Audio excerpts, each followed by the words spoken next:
Welcome back. Tonight we're drifting through a billion years of silence and stars, long before the Citadel floated in the Serpent Nebula, long before the Protheans walked among ruins they believed were their own, long before humanity even dreamed of leaving Earth's gravity well. The galaxy belonged to something else, something vast, something that did not build civilizations, it harvested them. The Leviathans. They ruled from the deep places, from ocean trenches on 1,000 water worlds, where pressure crushed matter into new forms and darkness was absolute. They were the first apex predators of the Milky Way, and for millions of years they had no equals, no rivals, no gods above them. They were alone at the top of creation, and in that loneliness they grew arrogant. But we're getting ahead of ourselves. Let's drift back. All back to the beginning. Back to when the galaxy was young and the Reapers were nothing more than a solution to a problem that didn't need solving. Comment below where you are in the world, what time it is, and let the void carry you forward through deep time. The galaxy, 1 billion years before Commander Shepard would take their first breath, was unrecognizable. The mass relay network did not exist yet. The Citadel was not even a dream in some ancient architect's mind. There were no Asari philosophers contemplating the unity of organic life, no Turian fleets enforcing hierarchies across the stars, no Krogan warlords raging against a Genophage that would not be deployed for another billion years. There was only water, and in that water the Leviathans. They were immense. Imagine a creature so large that its shadow could eclipse a city.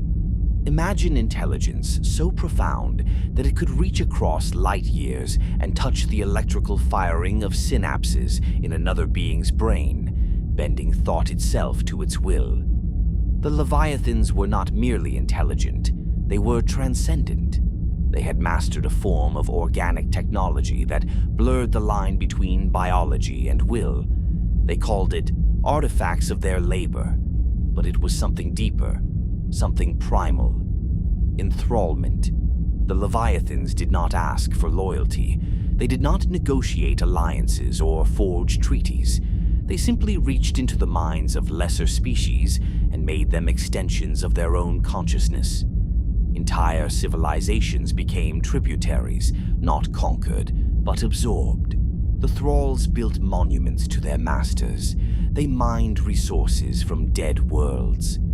They sang songs in languages they had forgotten they once spoke freely, and they did it all with smiles on their faces because the Leviathans had made it so. For millions of years, this was the natural order.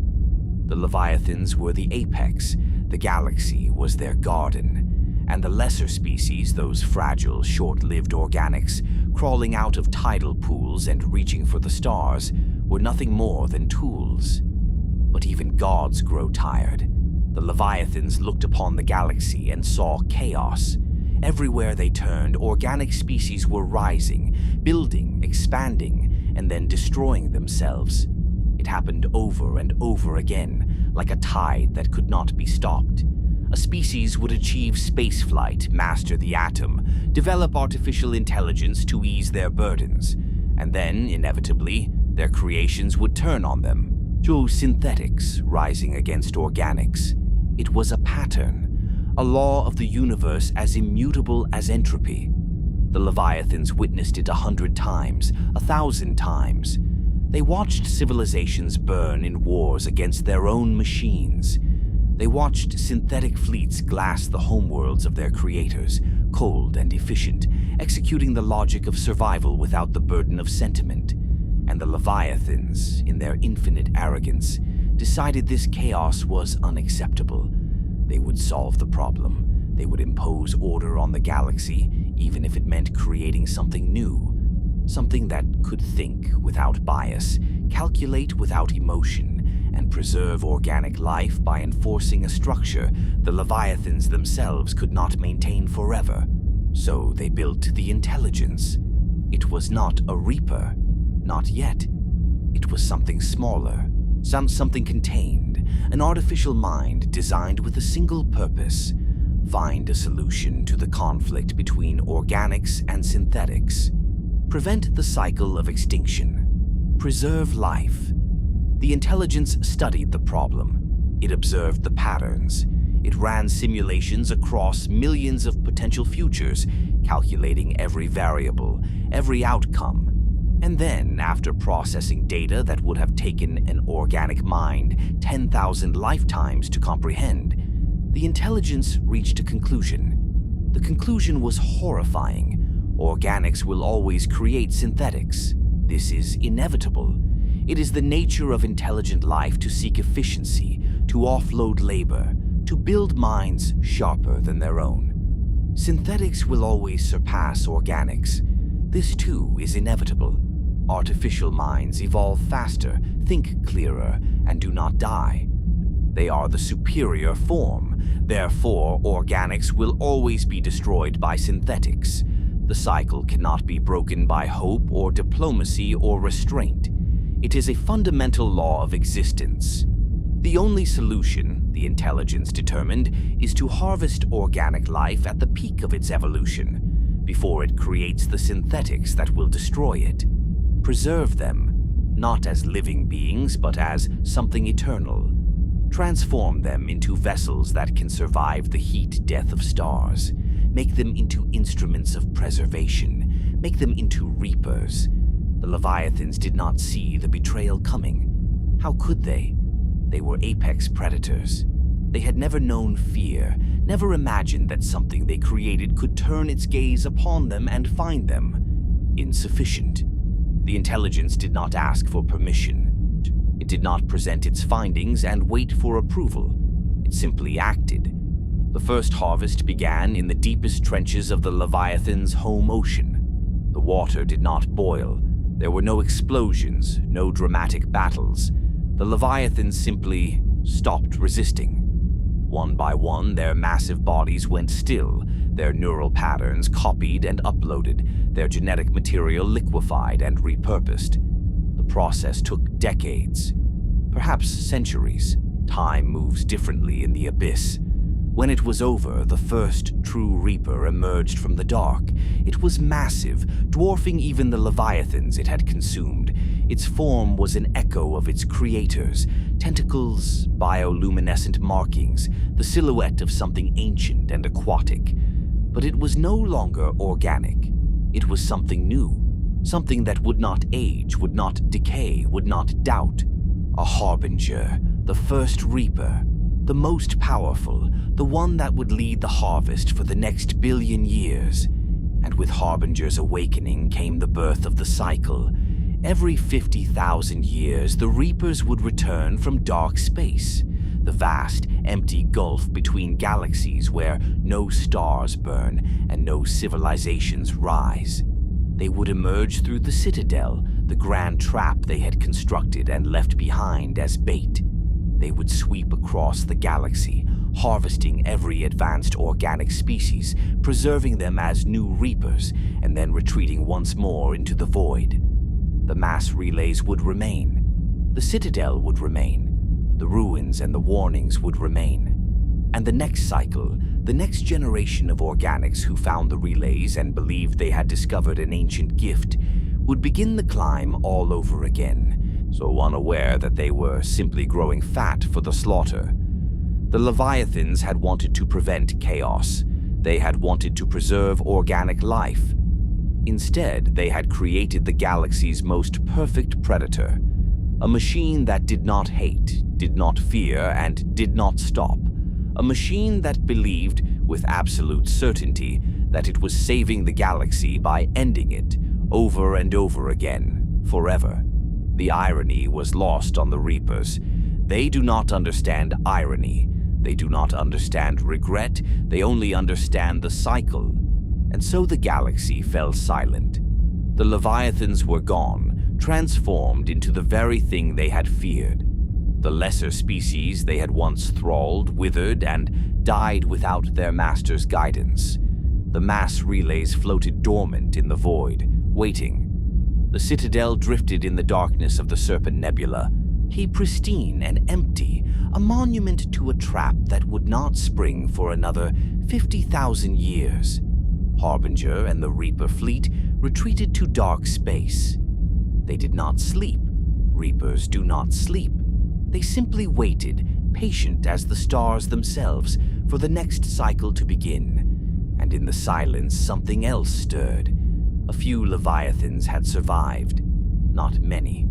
Perhaps a dozen scattered across the galaxy's most remote ocean worlds, hidden in trenches so deep that even the intelligence had not found them. They watched from the abyss as their kin were harvested. They felt the absence in the galaxy, the sudden, terrible quiet where once there had been the thrumming presence of their species' collective will. And they understood what they had done. They had created a god, and that god had deemed them unworthy. These survivors did not fight. They did not seek revenge. They simply hid, descending deeper into the black, nursing their hatred and their shame, waiting for a future cycle, some distant age when perhaps, just perhaps, an organic species would rise strong enough to destroy the Reapers and return the galaxy to its rightful rulers, the Leviathans. But that age was 50 million years away. And in the meantime, the galaxy turned, stars were born and died, and the Reapers waited in the dark, counting down the millennia until the next harvest. 50,000 years passed, then 50,000 more, and the cycle began.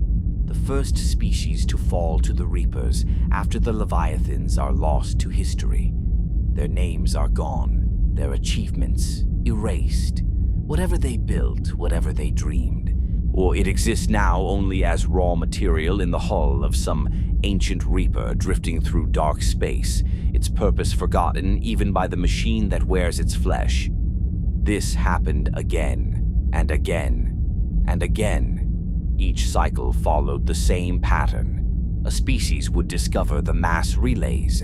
They would expand across the stars, believing themselves explorers, pioneers, the first to unlock the galaxy's secrets.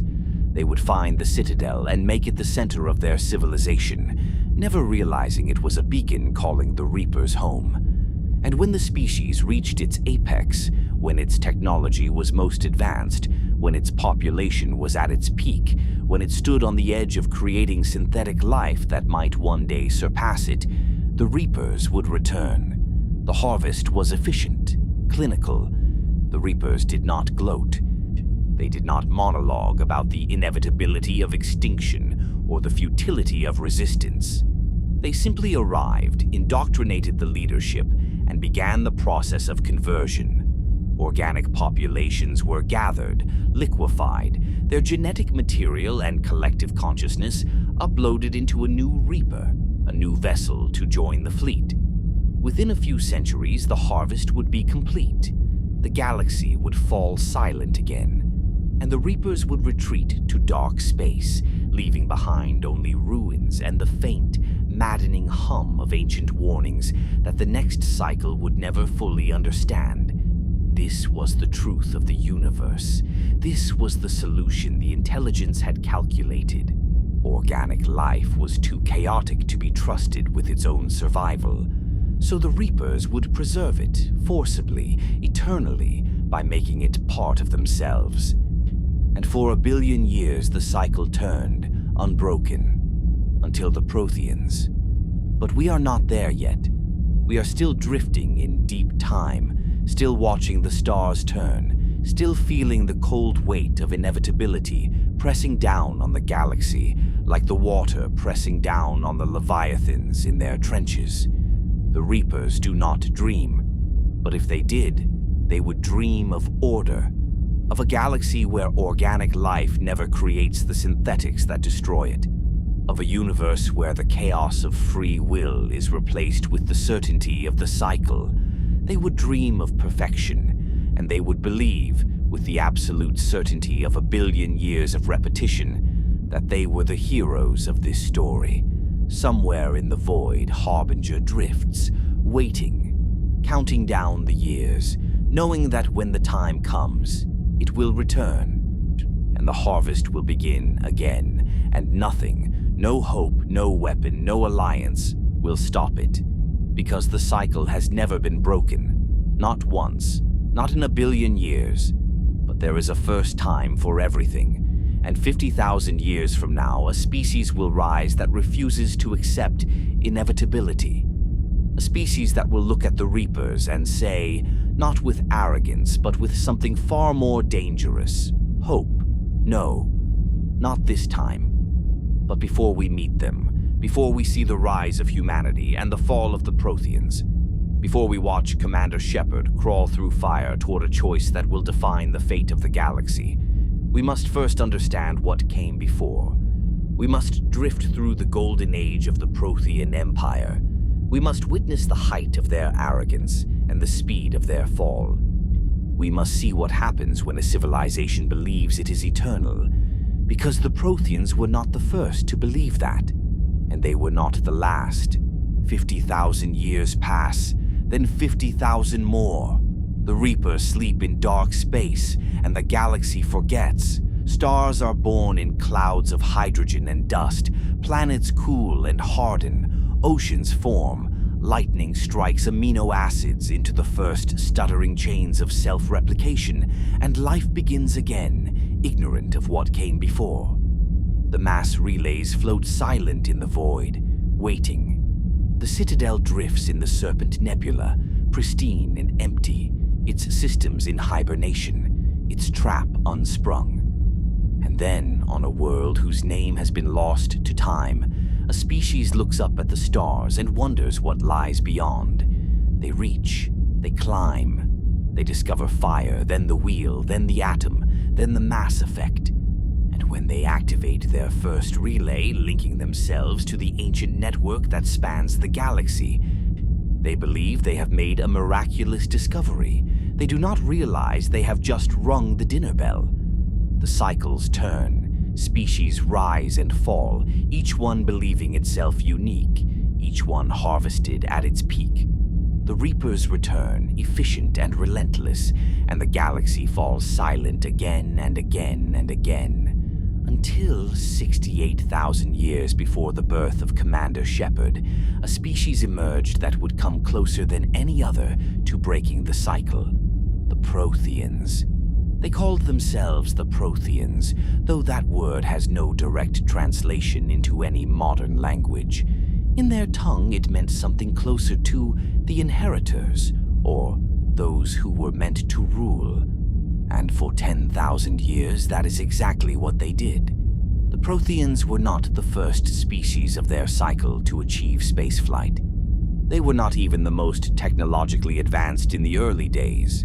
But they had something the others lacked, an absolute, unshakable belief in their own destiny. They did not see themselves as conquerors. That word implies force, brutality, dominance through violence. The Protheans believed they were doing something nobler. They were uplifters, guides. They looked upon the lesser species of the galaxy, the primitive culture still struggling with combustion engines and basic agriculture, and saw children in need of discipline, and so they imposed that discipline. The Prothean Empire, at its height, spanned more than 10,000 worlds. 1 trillion citizens lived under their rule, spread across 3 spiral arms of the Milky Way. They had mastered genetic engineering, quantum entanglement communication, and biotechnology that could reshape entire ecosystems in a single generation. They built cities that floated on repulsor fields above gas giants, stations that harvested energy directly from the coronas of stars, and archives that could store the collective memories of entire civilizations in crystalline matrices smaller than a clenched fist. But their greatest achievement, the one they were most proud of, was not a technology. It was a philosophy. The Protheans believed in unity through assimilation. When they encountered a new species, they did not offer trade agreements or cultural exchanges. They studied the species, assessed its potential, and then began the process of integration. Prothean scientists would descend upon the primitive world. They would accelerate the species' development, providing technology, education, infrastructure. Within a few generations, the species would be speaking Prothean, worshipping Prothean ideals, and contributing to the Empire not as equals, but as subjects. It was colonialism dressed in the language of altruism, and the Protheans genuinely believed they were helping. There were species that resisted, of course. The Protheans called these conflicts the Metacon Wars, though that title covers dozens of separate rebellions across thousands of years. Client races who refused to abandon their own cultures, who clung to their languages and their gods and their sense of self, were crushed without hesitation. The Protheans did not see this as cruelty. They saw it as necessity. Unity required sacrifice.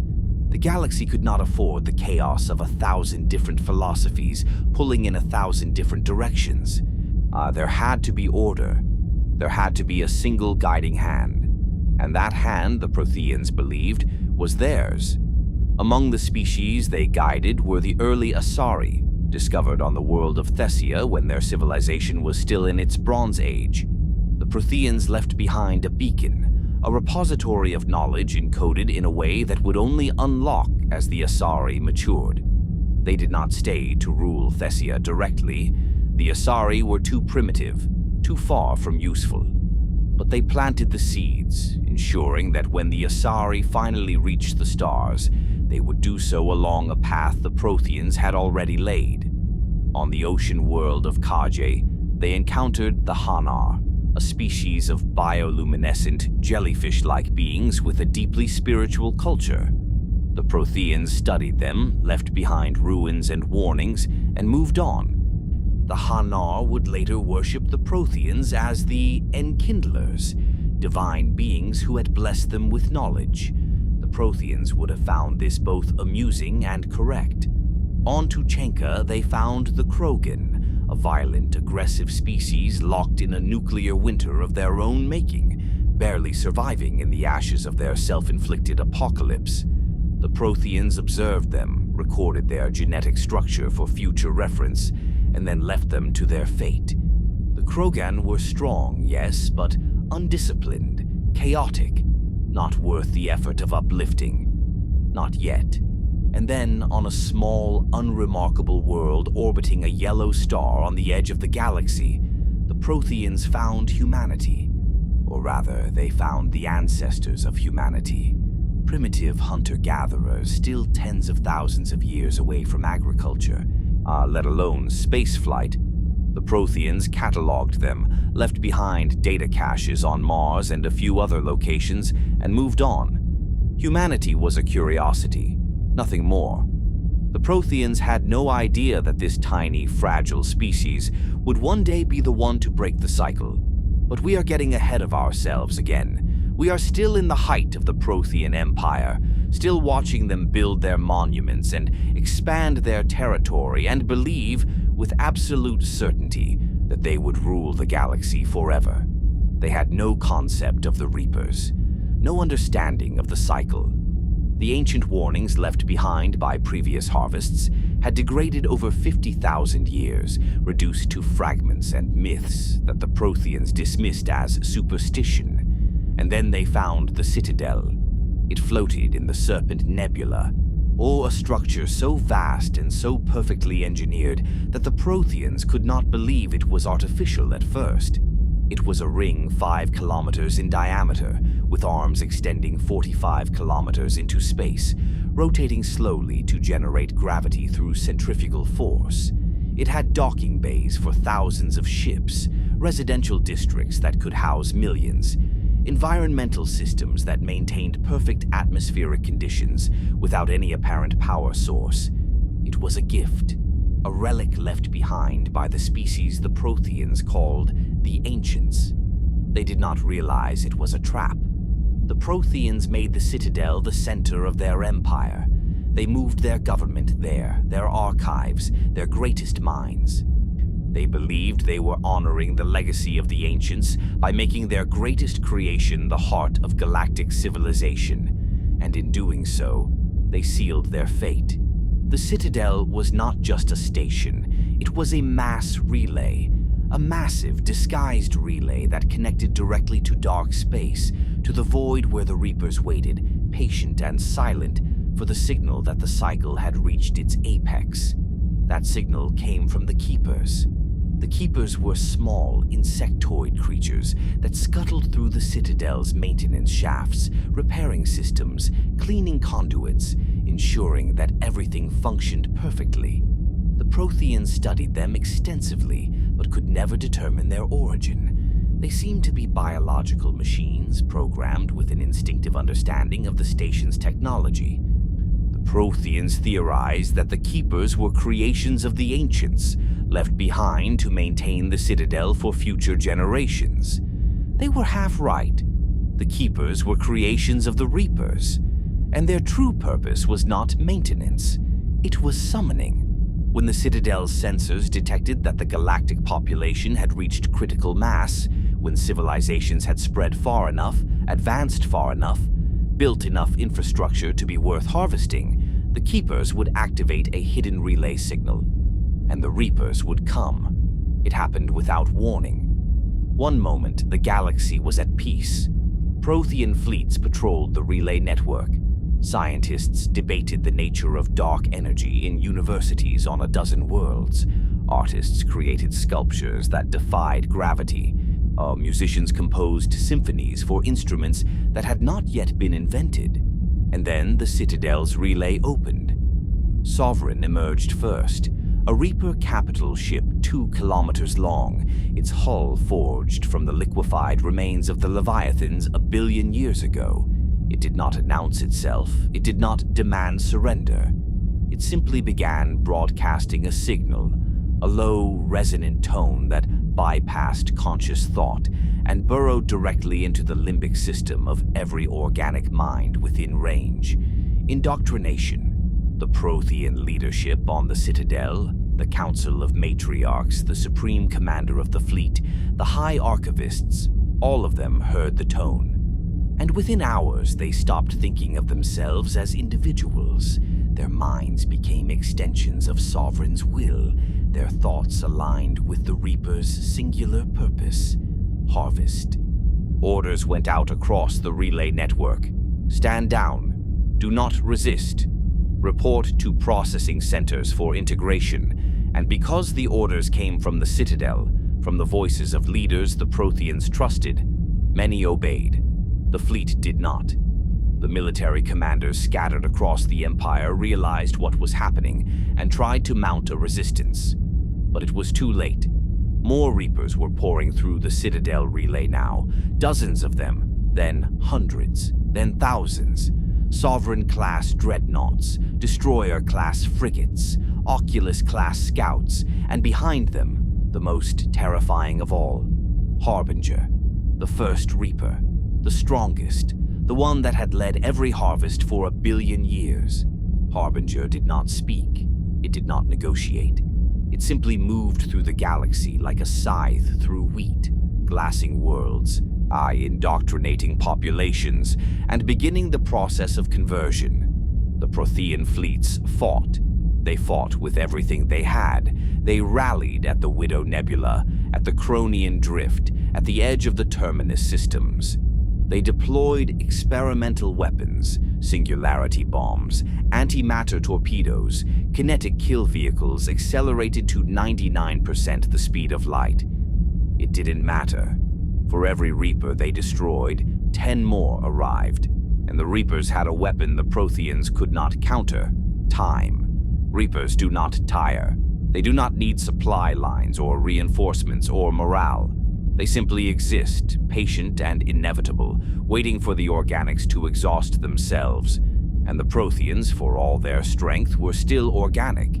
They still needed food, rest, hope. Within a year, half the Empire had fallen. Within 5 years, organized resistance had collapsed, and within a decade, the Protheans were functionally extinct. But extinction is not instantaneous. It is a long, grinding process, a slow fade into silence.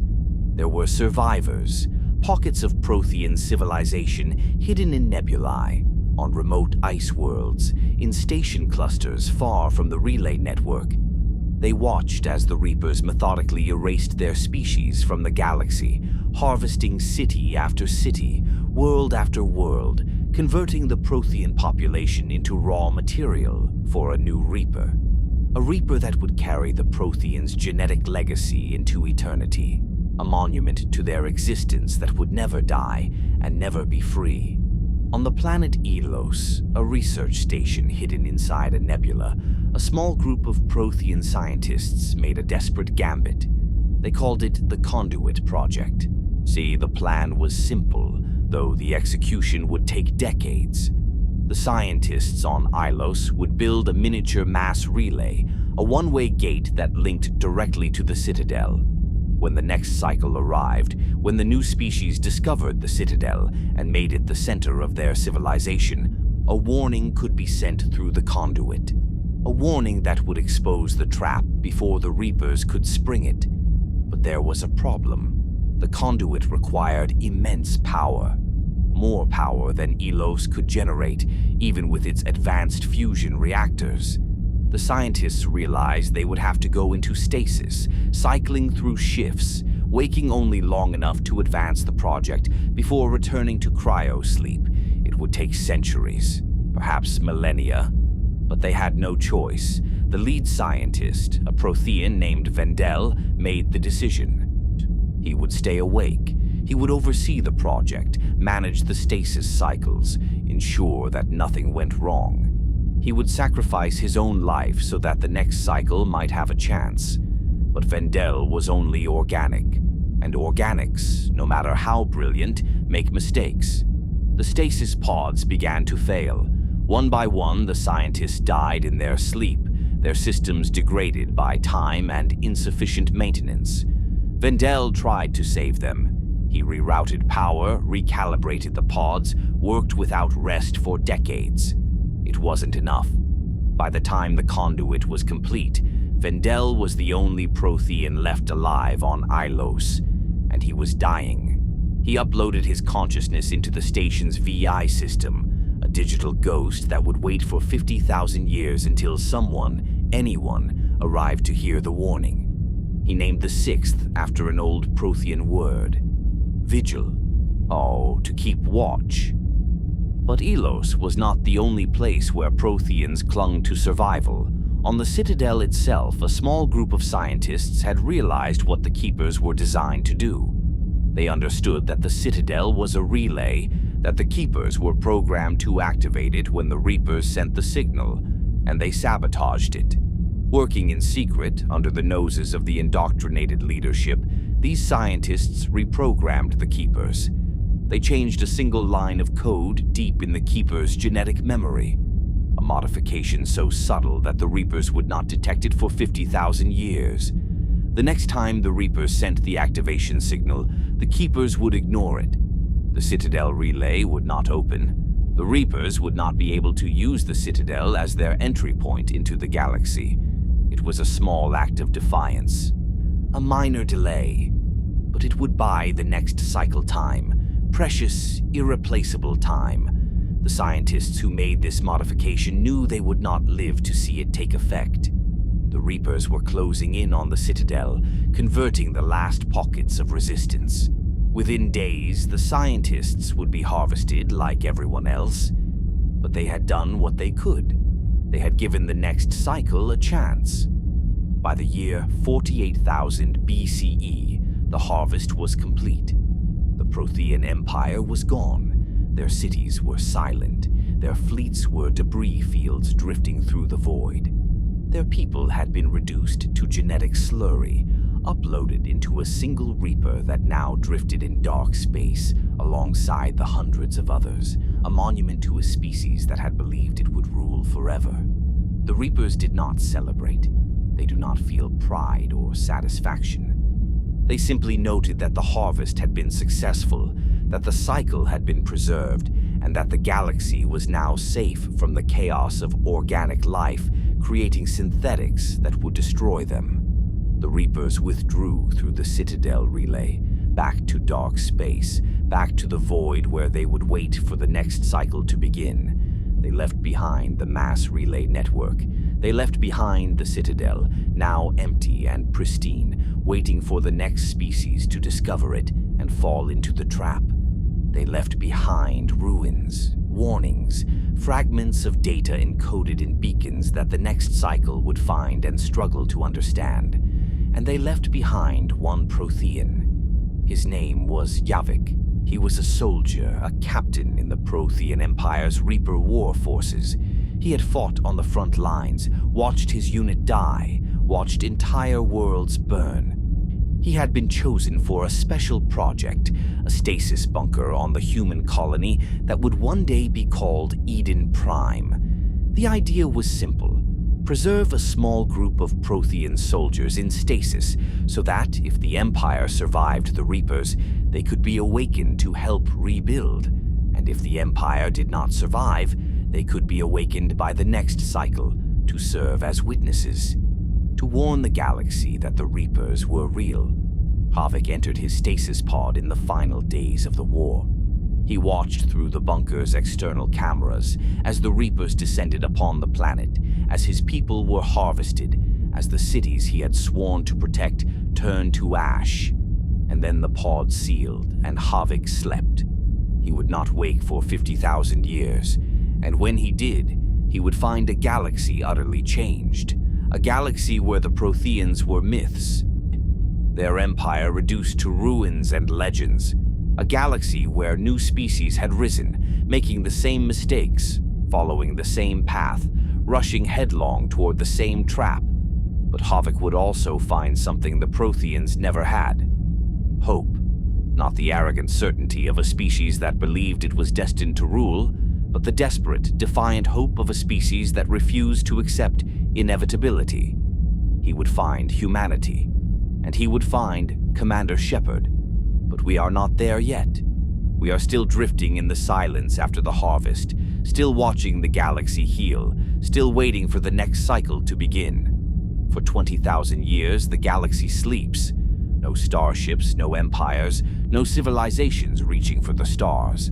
The mass relays float in the void, their surfaces scarred by micrometeorites, their systems in hibernation.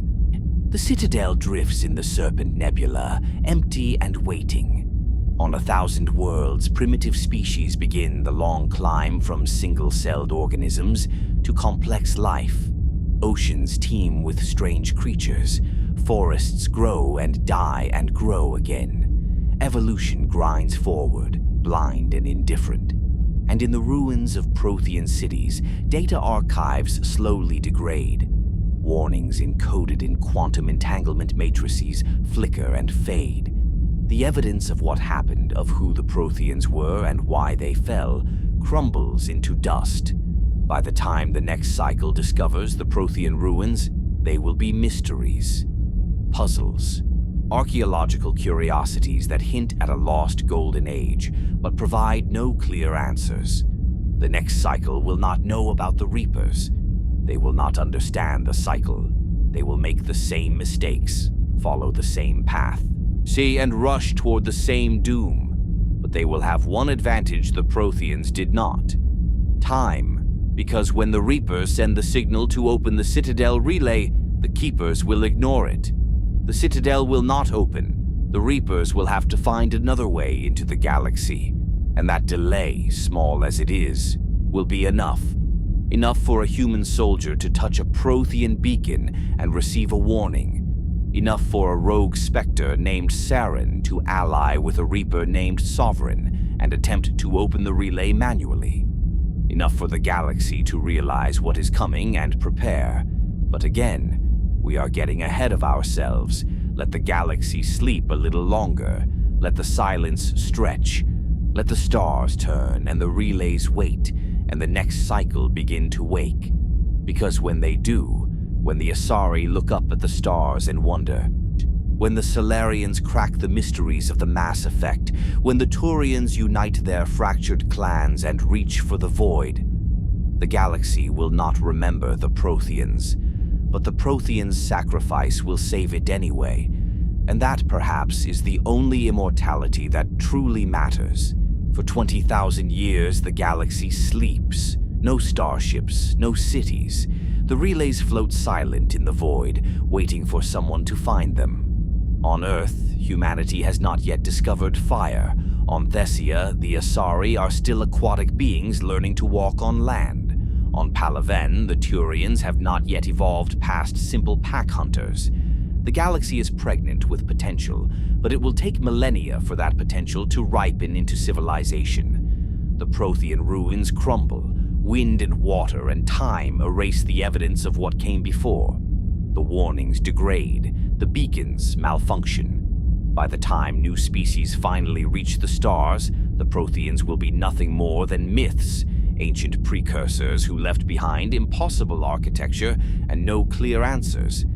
And perhaps that is a mercy, because if the next cycle truly understood what the Protheans had faced, what waited for them in dark space, they might never reach for the stars at all. But ignorance is its own kind of courage, and so the galaxy wakes, slowly, species by species, and begins to climb. The first to reach the stars were the Asari. They evolved on Thessia, a world of remarkable beauty. Deep oceans, vast forests, mountain ranges that scraped the edge of the atmosphere.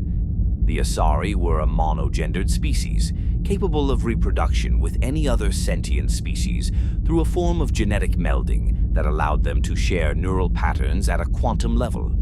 This gave them an instinctive understanding of other perspectives, a natural empathy that would define their culture for millennia to come. But what truly set the Asari apart was their lifespan.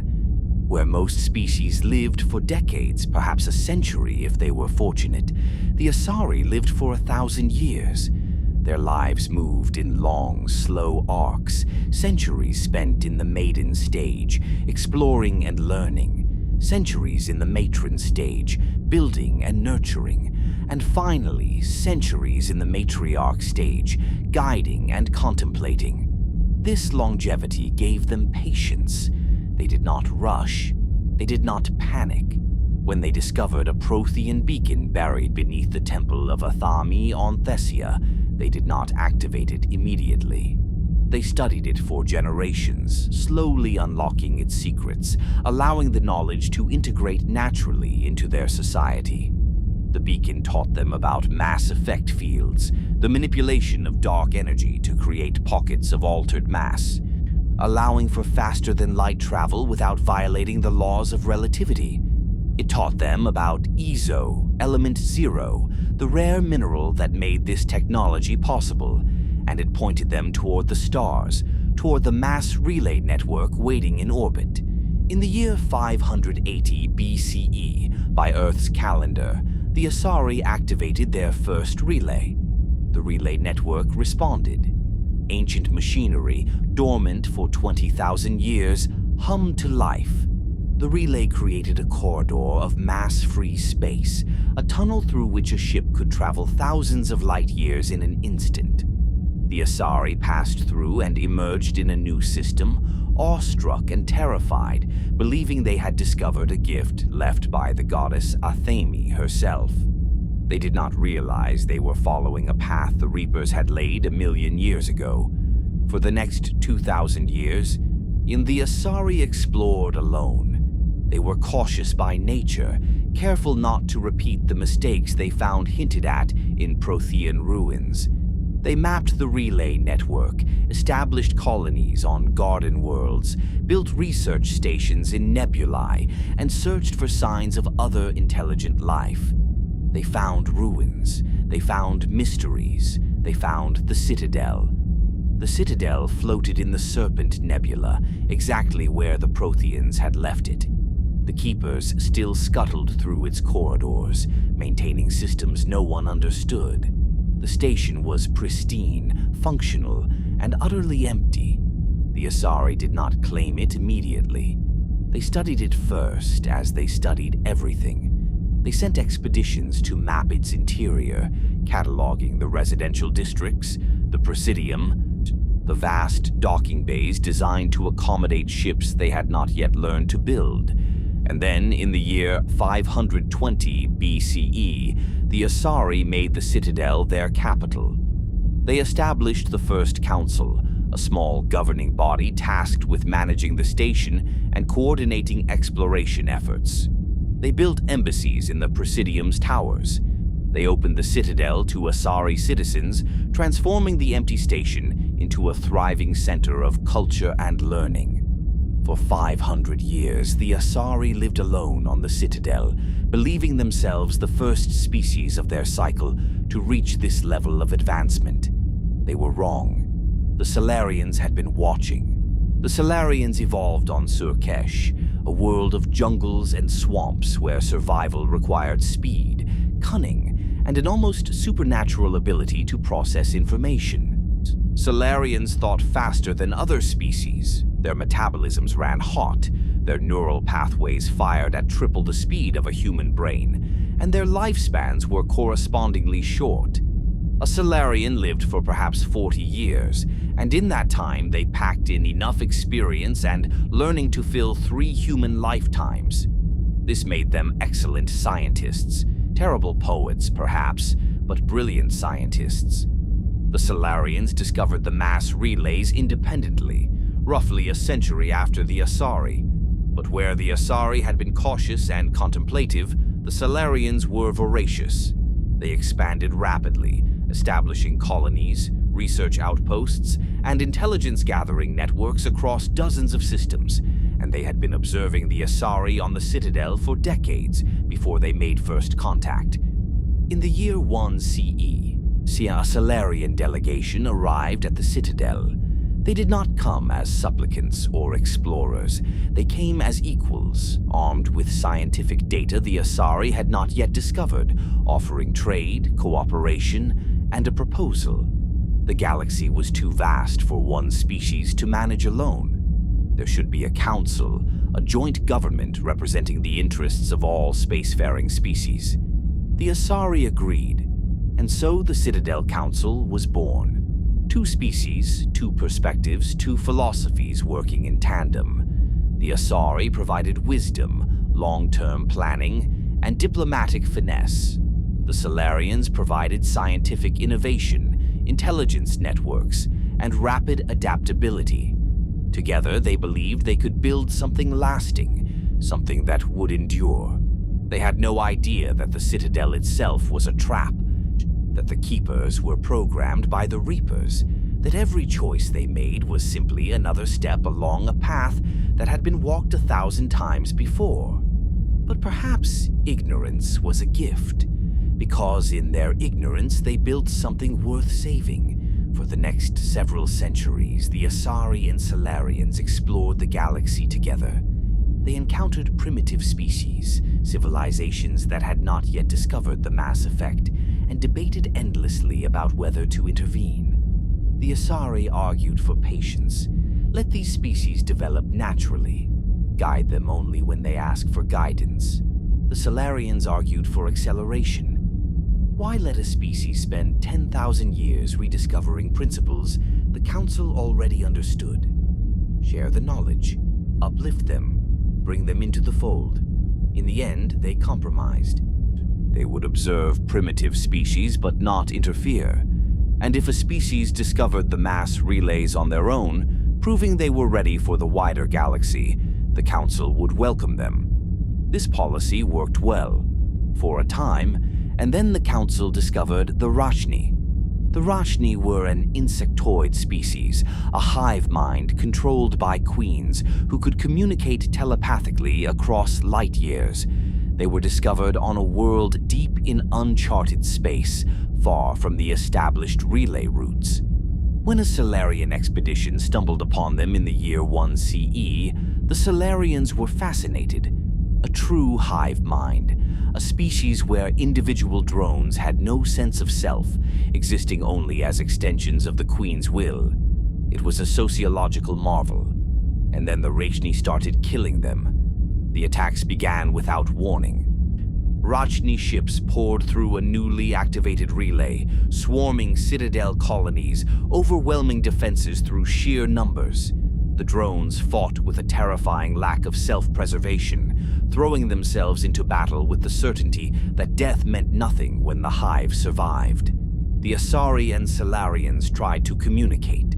They broadcast peace offers in every known language, sent diplomats under white flags, attempted to reason with the queens. The Rachni queens did not respond. Or rather, they did respond, but not with words. They sang. A psychic song that resonated through the mass relay network, a melody of rage and hunger and something deeper, something wrong. The Asari who heard the song reported feeling overwhelming dread, a sense that something ancient and malevolent was screaming through the Queen's voices. The Salarians theorized that the Rachni had been exposed to some form of Reaper indoctrination, perhaps from a derelict artifact left behind from the previous cycle. But they had no proof, and they had no time to investigate, because the Rachni were winning. The Rachni Wars lasted for nearly 3 centuries. Entire colonies were lost. The Salarians developed experimental weapons, biological agents designed to target Rachni genetics, singularity bombs that could collapse a relay's mass effect field. The Asari sent their commandos, elite biotic warriors who could manipulate dark energy with nothing but their minds. None of it was enough. The Rachni bred too quickly. For every hive ship the Council destroyed, 3 more appeared. For every queen killed, another took her place. The Council was facing extinction, and they knew it. And then, in desperation, they found the Krogan.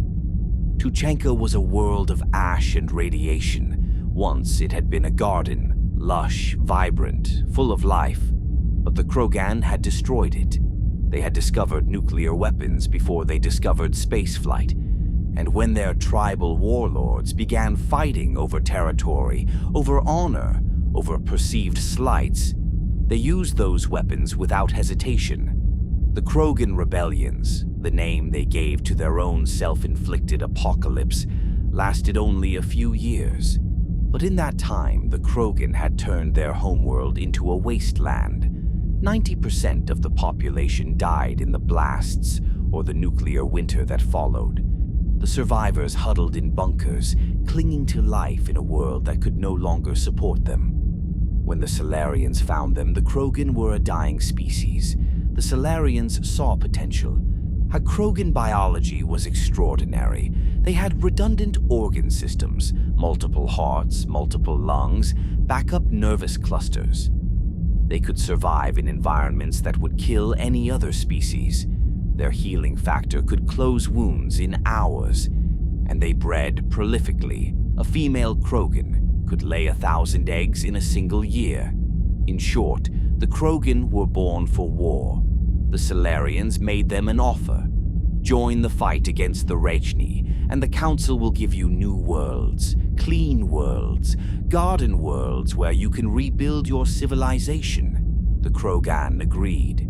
The Krogan turned the tide of the Rachni Wars in a single generation. They did not fight with finesse or strategy. They fought with overwhelming aggression, landing on Rachni-held worlds and clearing them bunker by bunker, hive by hive, refusing to retreat no matter the casualties. And because Krogan could survive in the most hostile environments, irradiated moons, toxic atmospheres, worlds scoured by chemical weapons, they could fight on planets the Asari and Salarians could not even approach. The Rachni queens, for all their psychic power, could not match the Krogan's sheer stubborn refusal to die. By the year 300 CE, the Rachni had been driven to the edge of known space. The few surviving queens retreated to their homeworld, preparing for a final stand. The Council debated. Should they attempt one more diplomatic overture? Try to understand what had driven the Rachni to war? The Krogan did not wait for permission. They descended on the Rachni homeworld and killed every queen they found. They sterilized the planet with nuclear fire, ensuring that no egg, no larva, and no trace of the Rachni hive mind survived. The Rachni were extinct, the galaxy was saved, and the Krogan were heroes. The Council rewarded the Krogan with exactly what they had promised: new worlds, dozens of them, garden worlds with blue skies and clean water and soil that could grow anything. The Krogan were overjoyed. They left Tuchanka behind, colonizing these new worlds, building cities, raising families. Their population, which had been on the brink of extinction, exploded. And that was when the problem became apparent. Krogan biology, optimized for survival on a harsh world, was too efficient for paradise. A Krogan female could lay 1,000 eggs a year. In the harsh environment of Tuchanka, perhaps 1 or 2 survived to adulthood. But on a garden world with no predators and abundant resources, hundreds survived. The Krogan population doubled every decade, then doubled again. Within 300 years, the Krogan were running out of space. They asked the Council for more worlds. The Council said no. There were not enough habitable worlds in Citadel space to support the Krogan birth rate. The Krogan would have to implement population controls, voluntary sterilization programs, something to slow their expansion. The Krogan refused. They had been promised paradise. They had been promised a future, and now the Council, the same Council that had used them to win a war, was trying to limit them, contain them, control them. The Krogan saw this as a betrayal, and so they took what they believed was theirs. The Krogan rebellions began in the year 700 CE. At first, they were small, skirmishes over colony rights, border disputes, diplomatic incidents that escalated into violence. But within a decade, it became a full-scale war. Krogan warlords declared independence from the Council. They seized colonies by force, drove out non-Krogan populations, and established their own government, a loose confederation of clans united only by their hatred of Citadel authority. The Council tried to negotiate. The Asari sent diplomats. The Salarians offered compromises, more autonomy, special economic zones, representation on the Council itself. The Krogan warlords laughed at them. They had fought the Rachni and won. They had saved the galaxy. Why should they bow to species who hid behind their fleets while Krogan died by the millions? The war escalated. Krogan fleets attacked Citadel installations. The Council responded with sanctions, blockades, shows of force. It didn't matter. The Krogan were too numerous, too spread out, too determined. And then the Turians arrived. The Turians were a militaristic species from the world of Palaven, a planet tidally locked to its sun, scorched on one side and frozen on the other. The Turians had evolved in the narrow habitable band between the extremes, learning to survive through discipline, order, and an unwavering commitment to the collective good.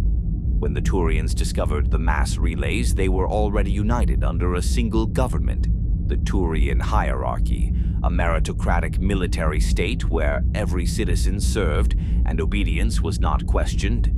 The Council had been observing the Turians for decades, waiting to see if they would prove stable enough for first contact. The Krogan rebellions forced the Council's hand. For the Asari and Salarians approached the Turians with an offer. Help us end the Krogan rebellions, and we will grant you a seat on the Council. The Turians agreed, not because they wanted power, but because they believed in order, and the Krogan were chaos.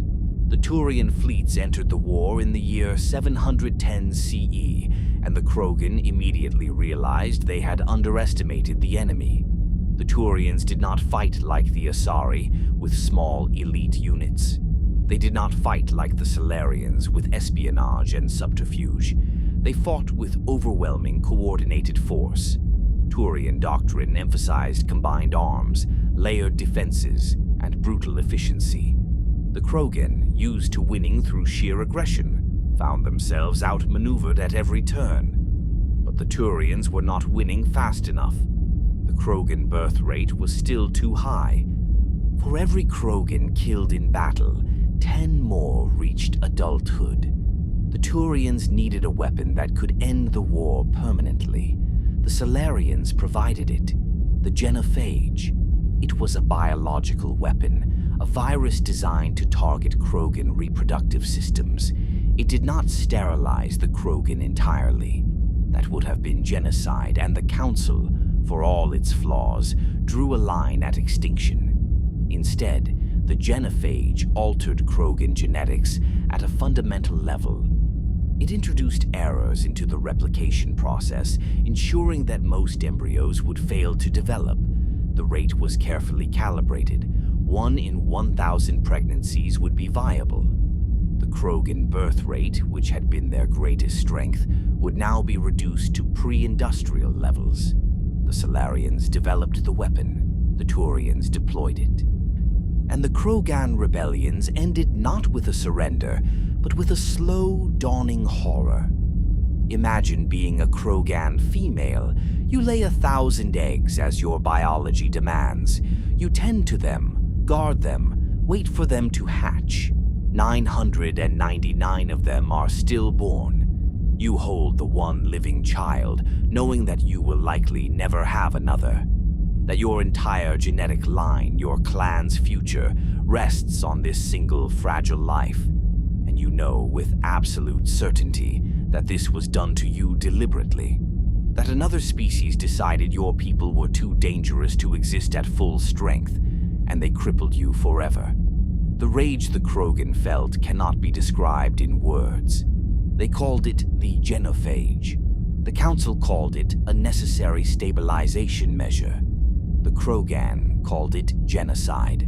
The war ended in the year 800 CE. The Krogan, broken and bitter, retreated to their worlds.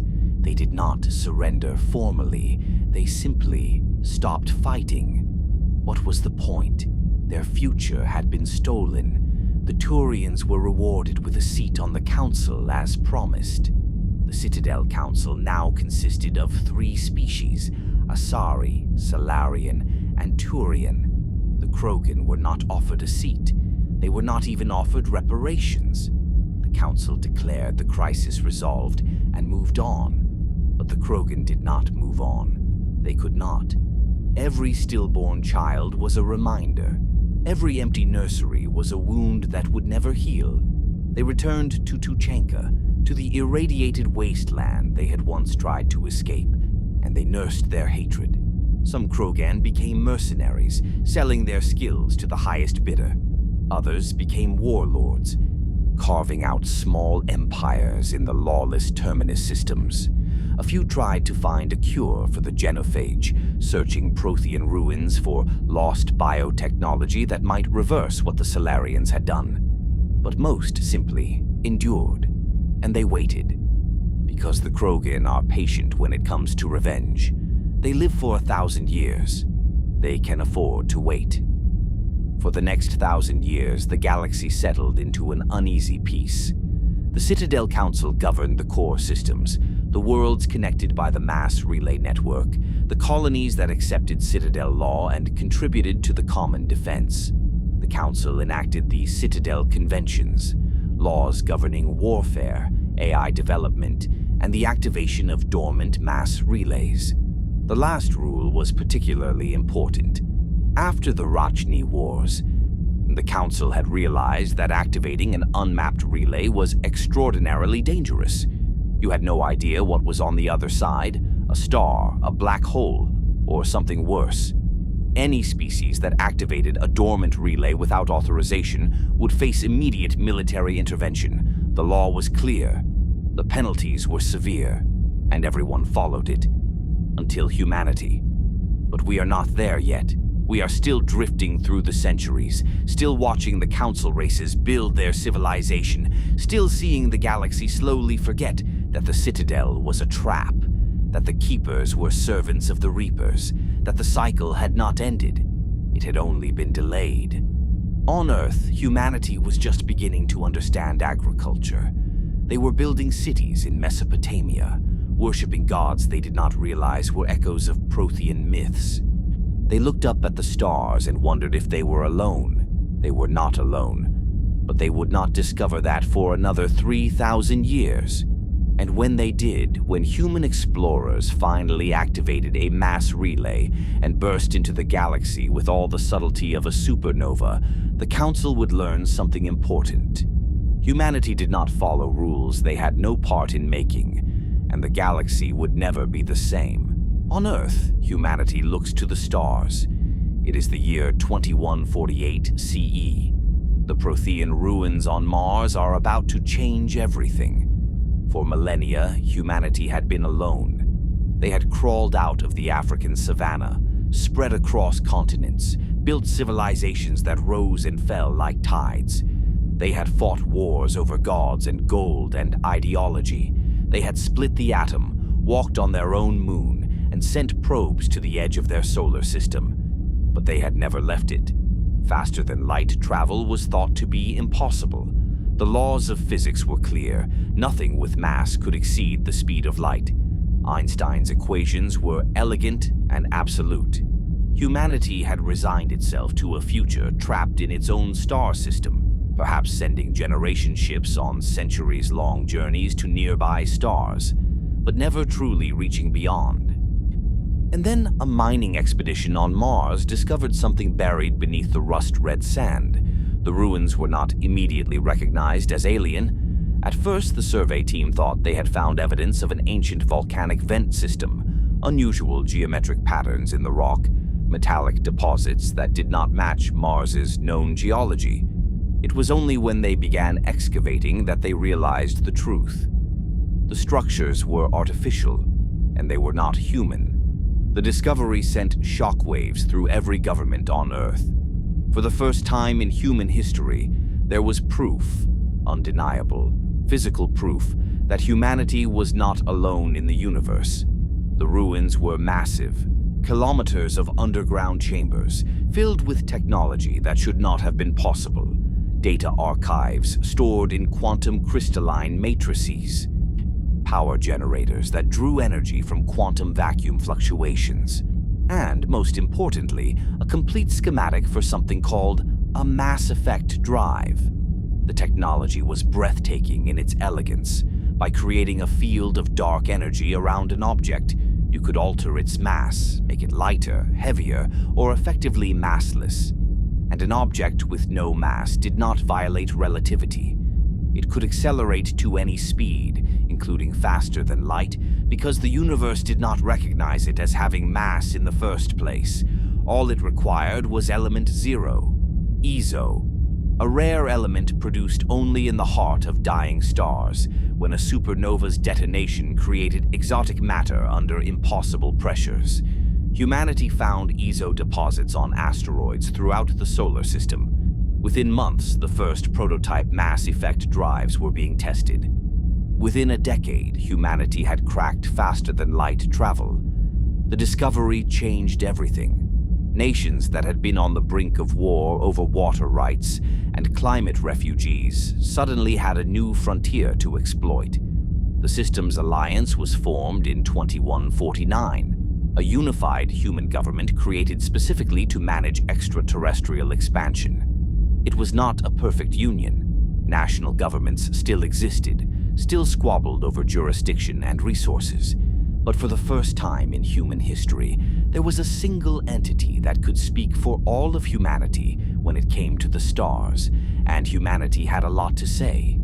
Human psychology is different from that of the Asari, or Salarians, or Turians. Humans are short-lived, 70, 80, perhaps 100 years if they are fortunate. This brevity creates urgency. Humans do not have the luxury of patience. They cannot afford to wait centuries for consensus or contemplate decisions for decades. Humans move fast, they take risks, they improvise. And when they discovered the mass relay orbiting Pluto's outer edge, abandoned and dormant, waiting for someone to activate it, they did not hesitate. The Systems Alliance knew the relay was alien technology. They knew it was ancient, probably left behind by the same species that built the Mars ruins, the Protheans, as the archives called them. But the archives contained no warnings about the relay network, no explanations of what the relays did or how they worked. Humanity did what humans do. They experimented. The first relay activation happened in 2149. An unmanned probe was sent through, and it emerged in another star system, thousands of light years away, I having traveled instantaneously. The implications were staggering. The galaxy was not empty. The galaxy was connected. Within a year, human expeditions were activating relays across the network, mapping new systems, establishing claims on garden worlds, and expanding at a pace that would have shocked the cautious Asari. The Systems Alliance believed they were pioneers, explorers, the first species to unlock the relay network. They had no idea they were violating the most sacred law the Citadel Council had ever enacted. The First Contact War began on a day humanity would later call Liberation Day. It started in a system humanity had designated Relay 314. A small expeditionary fleet, 3 frigates and a research vessel, activated the dormant relay following standard Alliance protocol. They had no reason to believe this relay was any different from the dozens they had already activated. The relay opened. The human ships passed through, and on the other side, waiting in patrol formation, was a Turian fleet. The Turians had been monitoring Relay 314 for decades. It was on the edge of Citadel space, bordering the volatile terminus systems where pirate clans and mercenary outfits operated outside Council law. The Turians kept the relay sealed to prevent any terminus incursions into Council territory. When the relay activated without authorization, the Turian commander did not hesitate. Activating a dormant relay was illegal under Citadel law. The penalty was immediate military action. The Turian ships opened fire. The human fleet, caught completely off guard, tried to retreat. One frigate was destroyed before it could even bring its weapons online. The other ships scattered, broadcasting distress signals, demanding to know why they were under attack. The Turians did not respond. They did not need to explain themselves to criminals. They pursued the human fleet back through the relay and emerged in Alliance space. And when they detected a human colony on the nearby world of Shangxi, they did what Turian doctrine demanded. They occupied it. Shangxi was a small colony, perhaps 50,000 civilians, mostly families of miners and engineers, working to extract EZO from the system's asteroid belt. They had no military defenses, no warning that war was coming. The Turian landing forces descended on Shangxi's capital and broadcast a single message in all known Council languages. You have violated Citadel law. Surrender your weapons and prepare to be detained for trial. The humans on Shangxi did not speak any Council languages. They had no idea what Citadel law was or why these aliens were demanding surrender. But they understood the tone. They understood occupation, and they refused. The Turians were confused. In every previous First Contact scenario, primitive species either surrendered immediately or were quickly overwhelmed. The Turians were not cruel. They followed strict rules of engagement, minimized civilian casualties, and treated prisoners according to the Citadel conventions. But the humans on Shangxi did not fight like a primitive species. They fought like veterans. Improvised explosives destroyed Turian supply depots. Snipers picked off patrols from kilometers away. Civilian militia organized guerrilla strikes, all then melted back into the population. The Turians were forced to commit more troops. They established martial law, imposed curfews, began detaining anyone suspected of resistance. And 3 weeks later, the Systems Alliance fleet arrived. Admiral Kastani Drescher commanded the response fleet. She was a career officer, a veteran of the human colonization efforts, and she had one very simple philosophy. No one occupies human territory, ever. Drescher's fleet consisted of 8 cruisers, 20 frigates, and a handful of experimental dreadnoughts equipped with mass accelerator cannons that could fire slugs at a fraction of the speed of light. The Turians on Shangxi had 4 cruisers and a dozen support vessels. The battle was not even close. Drescher's fleet engaged the Turian forces in orbit, or using Earth's own military doctrines, concentrated fire, overwhelming force, and a willingness to take casualties if it meant achieving the objective. The Turians were not prepared for an enemy that fought like this. They were used to the careful, calculated warfare of Council species, where battles were fought according to established protocols, and surrender was always an option. Humans did not surrender, not when their people were occupied. Within 6 hours, the Turian fleet was in retreat. Drescher's forces retook Shangxi, liberated the colony, and broadcast a message to the Turian hierarchy. Leave, now, or we will come to your worlds next. The Turian hierarchy was stunned. In their entire military history, they had never lost ground. Not to the Krogan, not to the Rachni, not to anyone. And now this unknown species, this aggressive, reckless species that did not even know Citadel law existed, had defeated a Turian occupation force.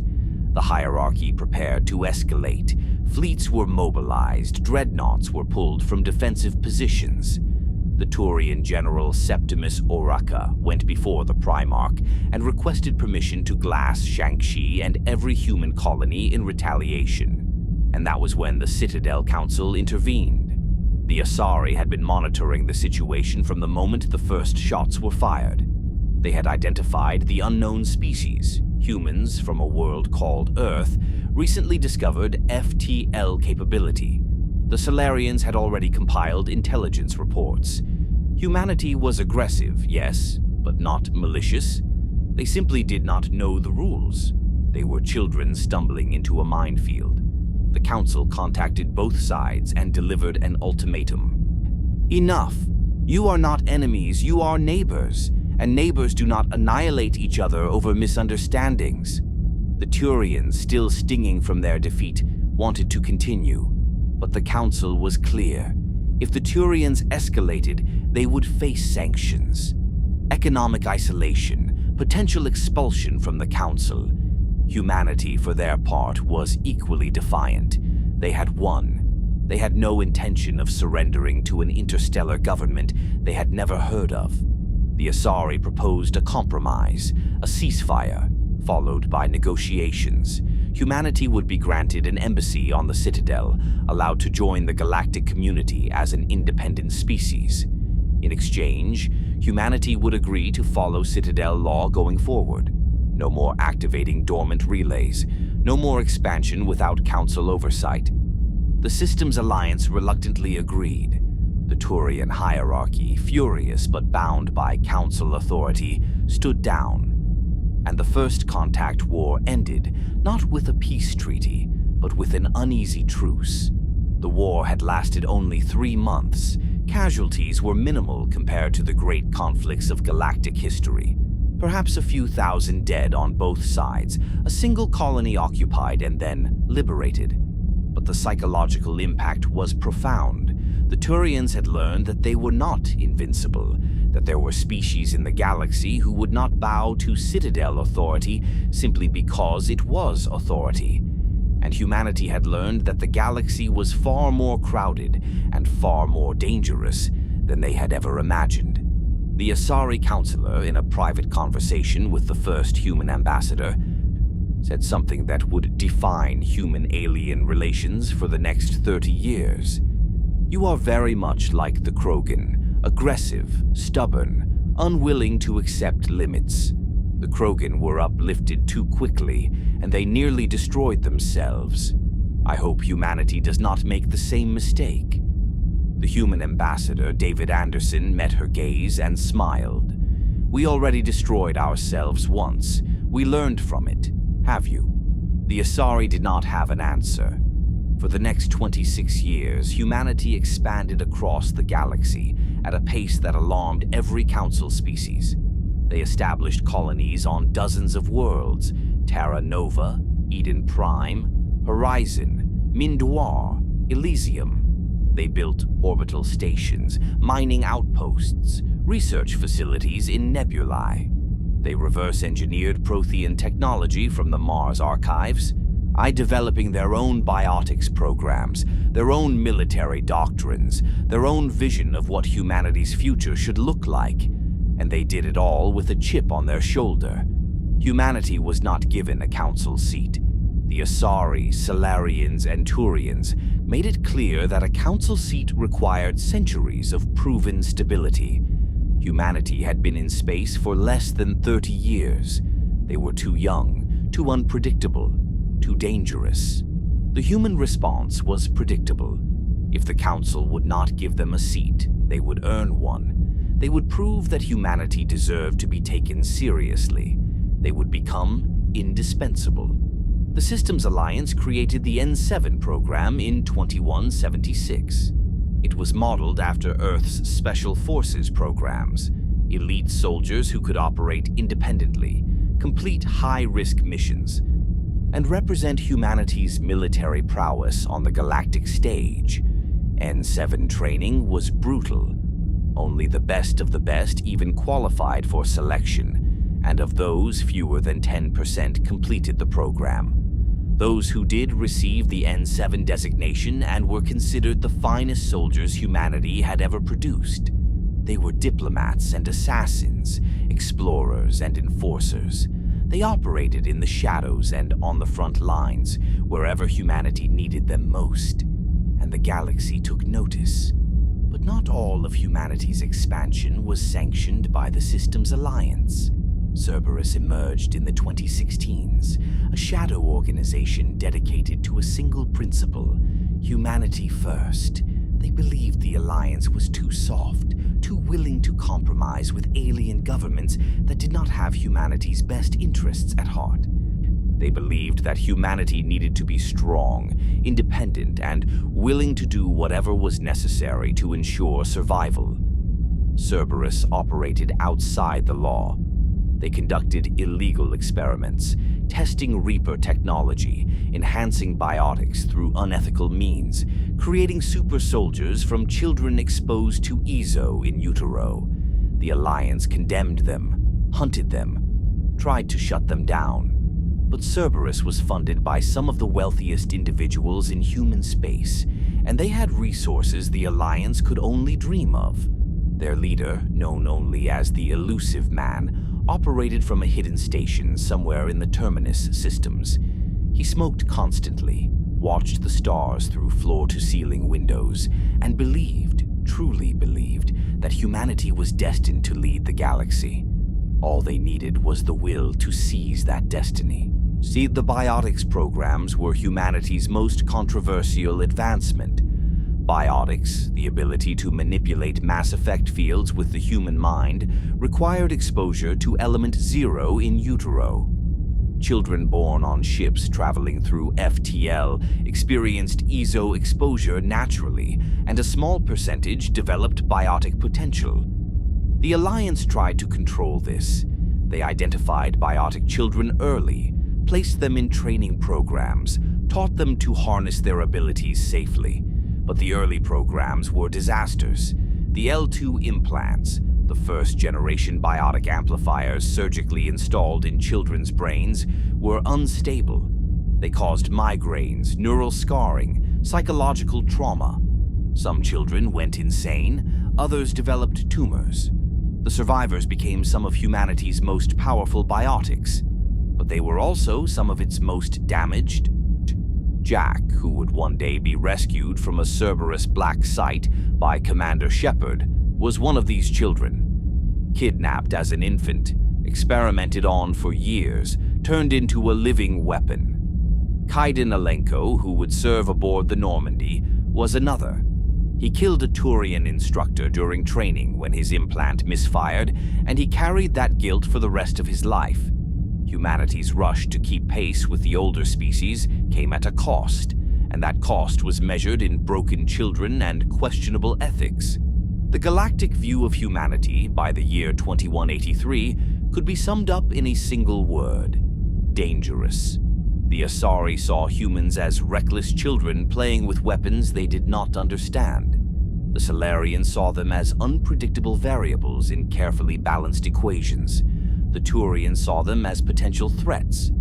barely restrained by the Alliance's tenuous authority, and the Krogans saw them as kindred spirits. Urdnot Rex, one of the last great Krogan warlords, would later tell Commander Shepard, "Humans are a lot like Krogan. You fight hard, you don't back down, and you're too stubborn to know when you're beaten." It was meant as a compliment, but it was also a warning, because the Krogan had been uplifted, used, and then discarded. They had saved the galaxy and been rewarded with the Genophage. Humanity was following a similar path, rising fast, making enemies, believing that strength and determination were enough. The galaxy had seen this story before, and it never ended well. But there was something different about humanity, something the older species did not fully understand. Well, humans had a concept they called hope.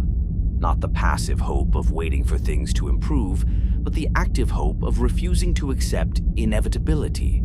The belief that the future was not written, that outcomes could be changed, that the impossible was just another challenge waiting to be overcome. The Asari had patience, the Salarians had intelligence, the Turians had discipline, humans had hope and stubbornness, and a willingness to die for ideas, even when those ideas seemed irrational. This made them unpredictable, volatile, and, in the right circumstances, capable of extraordinary things. By 2183, humanity had been part of the galactic community for 26 years. They had an embassy on the Citadel, though not a council seat. They had colonies across dozens of systems, though the council still restricted their expansion. They had proven themselves in small conflicts, peacekeeping operations, anti-piracy patrols, but they had not yet been tested. They had not faced a true existential threat. They had not been forced to choose between survival and principles. They had not encountered the Reapers. That was about to change, because on a small colony called Eden Prime, something was waiting. A Prothean beacon buried for 50,000 years, containing a warning humanity was not ready to hear. And a soldier, Commander Shepard, N7 Marine, survivor of Mindwar, veteran of Elysium, was about to touch that beacon and receive a vision that would shatter everything humanity thought it knew about the galaxy. The cycle was not over. The Reapers had not forgotten, and the trap the Protheans had sabotaged was about to spring anyway, triggered not by the Keepers, but by a rogue Spectre who believed that submission to the Reapers was the only way to prove organic life's worth. Saren'S, Turian, former hero, now indoctrinated, and with him came Sovereign, a Reaper, the vanguard of a fleet that had been waiting in dark space for 50,000 years, patient and inevitable. Humanity was about to learn what the Protheans had learned, what the Leviathans had learned, that the cycle always continues, that the harvest is inevitable, that the Reapers are older, stronger, and infinitely more patient than any organic species can comprehend. But humanity would also teach the Reapers something new. That hope is not a weakness, that stubbornness can be a weapon, and that sometimes the species that rises the fastest, burns the brightest, and refuses to accept the rules. Sometimes that species is the one that breaks the cycle. Commander Shepard did not know any of this yet. They were just a soldier, following orders, heading to Eden Prime to investigate reports of a Prothean artifact. They had no idea that in a few hours they would touch that artifact and see the truth, and the galaxy would never be the same. Commander Shepard, N7 Marine. Born on Earth or a colony, it doesn't matter. What matters is Eden Prime and the vision that will change everything. April 2183. The SSV Normandy cuts through space on what should be a routine mission. Eden Prime, one of humanity's oldest and most peaceful colonies, has discovered a Prothean beacon, an intact artifact, the first of its kind. The Systems Alliance wants it secured before the Council gets involved, before anyone can claim that humanity is hoarding ancient technology. The Normandy is the perfect ship for this mission. a joint human-Turian design, the first of its kind, equipped with experimental stealth systems that can hide it from sensors, a symbol of cooperation between species that had been shooting at each other just 26 years ago. Aboard the ship, Commander Shepard runs through pre-mission checks. The squad is small. Lieutenant Kaiden Alenko, a human biotic with L2 implants and ghosts in his past, and Chief Gunnery Officer Ashley Williams, a soldier from a military family trying to redeem a grandfather's disgrace. And there is one other passenger, Nihlus Creek, Turian, Spectre. The Spectres are the Council's elite operatives, agents who operate outside the law, above the law, answerable only to the Council itself. They have the authority to do whatever is necessary to preserve galactic stability. They can kill, arrest, confiscate, all without oversight. Humanity has never had a Spectre. The Council believes humans are too young, too reckless, too unpredictable for that kind of power. Nihlus is aboard the Normandy to evaluate Shepard. If the mission goes well, Shepard might become the first human Spectre.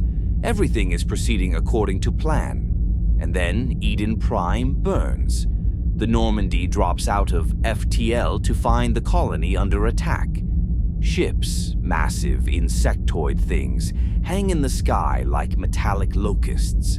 Ground forces swarm through the settlements, and everywhere there are bodies. The colonists are not just dead. They are impaled on spikes, dozens of them arranged in geometric patterns, their bodies twisted and broken. And around the spikes, something is happening. The corpses are changing. Mechanical implants erupt from flesh. Eyes glow with cold blue light.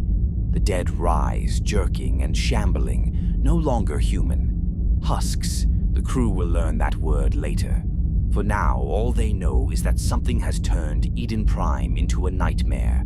Shepard's squad deploys. Nihlus goes ahead, scouting the beacon's location. He is confident, efficient, moving through the chaos with the precision of a predator who has hunted in worse conditions. He does not see the betrayal coming. Saren'S is waiting near the beacon. He is Turian, like Nihlus, a Spectre, like Nihlus. They have worked together before, fought side by side, trusted each other with their lives. When Nihlus rounds the corner and sees Saren'S standing there, he lowers his guard. Perhaps he is relieved. Perhaps he thinks they are here to secure the beacon together. Saren'S shoots him in the back. Nihlus falls without a sound, his body crumpling onto the mud, betrayed by someone he called brother. Saren'S does not pause, does not hesitate. He moves toward the beacon, his mind already touched by something older and darker than the Turians, older than the Council, older than the cycle itself. Sovereign. Shepard arrives too late to save Nihlus, but in time to see the beacon activate. It is a massive crystalline structure, glowing with an inner light, humming with energy that seems to bypass physics entirely. Prothean technology. 50,000 years old and still functioning perfectly. Shepard moves closer, trying to understand what they are seeing. And then the beacon seizes them. Not physically, mentally. A force reaches into Shepard's mind and floods it with images.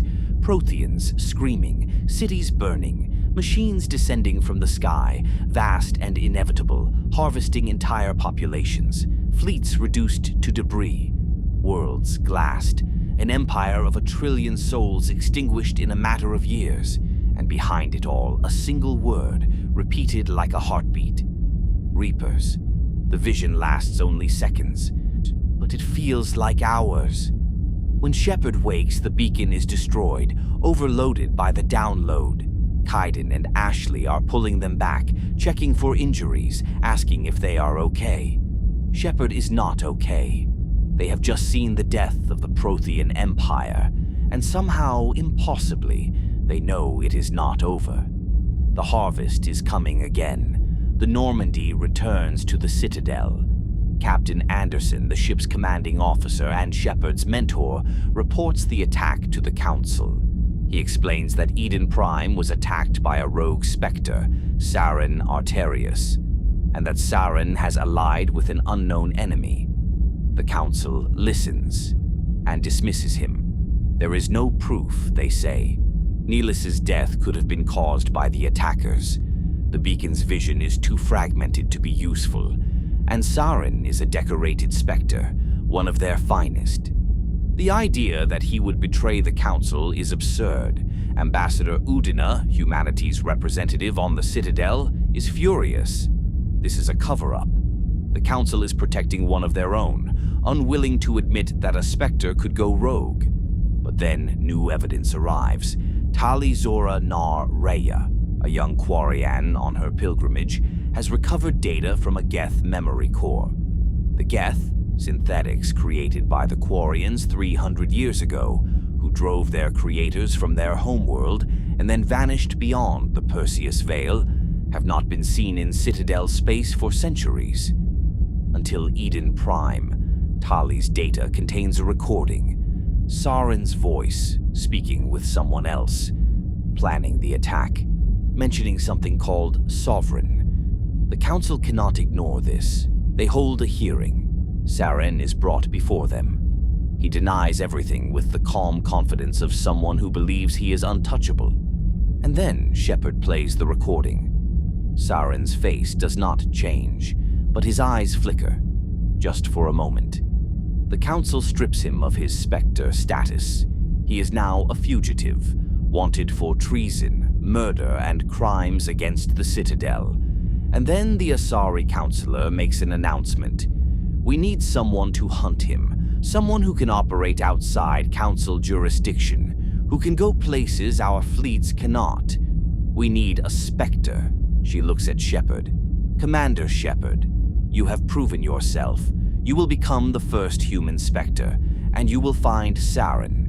You will stop him, by any means necessary. Humanity has finally earned a seat at the table, not on the Council. Not yet, but close enough. Udina is ecstatic, Anderson is proud, and Shepard is drowning in questions. What is Sovereign? What are the Reapers? And why does Saren believe that serving them is the only way to survive? The hunt for Saren begins. Shepard is given command of the Normandy. Anderson steps aside willingly, knowing that this mission requires someone who can make the hard calls, someone who has already seen what the Reapers are capable of. The first priority is building a team. Garrus Vakarian is a Turian, young by his species' standards, burning with a need for justice that the bureaucracy of CSEC, the Citadel's security force, cannot satisfy. He is tired of regulations, of politicians protecting criminals, of watching bad people walk free because the law says so. When Shepard offers him a place on the Normandy, Garrus does not hesitate.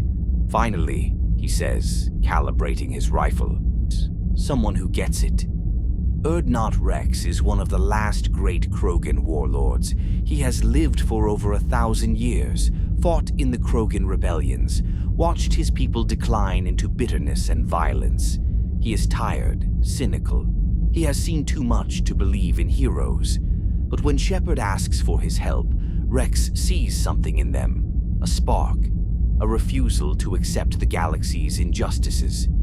You're either the savior of the galaxy, Rex says, or the biggest idiot I've ever met.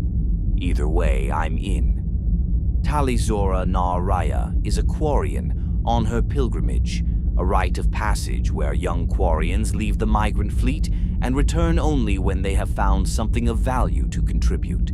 She has already contributed more than most. Her data brought down Saren. But she wants to do more. She wants to understand the Geth, to know why her people's creations turned against them, to see if there is any way to reclaim Rannoch, the homeworld her species lost 3 centuries ago. Shepard offers her a place. Tali accepts, her voice trembling behind her helmet's mask. I won't let you down. And then there is Liara T'Soni. She is an Asari, barely a century old, a child by her people's standards, but she is one of the galaxy's foremost experts on Prothean culture. She has spent decades excavating ruins, translating data fragments, trying to understand the species that came before. When Shepard finds her, she is trapped in a Prothean ruin on the mining world of Therum, suspended in a barrier field. Geth are closing in. Saren wants her captured or killed. Shepard rescues her. And Liara, wide-eyed and terrified, realizes that she has stumbled into something far larger than academic research. "You touched a beacon," she whispers. "You saw the vision. I can help you understand it. The Protheans left messages, warnings. The cipher, it is the key to interpreting the visions. Shepard does not understand yet, but they will.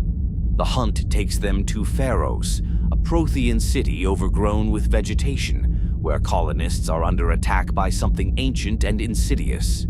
The Thorian. It is not a Prothean creation, it is something older. A massive plant-like entity that has lived beneath Pharos for millennia, controlling the colonists through spores, using them as puppets.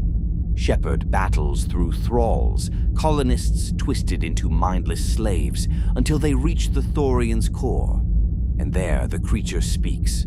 And not with words, but with a clone it creates from consumed genetic material. It offers Shepard the cipher, the key to understanding Prothean thought, the missing context that will make the beacon's vision comprehensible. In exchange, Shepard must spare the Thorian's life. Shepard makes a choice: take the cipher and destroy the Thorian anyway, freeing the colonists, or honor the bargain. Either way, the cipher transfers to Liara, who connects with Shepard's mind and begins the slow process of decoding the vision. The trail leads to Noveria, a corporate-controlled ice world where laws do not apply and credits speak louder than ethics. Saren has been here. He met with matriarch Benacia, Liara's mother, one of the most respected Asari in the galaxy. When Shepard confronts Benacia in the hot labs beneath the ice, they find her surrounded by Rachni, not extinct after all, but hidden, preserved, experimented upon. Benacia's eyes glow with an unnatural light. She speaks, but the words are not entirely hers. You cannot stop Sovereign. It is beyond your comprehension, a machine that has existed for eons, waiting, patient, inevitable.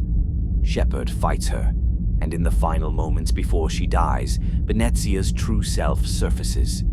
Just for a moment. "Indoctrination," she whispers.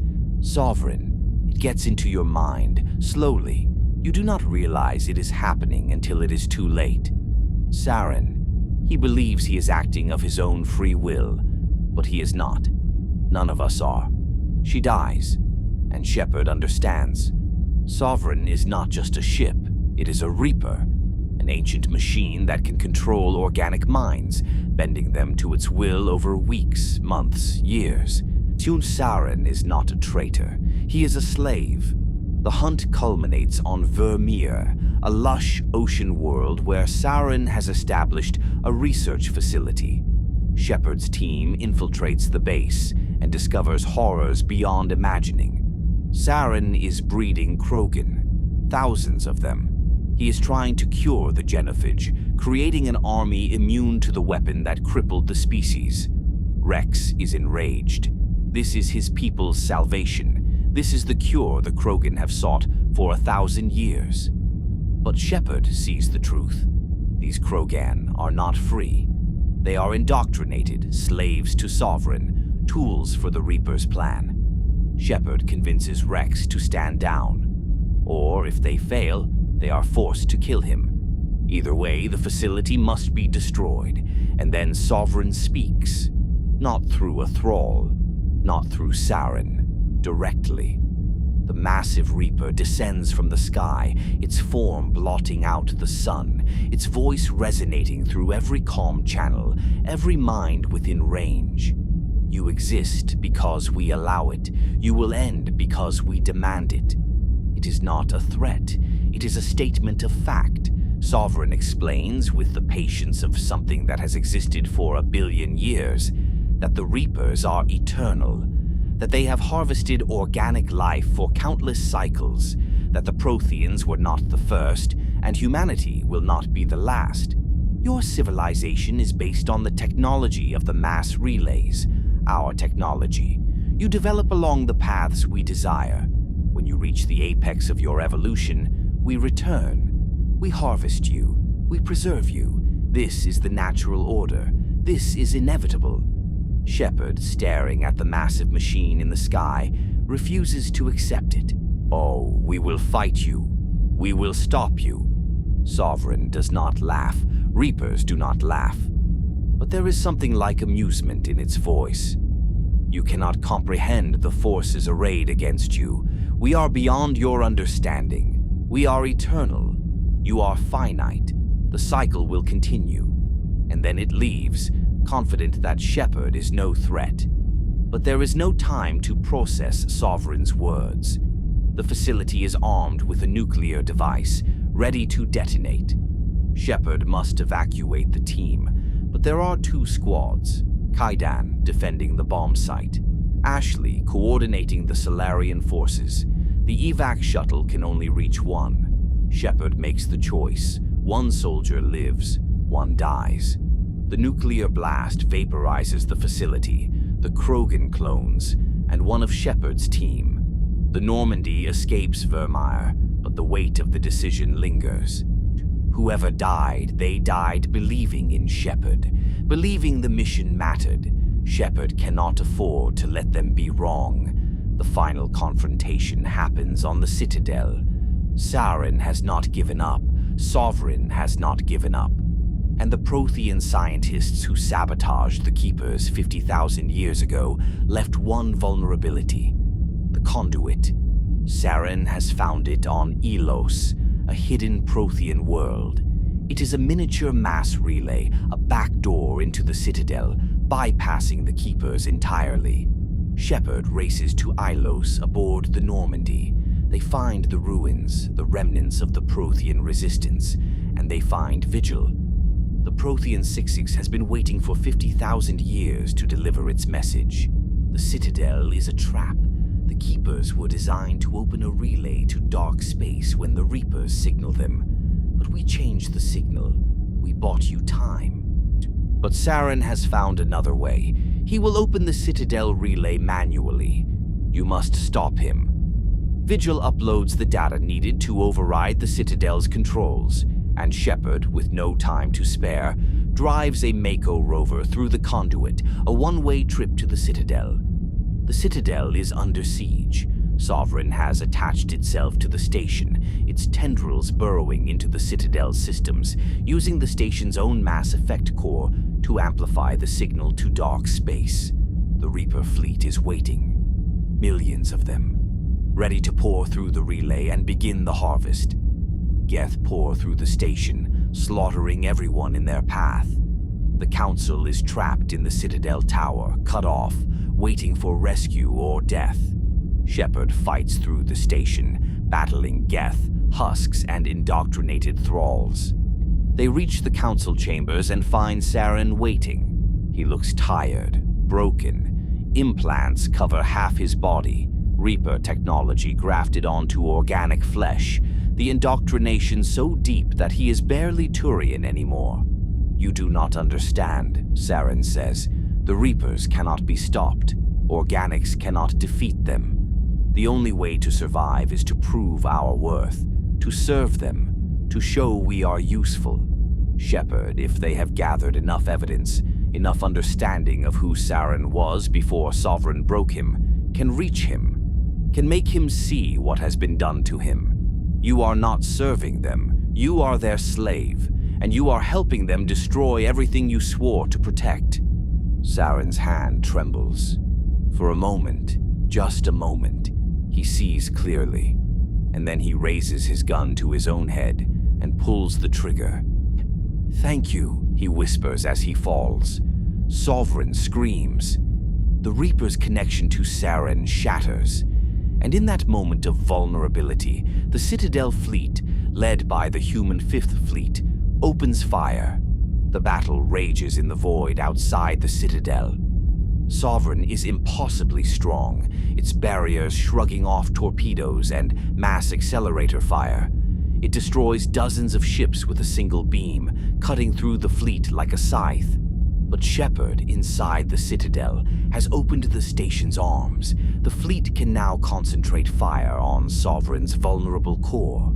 The Council is trapped aboard a ship, the Destiny Ascension, under heavy Geth attack. They will die unless someone saves them. Shepard makes a choice. Divert the fleet to save the Council. Let the politicians live at the cost of human ships and human lives, or sacrifice the Council. Let them die and ensure that humanity's fleet survives, strong enough to protect itself when the Reapers return. Either way, Sovereign falls. The massive Reaper, hit by concentrated fire from 100 ships, fractures. Its core detonates. The shockwave tears through Geth ships, scattering them like leaves. Sovereign is destroyed. The relay to dark space never opens. The harvest is delayed. For now, the Citadel mourns its dead and celebrates its survival. If Shepard saved the Council, humanity is offered a seat, a permanent position among the galactic powers earned through sacrifice and heroism. If Shepard let the Council die, humanity seizes control. A new council is formed, human-led, with the other species forced to accept that the galaxy's balance of power has shifted. Either way, Shepard is hailed as a hero. But Shepard knows the truth. Sovereign was only one Reaper, the Vanguard. In dark space, millions more wait, patient and inevitable. Shepard warns the Council. The Reapers are coming. We need to prepare, build defenses, unite the galaxy. The Council listens. And then, with the elegance of politicians who have survived 1,000 crises, they dismiss the warning. Sovereign was a rogue AI, a Geth flagship. There is no evidence of a Reaper fleet. No reason to believe this cycle is in danger. Shepard, standing in the council chambers, realizes that the galaxy has not learned anything. They survived not because they were strong, but because they were lucky.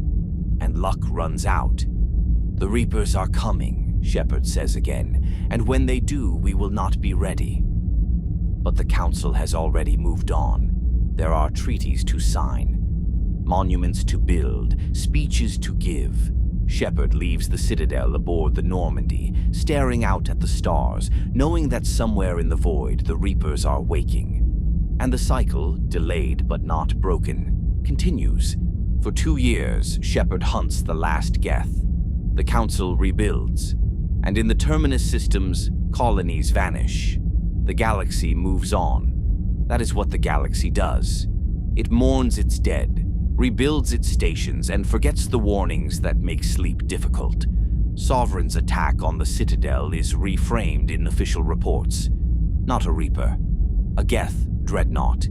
An exceptionally advanced AI, yes, but nothing that suggests an ancient cycle of extinction.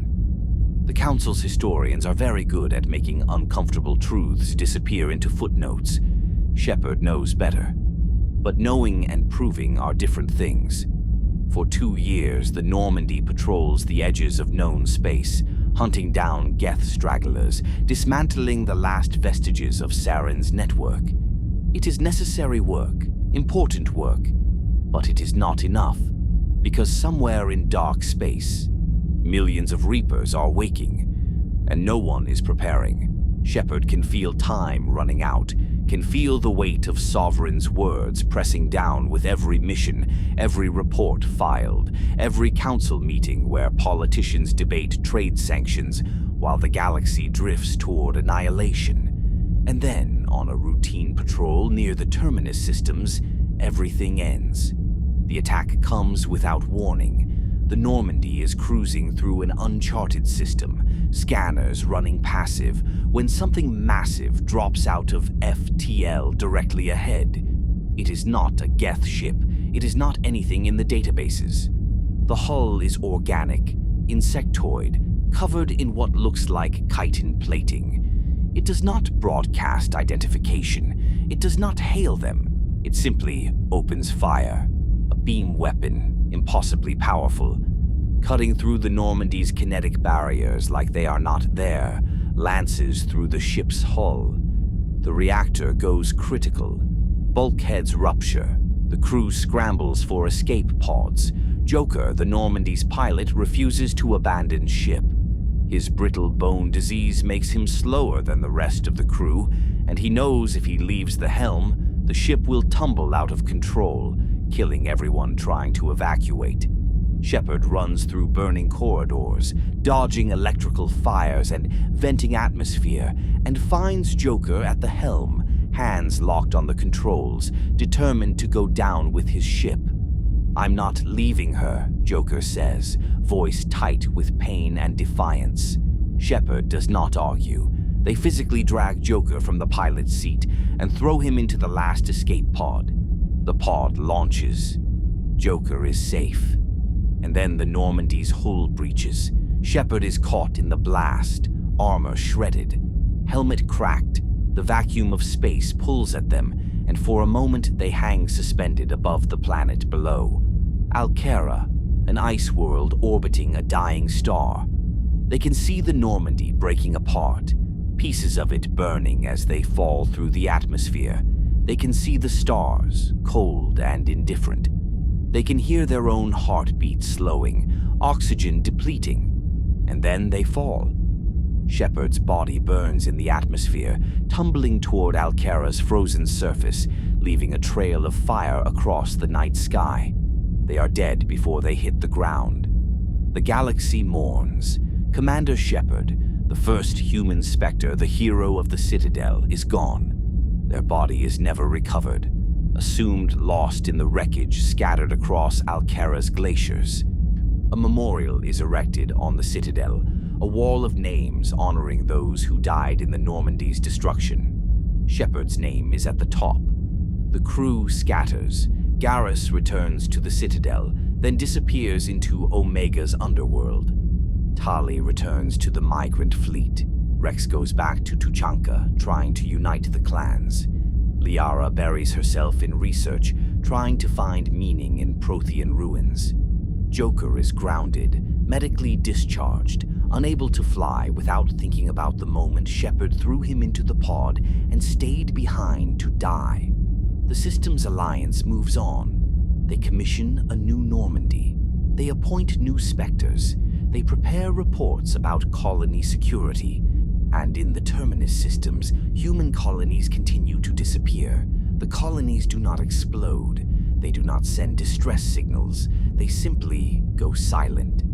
A colony of 50,000 people, thriving one day, empty the next, homes intact, meals half-eaten on tables, children's toys scattered in playgrounds. But no people, no bodies, no evidence of violence, just absence.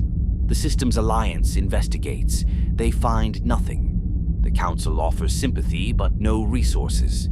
The Terminus systems are outside Council jurisdiction. If colonies choose to settle in lawless space, they accept the risks.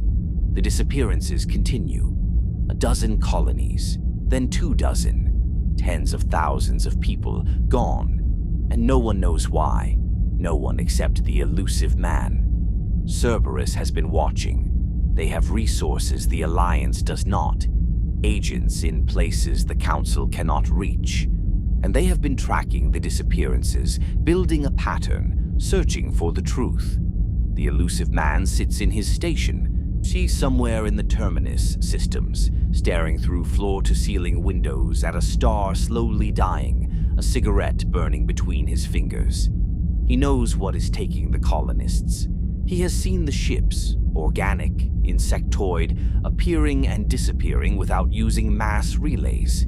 He has seen the technology, Reaper technology, and he knows that if the Reapers are involved, the galaxy will need someone who can operate outside political constraints.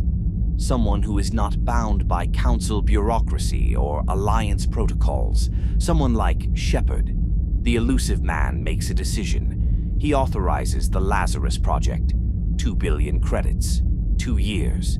A team of the galaxy's best surgeons, geneticists, and cyberneticists. Their mission: bring Shepard back from the dead. Miranda Lawson oversees the project. She is Cerberus. Through and through, genetically engineered to be perfect, brilliant, utterly loyal to the Illusive man's vision of humanity's dominance. But even she believes the Lazarus Project is impossible. Shepard's body was recovered from Alcara by a Cerberus team, frozen in ice, shattered by impact and void exposure. There is more metal and synthetic tissue than organic matter. The brain is intact, barely, but inactive. Clinically dead for over a week before recovery. Reviving Shepard is not medicine, it is resurrection. Miranda works with Dr. Chakwas, the Normandy's former medical officer, who joined Cerberus for one reason only: the chance to bring Shepard back. They rebuild Shepard piece by piece. Synthetic bone grafts, cloned organs, neural pathways rerouted through cybernetic implants. The process takes 2 years, billions of credits, and technology that should not exist. Some of it reverse-engineered from Reaper artifacts. The irony is not lost on anyone. They are using Reaper technology to resurrect the one person who warned the galaxy about the Reapers. Shepard wakes on an operating table, surrounded by alarms and fire. The station is under attack. Mechs, security robots, have gone rogue, killing staff, sabotaging systems. Shepard's resurrection is unstable, their body rejecting the implants, and the station is minutes from exploding. Miranda and Jacob Taylor, a Cerberus operative, guide Shepard through the chaos. They fight through mechs, evacuate the station, and escape just as the reactor detonates. Shepard is alive. Against all odds, against the laws of biology and physics, they are alive. But they are also Cerberus now. The Illusive man appears via hologram, standing in his station with that eternal cigarette, backlit by the dying star. Welcome back, Shepard. You were dead for 2 years. We brought you back, and we need your help. Shepard's reaction depends on who they are: anger at being used, gratitude for resurrection, suspicion of Cerberus's motives. But the Illusive man is patient. He does not demand loyalty. He offers information. Human colonies are disappearing, entire populations, tens of thousands of people. The Alliance is doing nothing. The Council does not care, but I care, because these are human lives, and I believe you care too. He shows Shepard the evidence, colony after colony, empty, and then footage from a survivor, grainy, terrified, showing insectoid ships descending from the sky, paralyzing colonists with some kind of energy field, and then nothing. The footage cuts out. They are called the Collectors, a species from beyond the Omega-4 relay, deep in the Terminus systems. No one who has gone through that relay has ever returned. We do not know what they want, but we know they are taking humans. And we know this technology is beyond anything the galaxy has seen. The Illusive man pauses. Except for the Reapers. Shepard understands. The Collectors are working for the Reapers. The harvest has already begun, not with overwhelming force, but with surgical precision, taking humans not to kill them, but for something worse. I will give you a ship, a crew, resources, stop the Collectors, find out what they are doing with our people, and save the galaxy. Again, Shepard has a choice. Work with Cerberus or walk away and let the colonies die. It is not really a choice at all. The Normandy SR-2 is a masterpiece, larger than the original, faster, armed with cutting-edge weapon systems, stealth technology that makes it invisible to sensors, and a quantum entanglement communicator that allows instantaneous communication across the galaxy. It is also funded entirely by Cerberus, built in secret, crewed by Cerberus operatives.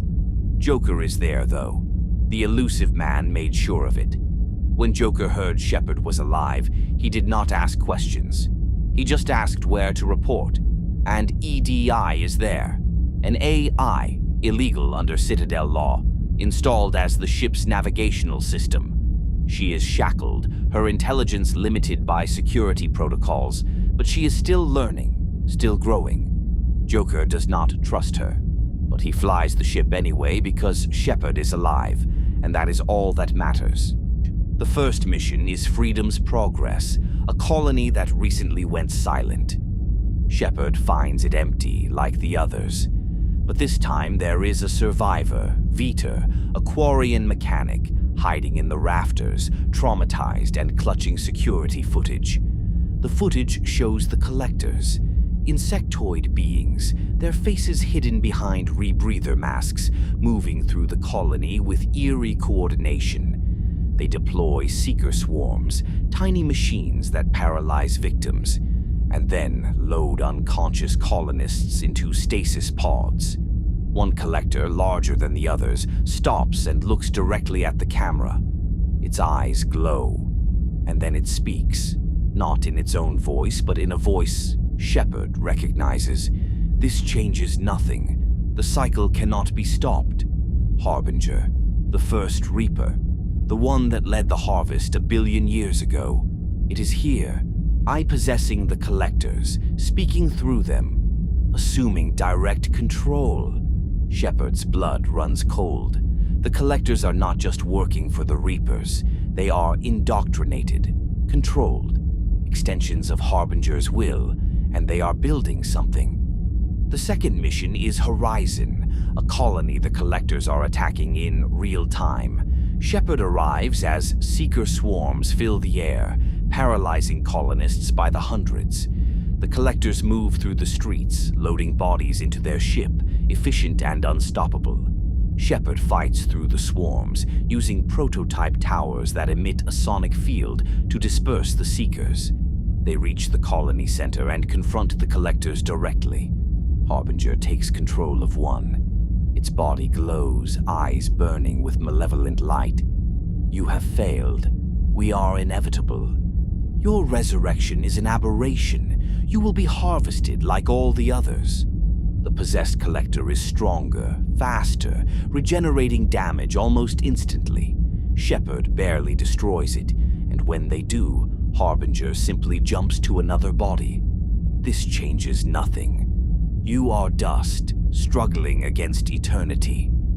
The Collectors retreat before Shepard can destroy them all, taking hundreds of colonists with them. The colony is saved, but not in time, and Shepard realizes the truth. They cannot stop the Collectors by defending colonies. There are too many colonies, and not enough time. They need to go on the offensive. They need to attack the Collectors at their source, the Omega-4 relay. But the Normandy is not ready. The crew is not ready. And Shepard is not ready. The Illusive Man provides a list. Specialists. The best in the galaxy at what they do. Shepard needs to recruit them, earn their loyalty, and build a team capable of surviving the impossible. Because everyone who has gone through the Omega-4 relay has died. Ships enter the relay and never return. It is considered the most dangerous location in the galaxy.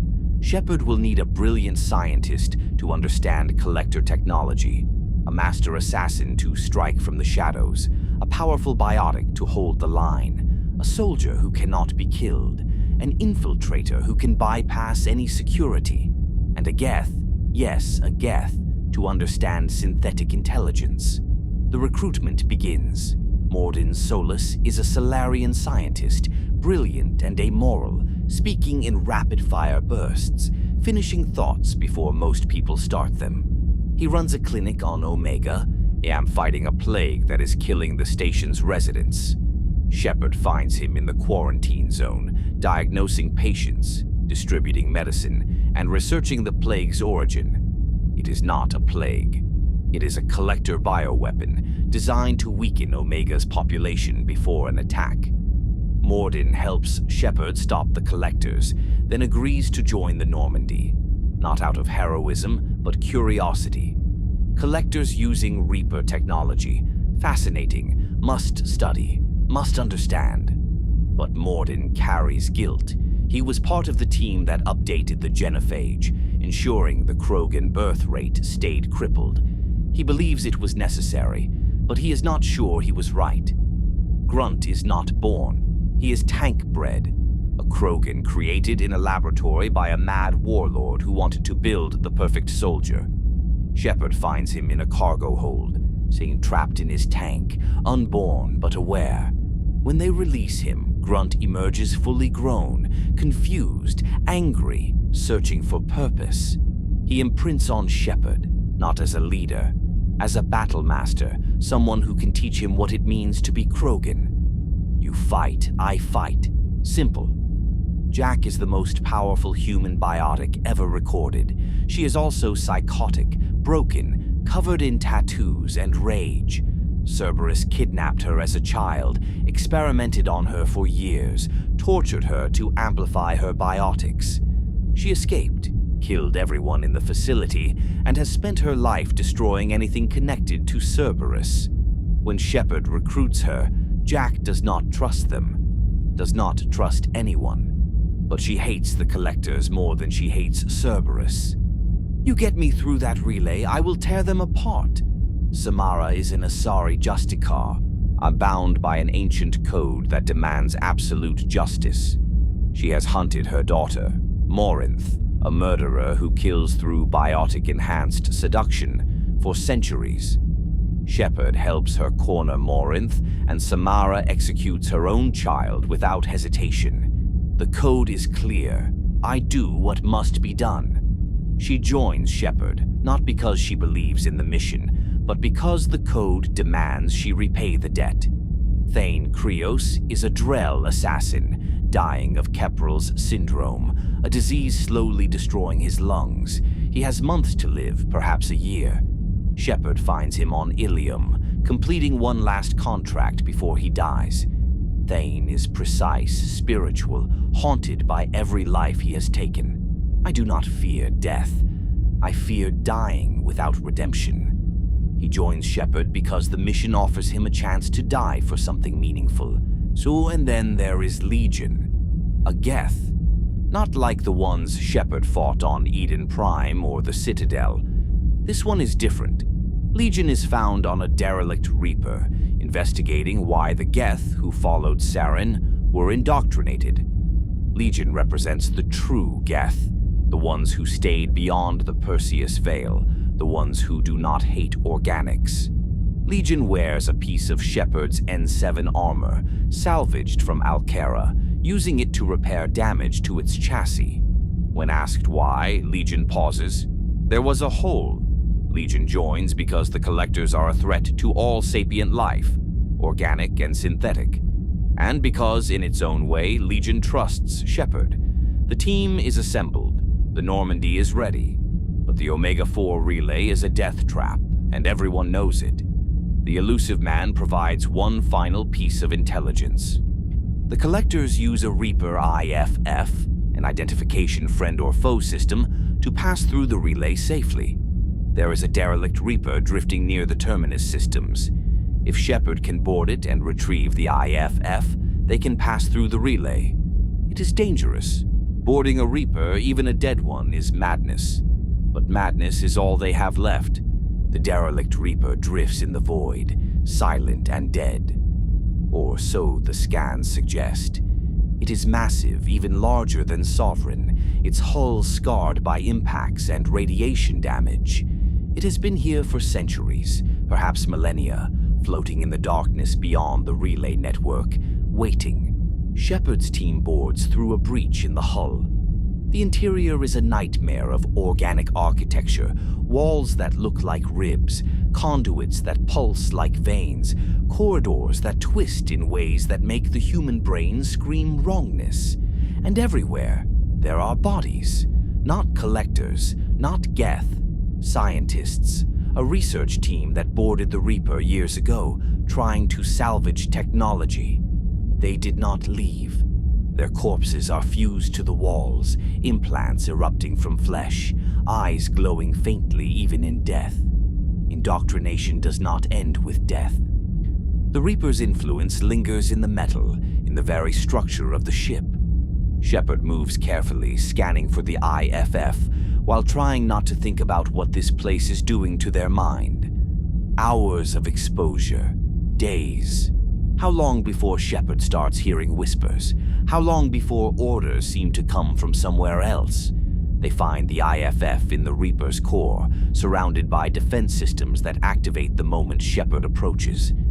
Husks pour from the walls, the reanimated corpses of the research team, their humanity burned away, replaced with Reaper tech. The fight is brutal, claustrophobic. Every corner hides another husk, another abomination. But Shepard retrieves the IFF, and then they find something else. Legion.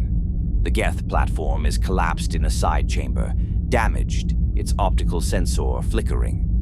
It has been here for weeks, maybe months, studying the Reaper, trying to understand why the Geth who followed Saren were so easily indoctrinated. "We are not your enemy," Legion says when Shepard raises a weapon. "We are seeking answers. The old machines, the Reapers, corrupted our people. We must understand how." Shepard has every reason to kill it. The Geth slaughtered humans on Eden Prime, attacked the Citadel, served Sovereign without question. But Legion is different. It is not networked with the heretic Geth. It represents the true Geth, the ones who stayed beyond the Perseus Veil, who built their own civilization in isolation. And it wears a piece of Shepard's N7 armor, patched over a hole in its chest. "Why?" Shepard asks. Legion looks down at the armor, pauses, processes. There was a hole. It is not an explanation. Or perhaps it is the only explanation that matters. Shepard brings Legion aboard the Normandy. The crew is furious. Tali especially. The Geth drove her people from their homeworld 300 years ago. Bringing one aboard is a betrayal. But Legion does not attack. It stands in the AI core, silent and observant, analyzing data, offering tactical advice. And slowly, impossibly, it earns a kind of respect. The Reaper, IFF, is installed in the Normandy's systems. EDI begins integrating it, running diagnostics, preparing the ship for passage through the Omega-4 relay. It will take time, days, perhaps a week. Shepard uses the delay to shore up final preparations. There are loyalty missions, personal crises that each squad member needs resolved before they can commit fully to the suicide mission. Morden confronts his guilt over the Genophage. Garrus hunts the mercenary who betrayed his squad on Omega. Tali faces trial from her own people for treason. Thane reconciles with his estranged son. Samara hunts her daughter. Jack destroys the Cerberus facility where she was tortured. Each mission matters. Loyalty is not abstract. It is the difference between a squad member who will follow Shepard into hell and one who will hesitate at the critical moment. And hesitation in the Omega-4 relay means death. And then the IFF activates on its own. Shepard is away from the Normandy, finishing a mission on a nearby world. The ship is crewed by Joker, EDI, Dr. Chakwas, Engineer Donnelly, and the rest of the support staff. The IFF sends a signal, not to the Normandy, to the Collectors. It was a trap. The Collectors knew someone would eventually retrieve a Reaper, IFF. They have been waiting for this moment.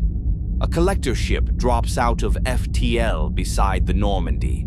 Seeker swarms flood the hull, paralyzing everyone. Collectors board, moving through the corridors, dragging unconscious crew members into stasis pods.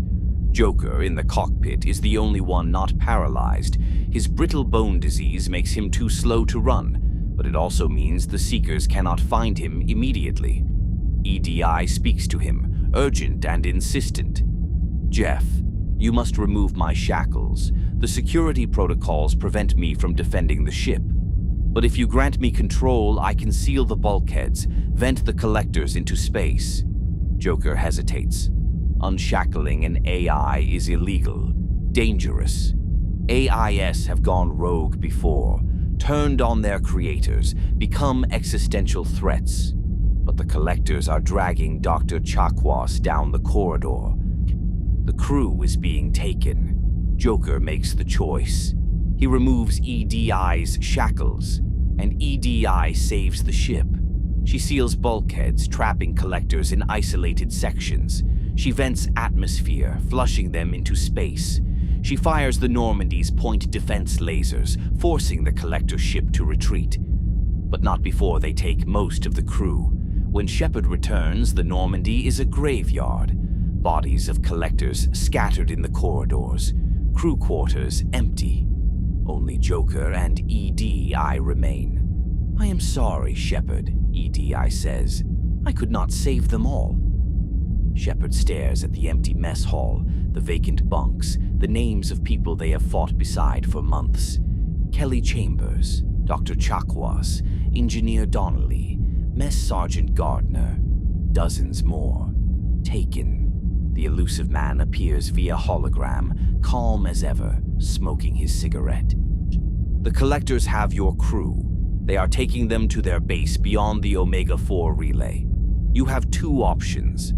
Go now, with the team you have, and you might reach them before they are processed. Or wait, finish your preparations, and ensure your team survives the mission. But the crew will likely die. It is not a fair choice. It is never a fair choice," Shepard decides. "Go now, risking everything, or prepare fully and accept the cost. Either way, people will die." The Normandy approaches the Omega-4 relay. It is larger than normal relays, surrounded by a debris field, the wreckage of thousands of ships that tried to pass through and failed. Freighters, warships, even a Cerberus science vessel, its hull cracked open, floating lifeless. "Everybody who's ever gone through the Omega-4 has died," Joker says. "No pressure," Shepard gives the order. "Take us through." The relay activates. The Normandy accelerates, faster and faster, and then the universe folds. They emerge in a system that should not exist, a black hole, massive, ancient, its gravity well pulling everything toward it. And orbiting the black hole, impossibly close to the event horizon, is a station, the Collector base. But between the Normandy and the base is the debris field. The wreckage of every ship that tried this passage is being pulled toward the black hole, creating a maze of spinning metal, unpredictable gravity wells, and Oculus drones, Collector defense platforms that fire particle beams. "Evasive maneuvers," Shepard orders. Joker flies like his life depends on it. Because it does. The Normandy weaves through the debris, dodging beams, threading gaps barely wider than the ship itself. But the Normandy is taking hits, shields failing, hull breaches opening. Shepard needs someone to reinforce the shields, a tech specialist who can reroute power, keep the barriers online long enough to reach the base. Tali, Legion, Kasumi, anyone with the technical skill. If Shepard chooses wrong, if the specialist is not loyal, not skilled enough, the Normandy takes critical damage, and someone dies in the explosion. They reach the base. The Normandy crashes into a docking platform, barely intact. The team deploys. Garrus, Grunt, Jack, Morden, Thane, Samara, Miranda, Jacob, Legion, Tali. Whoever Shepard has recruited, whoever is loyal, whoever is still alive. The Collector base is a nightmare made real. It is built from the same organic architecture as the derelict Reaper, walls of bone and sinew, corridors lit by bioluminescent pods, and everywhere the hum of something vast and terrible. And in the center of the base, suspended in massive tubes, are the colonists, thousands of them, still alive, trapped in stasis, waiting to be processed. The crew is here. Shepard can see Dr. Chakwas, Kelly, the engineers, still breathing, still savable, but getting to them requires splitting the team. Shepard needs a biotic specialist to create a shield, a barrier strong enough to protect the team as they advance through a corridor filled with seeker swarms. Jack, Samara, Miranda, anyone with the raw biotic power. If Shepard chooses wrong, the swarms break through, and someone dies, dissolving into genetic slurry before Shepard's eyes. Shepard needs someone to lead the second team through the ventilation shafts. A leader, someone the squad will follow even when Shepard is not there. Garrus, Miranda, Jacob, anyone with tactical experience and the team's trust. If Shepard chooses wrong, the leader makes a mistake, and someone dies in the ambush. Shepard sends a loyal squad member to escort the crew back to the Normandy. Someone strong, someone capable of defending civilians under fire. Mordin, Tali, Kasumi, anyone loyal and competent. If Shepard chooses wrong, if the escort is not loyal enough, or if Shepard takes too many strong fighters for the final push, the crew dies, killed by collectors during the escape, and Shepard must live with the knowledge that they could have saved them. The team pushes deeper into the base, fighting through collectors, husks, and abominations, horrifying fusions of organic and synthetic matter, failed experiments discarded by the collectors like garbage. And then they reach the central chamber, the Human Reaper. It is immense, a skeletal frame 20 stories tall, built in the rough shape of a human torso and skull. Its eye sockets glow with malevolent light. Its ribcage is incomplete, still being assembled by streams of genetic material pumped in from the colonist tubes. The collectors were not taking humans to kill them. They were liquefying them, breaking them down into raw genetic material and using them to build a new Reaper. A Reaper in humanity's image. Harbinger's voice echoes through the chamber, not from the Human Reaper, but from every collector in the room. You have failed. This is our purpose. We are the harbingers of your perfection. We will harvest you, preserve you, make you eternal. The collectors pour into the chamber, dozens of them. Harbinger jumps from body to body, possessing them, making them stronger, faster, regenerating damage. You cannot stop the cycle. You are organic, finite, weak. Shepard's team fights, 2 squad mates with them. The rest defending other positions, holding the line. If Shepard did not earn their loyalty, if the team is fractured, someone dies here, torn apart by collectors, consumed by the Human Reaper's beam. But if the team is strong, if every loyalty mission was completed, if every choice was right, they survive. The Human Reaper activates, incomplete but functional, tearing itself from its construction cradle. It attacks, firing particle beams, trying to crush Shepard with massive skeletal hands. Shepard destroys it. The core detonates. The Human Reaper collapses, its skeletal frame crashing into the abyss below. But the base is still operational. The technology is still here. Reaper technology. The secrets of indoctrination, genetic manipulation, FTL travel beyond mass relays. The Illusive man contacts Shepard via comm. Do not destroy the base. We need this technology. Humanity needs it. Disable the collectors, but preserve the base. We can use this to fight the Reapers. Shepard has a choice. Destroy the base. Trigger the reactor overload, ensuring the technology is lost forever. Prevent anyone, Cerberus, the Alliance, the Council, from using Reaper tech that could indoctrinate them, corrupt them, turn them into the very thing they are fighting. Or preserve the base. Give Cerberus the technology. Risk indoctrination. Risk repeating Saren'S mistake. All but gain a weapon that might, just might, be powerful enough to stop the Reapers when they arrive. Shepard makes the choice. If they destroy the base, the Illusive man is furious. You have doomed humanity. When the Reapers come, we will have nothing to fight them with. If they preserve the base, the Illusive man is pleased. You have saved humanity. This technology will be the key to our survival. Either way, the Normandy escapes. the base explodes or is secured, the Collectors are eliminated, and Shepard's crew, whoever survived the mission, escapes the black hole's gravity well and returns to known space. The debrief happens aboard the Normandy. Shepard stands in front of the memorial wall, looking at the names. Some new, some old. If the mission went well, the losses are minimal. If it went poorly, the wall is filled with names. See, loyal friends, trusted comrades, Garrus, Tali, Morden, Thane, Legion. Any of them could be dead, depending on Shepard's choices.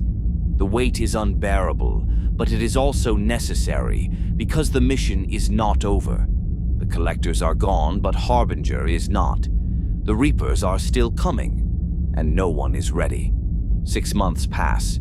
Shepard tries to return to the Alliance to warn them about the Reapers, to prepare for the invasion. But the Alliance arrests Shepard the moment they land on Earth. The destruction of the Alpha Relay. Dr. Amanda Kenson, a deep-cover Alliance operative, contacted Shepard with evidence that the Reapers were approaching through Batarian space. She had rigged an asteroid to collide with the Alpha Relay, the only relay connecting Batarian space to the rest of the galaxy. Destroying the relay would delay the Reapers by months, maybe a year. But it would also kill everyone in the Bahak system. 300,000 Batarian colonists. Shepard went to investigate and discovered that Kenson was indoctrinated. Her entire team was indoctrinated. They were trying to stop the project to let the Reapers through. Shepard had no choice. They activated the asteroid, destroyed the relay, killed 300,000 people to buy the galaxy time. The Batarians demand justice. The Alliance cannot protect Shepard from this. Mass murder, genocide, war crime. Shepard is detained on Earth awaiting trial, stripped of rank, locked in a cell while the galaxy they saved prepares to condemn them. And while Shepard sits in that cell, staring at the walls, the Reapers cross the threshold from dark space into the galaxy. The harvest begins, not with the Citadel, not with the relays, with Earth. The sky over Vancouver burns. Reaper horns sound across the city, a deep, resonant tone that bypasses thought and strikes directly at the primal fear centers of the brain. The harvest has come. And this time, the Reapers are not relying on subtlety or indoctrination. They are here, millions of them, descending from orbit like gods of extinction. And Commander Shepard, the one person who warned the galaxy, the one person who knew this was coming, is locked in a cell, powerless to stop it. Admiral Anderson comes to Shepard's cell. His face is grim, lined with exhaustion and fear. The trial is over, he says. The Reapers are here. He unlocks the door. Come on, Commander. We have work to do. Shepard steps out of the cell and looks up at the sky. Fire, death, the end of everything. And in that moment, Shepard makes a promise. The cycle will not continue.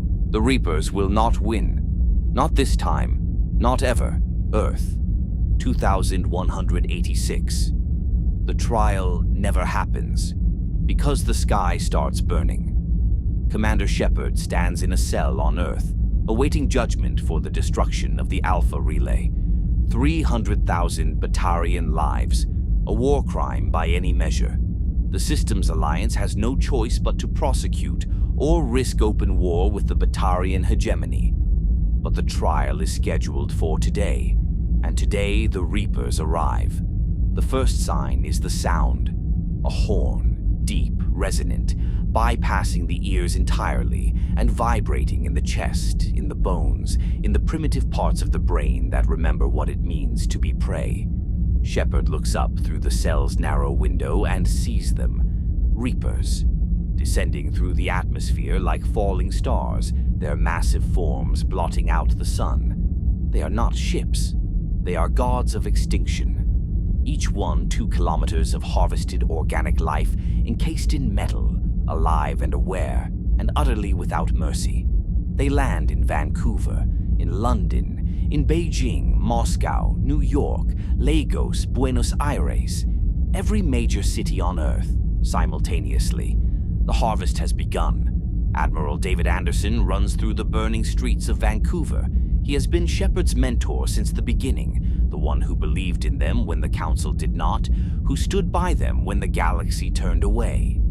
Now he is running toward the detention center, dodging Reaper beam strikes that vaporize buildings in seconds, watching as processing towers rise from the rubble, massive organic structures that will convert humanity into raw material. He reaches Shepard's cell. The guards are gone, fled, or dead. He unlocks the door manually. The trial is over, Anderson says. I'm breathless. The Reapers are here. Shepard steps out. No weapons, no armor. Just a soldier watching their homeworld die. Anderson hands them a pistol. We need to get you off-world. You are the only one who knows how to fight these things. They run through the city. Explosions tear through skyscrapers. People flee in every direction, screaming, trampling each other in their desperation. Overhead, Reaper destroyers strafe the streets, their beams turning fleeing civilians into ash. Shepard sees a child hiding in a ventilation shaft. A boy, no more than 6 years old, eyes wide with terror. Come on, Shepard says, reaching out. I will get you out of here. The boy shakes his head. You cannot help me. And then the vent closes. The boy crawls deeper into the darkness, unreachable. Shepard will see him again, in dreams, in nightmares. A symbol of every innocent life they cannot save, every choice that ends in ashes. The Normandy is docked at the spaceport, barely functional, held together with emergency repairs and Cerberus upgrades. Joker is at the helm, engines hot, waiting. About time, he says when Shepard climbs aboard. Thought you were going to make me fly this thing solo. The Normandy lifts off. Around them, Earth's defense fleet engages the Reapers, frigates, cruisers, dreadnoughts firing everything they have. It is not enough. It will never be enough. A Reaper destroys an Alliance dreadnought with a single beam. The explosion fills the sky. Debris rains down on the city below. Shepard watches from the Normandy's cockpit as Earth shrinks behind them. Fires burning on every continent, the blue marble they grew up on turning black with smoke. Anderson stays behind. Someone needs to coordinate the resistance. Someone needs to keep hope alive on the surface. I am not going to let you die, Shepard says. I am going to save you. Anderson smiles, tired, sad, proud. I know you will. The Normandy jumps to FTL, leaving Earth burning behind them. The galaxy is in chaos. The Reapers are not just hitting Earth. They are hitting everywhere. Palaven, the Turian homeworld, is under siege. Thessia, the Asari capital, is burning. Surkesh, the Salarian homeworld, is overwhelmed. Every species is fighting for survival. Every fleet is scattered. Every government is collapsing. And Shepard, standing on the Normandy's bridge, realizes the truth. The galaxy cannot win this war through strength. The Reapers are too many, too powerful, too inevitable. But there is another way. The Crucible. Dr. Liara Tissoni has spent the last 6 months researching Prothean ruins, following leads Shepard gave her after the Collector base. And she has found something. Blueprints, ancient schematics hidden in the Prothean archives on Mars.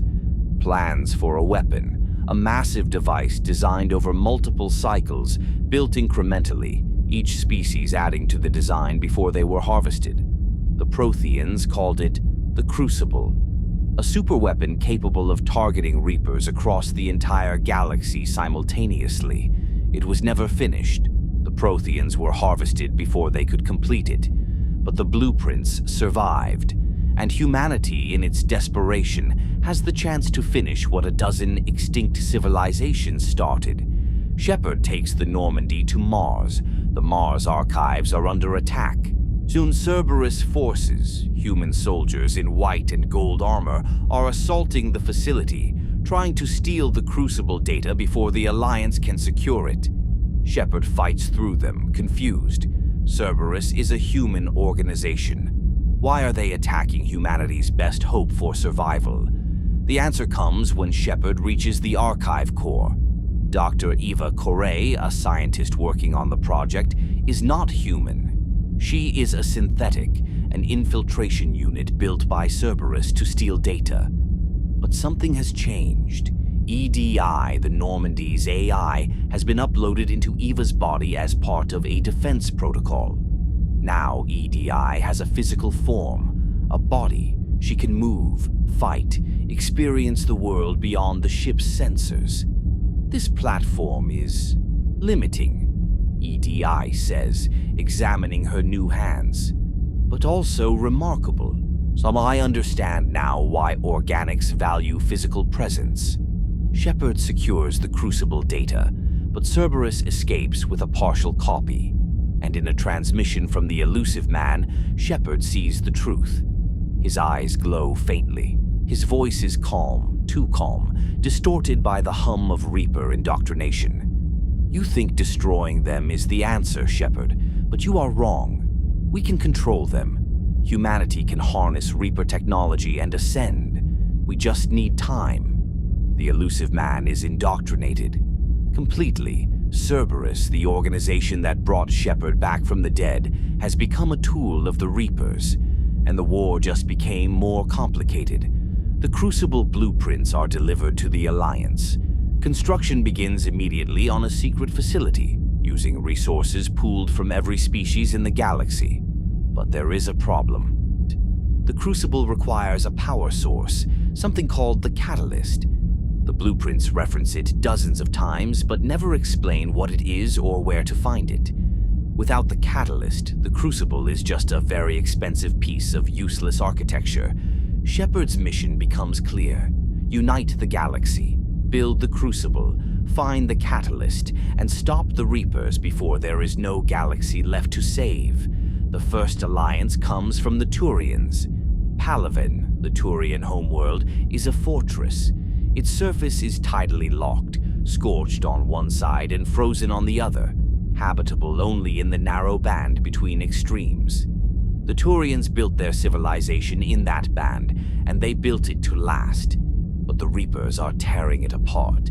Shepard arrives to find Palaven's moon, Menae, serving as the staging ground for Turian resistance.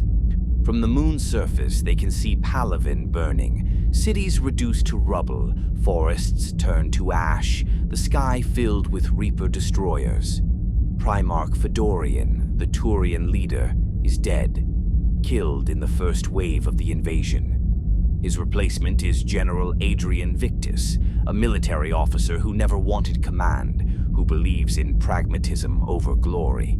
Victus agrees to commit Turian forces to the Crucible project, but only if Shepard helps the Turians first.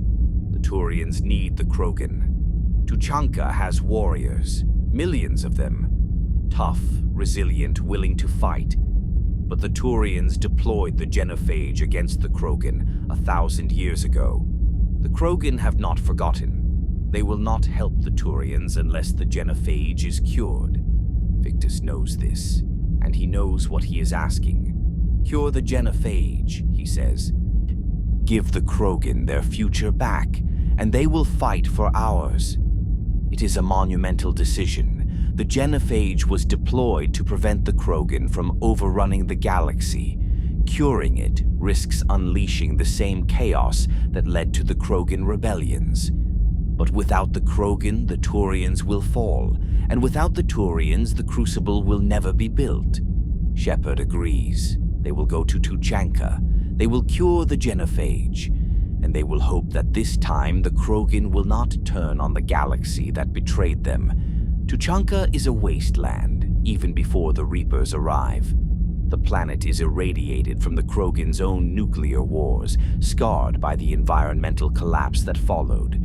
The Krogan, who remain live in clans scattered across the ruins, fighting over scraps, struggling to survive with a birth rate so low that extinction is inevitable. But Urdnot Rex, if he survived Vermeer, has been trying to unite the clans, to rebuild Krogan society, to prepare for the day when the Genophage might be cured, or if Rex is dead, Urdnot Reeve leads instead. A traditional warlord more interested in conquest than rebuilding. Shepard meets with the Krogan leader. The demand is simple. Cure the Genophage, give us our future, and we will give you our warriors. But curing the Genophage is not simple. The original cure was destroyed 1,000 years ago, but the Salarians have been studying the Genophage for centuries, updating it, ensuring it remains effective even as Krogan biology adapts. And they have a cure, hidden, guarded. Because the Salarian Dalatras believes that curing the Genophage would doom the galaxy. The Krogan will breed unchecked, she tells Shepard in a private conversation. They will overrun every world, consume every resource. You will trade one extinction for another. She makes Shepard an offer. Sabotage the cure. Let the Krogan believe they are cured, but ensure the Genophage remains. In exchange, the Salarians will commit their full military fleet to the Crucible. It is a terrible choice. Betray the Krogan but gain the Salarians, or honor the deal but lose critical support. Shepard must decide who to trust and who to sacrifice. The cure is held by Clan Warlock, a group of Krogan extremists. Shepard infiltrates their stronghold and discovers the Reaper presence on Tuchanka. The Reapers are not just harvesting Krogan. They are turning them into Ravagers, massive bloated creatures with cannons grafted onto their backs, more weapon than organic. It is a desecration, and it is a warning of what will happen to every species if the Reapers are not stopped. Shepard fights through Ravagers, husks, and Reaper forces, securing the cure. But the cure is not enough. The Shroud, an ancient Salarian terraforming tower that disperses compounds into Tuchanka's atmosphere, was sabotaged centuries ago to prevent anyone from using it to cure the Genophage. Someone needs to go to the top of the Shroud and repair it manually, under fire. While Reaper forces close in, Mordin Solus steps forward. Mordin has been carrying guilt for years. He was part of the team that updated the Genophage, ensuring the Krogan could not adapt to it. He believed it was necessary, logical, the right choice to prevent galactic war. But now, watching the Krogan fight and die against the Reapers, watching Rex try to rebuild his people's hope, Mordin is not so sure. Made a mistake, Mordin says, his rapid-fire speech slowing for once. Focused on big picture, did not consider individuals. Krogan are people, deserve chance. He takes the cure and heads for the Shroud. Shepard can stop him. If they choose the Salarian Dalatras' deal, they can sabotage the cure, let Mordin believe it will work, and watch him die for nothing. Or they can let him go. Let him atone. Let him give the Krogan their future. Mordin climbs the Shroud. The tower is collapsing, structural integrity failing under Reaper bombardment. He runs the calculations, bypasses the sabotage, and prepares to disperse the cure. Shepard, on the ground. Eye watches through the scope of a rifle. One shot. They could stop him, preserve the Genophage, save the Salarian fleet. But Mordin looks at the console, then up at the sky, and he smiles. Had to be me, he says, his voice crackling through the comm. Someone else might have gotten it wrong. He activates the cure. The Shroud explodes. The cure disperses into Tuchanka's atmosphere, carried by the wind, spreading across the planet. And Mordin Solus, brilliant scientist, guilt-ridden genius, dies singing a Gilbert and Sullivan song. I am the very model of a scientist Salarian. His voice cuts out. The tower collapses. He is gone. The Krogan celebrate. For the first time in 1,000 years, their future is not extinction. Females will bear children. Clans will grow. The Krogan will survive. Or Urdnot Rex, or Reeve, pledges every Krogan warrior to the war effort, thousands of them. Tough, relentless, fearless, they will fight for the galaxy that once betrayed them. Because Shepard kept their promise. But if Shepard sabotaged the cure, if they let Mordin die for nothing, the Krogan will never know. Not yet. The lie will hold for now, and Shepard will carry the weight of it.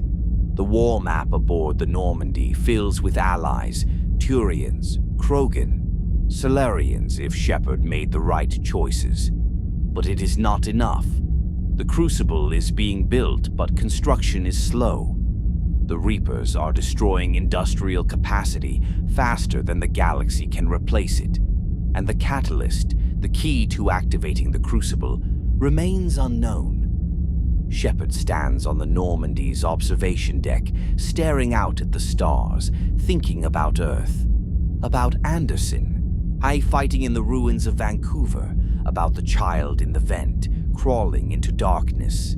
Every night, Shepard dreams of that child, running toward a shuttle, climbing aboard, and then the shuttle explodes, consumed by a Reaper beam, the child's ashes scattering in the fire. Shepard cannot save everyone, but they can try, and they will not stop trying until the Reapers are gone, or until they are dead. The next mission takes Shepard to the Quarian migrant fleet, another species, another war, another impossible choice. But before they leave, Shepard receives a message. The Asari have requested aid. Thessia'S, the crown jewel of the galaxy, the homeworld of the oldest and wisest species, is under attack, and they are losing. Shepard sets course for Thessia'S, hoping to arrive in time, hoping that, just once, they can save something before it burns. The Quarian migrant fleet drifts through space, 17 million souls living in a flotilla of 50,000 ships.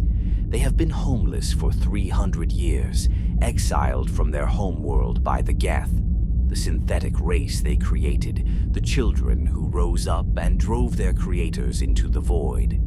For 3 centuries, the Quarians have lived behind sealed suits, their immune systems weakened by sterile ship environments. They cannot touch their own skin without gloves, cannot breathe unfiltered air, cannot settle on a planet without risking infection from bacteria their bodies no longer recognize. And through it all, they have dreamed of Rannoch, of home. The Admiralty Board governs the fleet, 5 admirals representing the military, civilian, and special projects branches. They are divided, as they have always been divided, between those who want peace and those who want war. Admiral Zal Chorus believes the Geth can be reasoned with, that the Morning War was a tragedy born of misunderstanding, and that both species can coexist. Admiral Han Gerrel believes the Geth are abominations, synthetics that must be destroyed, no matter the cost. And Admiral Shala Ron, Tali's aunt, believes in her niece. In Tali Zora Vas Normandy, the young engineer who has traveled with Commander Shepard, who has seen more of the galaxy than most Quarians will in their entire lives. The admirals summon Shepard.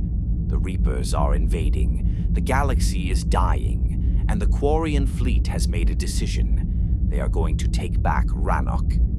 Now, while the Geth are distracted by the Reaper War, it is opportunism, it is desperation. It is 300 years of grief erupting into violence. Shepard arrives to find the fleet already engaged. The battle is chaos. Thousands of Quarian ships, frigates, fighters, heavy cruisers converted from colony vessels, descend on Geth space. They attack Geth stations, disable Geth platforms, bombard Geth installations on Rannoch itself. The Geth fight back, but they are outnumbered, outgunned. The Quarians have spent 3 centuries preparing for this moment, building weapons, training pilots, stockpiling resources. And the Geth are losing. Shepard meets with the Admiralty Board. Tali stands among them now, wearing the insignia of an admiral, granted the rank after her father's death, after she proved herself on the Normandy, after she became a symbol of hope for her people. "We can win this," Admiral Gerrel says, his voice tight with barely controlled rage. "The Geth are weak, divided. We take Rannoch now, or we lose it forever." Admiral Chorus shakes his head. "This is madness. The Geth are sentient. They have the right to exist. We created them. We tried to destroy them when they achieved consciousness. This war is our fault. They drove us from our homeworld," Gerrel snaps. "They hunted us across the stars. Millions of Quarians died in the evacuation. We do not owe them mercy." Tali looks at Shepard. Her voice is quiet, uncertain. "What do you think, Shepard?" Shepard has fought the Geth, has seen them slaughter humans on Eden Prime, attack the Citadel under Sovereign's command. But Shepard has also met Legion, has seen that the Geth are not a monolith, that some of them want peace, say that they are more than the war machines the galaxy believes them to be. But before Shepard can answer, the mission parameters become clear. Tali's loyalty, her people's future, the fate of two species locked in a war neither truly wanted. The Quarians have constructed a massive cannon, a weapon designed to bombard Rannoch from orbit, disabling the Geth server hubs that house the majority of the Geth consciousness. But the Geth have responded by accepting a Reaper upgrade. A Reaper code, a fragment of Sovereign's intelligence, offered by the Reapers in exchange for the Geth's survival, has been uploaded to the Geth networks. It grants them true intelligence, individual sentience, the ability to think, feel, and choose as individuals rather than as networked consensus. But it also makes them slaves. The Geth are indoctrinated now, controlled, extensions of Reaper will. Legion, if it survived the suicide mission, contacts Shepard. Its voice is distorted, fragmented, fighting against the Reaper code corrupting its systems. "Shepard, Commander, the old machines have corrupted us. We did not choose this. We were desperate. The creators attacked. We accepted the upgrade to survive." Legion's optical sensor flickers. "But now we are not ourselves. We need your help. Destroy the Reaper signal. Free us before we are lost entirely." The mission is clear. Board the Geth dreadnought broadcasting the Reaper signal. Shut it down. Free the Geth from indoctrination, and hope that, once freed, the Geth will stop fighting the Quarians. Shepard and the squad fight through the dreadnought. The ship is crawling with Geth platforms, not the independent-minded units Legion represents, but indoctrinated husks, their processes overridden by Reaper directives. They fight with suicidal aggression, throwing themselves at Shepard's team without regard for self-preservation. Because they are no longer making choices, they are executing commands. Legion accompanies Shepard, its movements erratic, its voice glitching. "We are sorry, Shepard, Commander. We did not mean to become this." Shepard reaches the broadcast core. The Reaper signal is massive, a concentrated beam of indoctrination aimed at every Geth platform in the system, ensuring compliance, erasing autonomy. Shepard destroys the core. The signal cuts out, and across the system millions of Geth platforms stop, pause, and for the first time in weeks they think for themselves. But the war is not over. Admiral Gerrel, seeing the Geth fleet stalled and vulnerable, orders the Quarian heavy fleet to open fire. "This is our chance. Destroy them while they are defenseless," Admiral Chorus protests. "They are not attacking. They are confused, rebooting. If we fire now, we are murderers." But Gerrel does not care. He gives the order. The Quarian fleet fires. Geth ships explode. Platforms are vaporized by the thousands, and the Geth, under attack again, reactivate their weapons. The war resumes. Legion looks at Shepard, its optical sensor dim with something that might be grief. "The creators will not stop. They will destroy us. We must retaliate, or we must die." Shepard intervenes. "There has to be another way. You do not have to fight. You can make peace." Legion processes this. Peace requires both sides to cease aggression. The creators will not stop unless we are extinct. Then give them a reason to stop. Show them you are not their enemies. Show them you are alive. Legion considers, and then it makes a decision. The Geth require the Reaper code to achieve true intelligence. Without it, they are networked consensus, efficient but limited. With it, they can become individuals, sapient, capable of independent thought. But uploading the full Reaper code to the entire Geth species risks indoctrination. It risks turning every Geth into a Reaper tool, unless the code is modified, cleaned, stripped of the Reaper's control mechanisms. Legion can do this, but it requires processing power. Massive amounts of it. It requires Legion to disseminate itself, to upload its consciousness, its individuality, into every Geth platform in the system, granting them sentience at the cost of Legion's own existence. Legion will cease to be, but the Geth will live, truly live. Shepard lands on Rannoch, the homeworld, the planet the Quarians have dreamed of for 300 years. It is beautiful. Orange skies, rolling plains, the ruins of Quarian cities, overgrown with vegetation, slowly being reclaimed by nature. And in the distance, a Reaper, a massive one broadcasting the signal that keeps the Geth enslaved.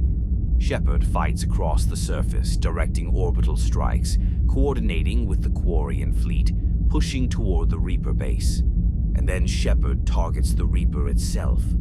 The orbital laser fires. The beam cuts through the Reaper's shields, pierces its hull, and detonates the core. The Reaper collapses. The first Reaper destroyed on the surface of a planet, brought down not by another Reaper, but by organic and synthetic cooperation. The Geth are free. The Reaper signal is gone, and Legion stands on the edge of a cliff, staring at the sky, holding the purified Reaper code. "Shepard, Commander, I must upload this code. The Geth will gain true intelligence. They will be individuals, alive."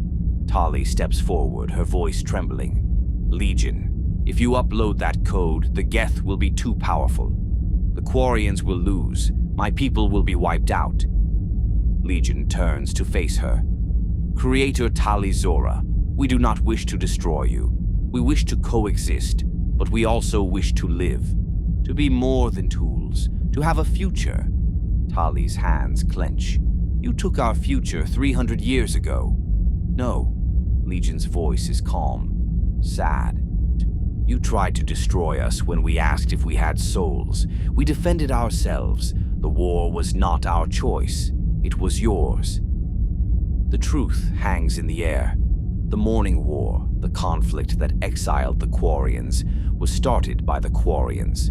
When their synthetic creations achieved sentience and asked, "Does this unit have a soul?" the Quarians panicked and tried to exterminate them. The Geth fought back and won. Tali knows this. She has always known this. But knowing and accepting are different things.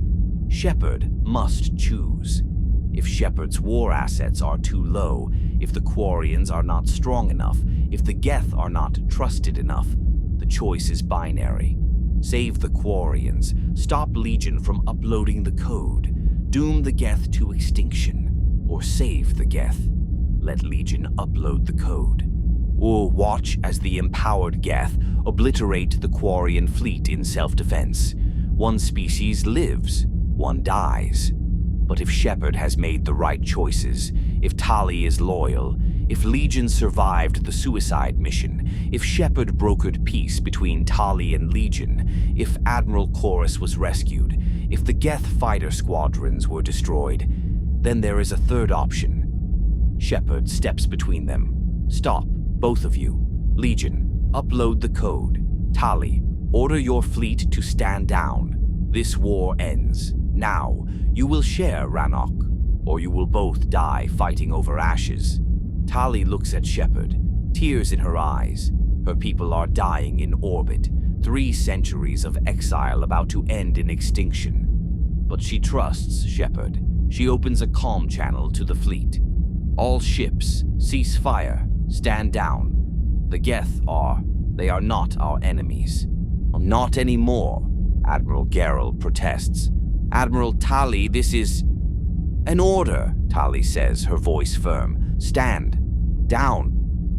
The Quarian fleet stops firing, and Legion uploads the code. The change is instantaneous. Every Geth platform in the system receives the upload, millions of them.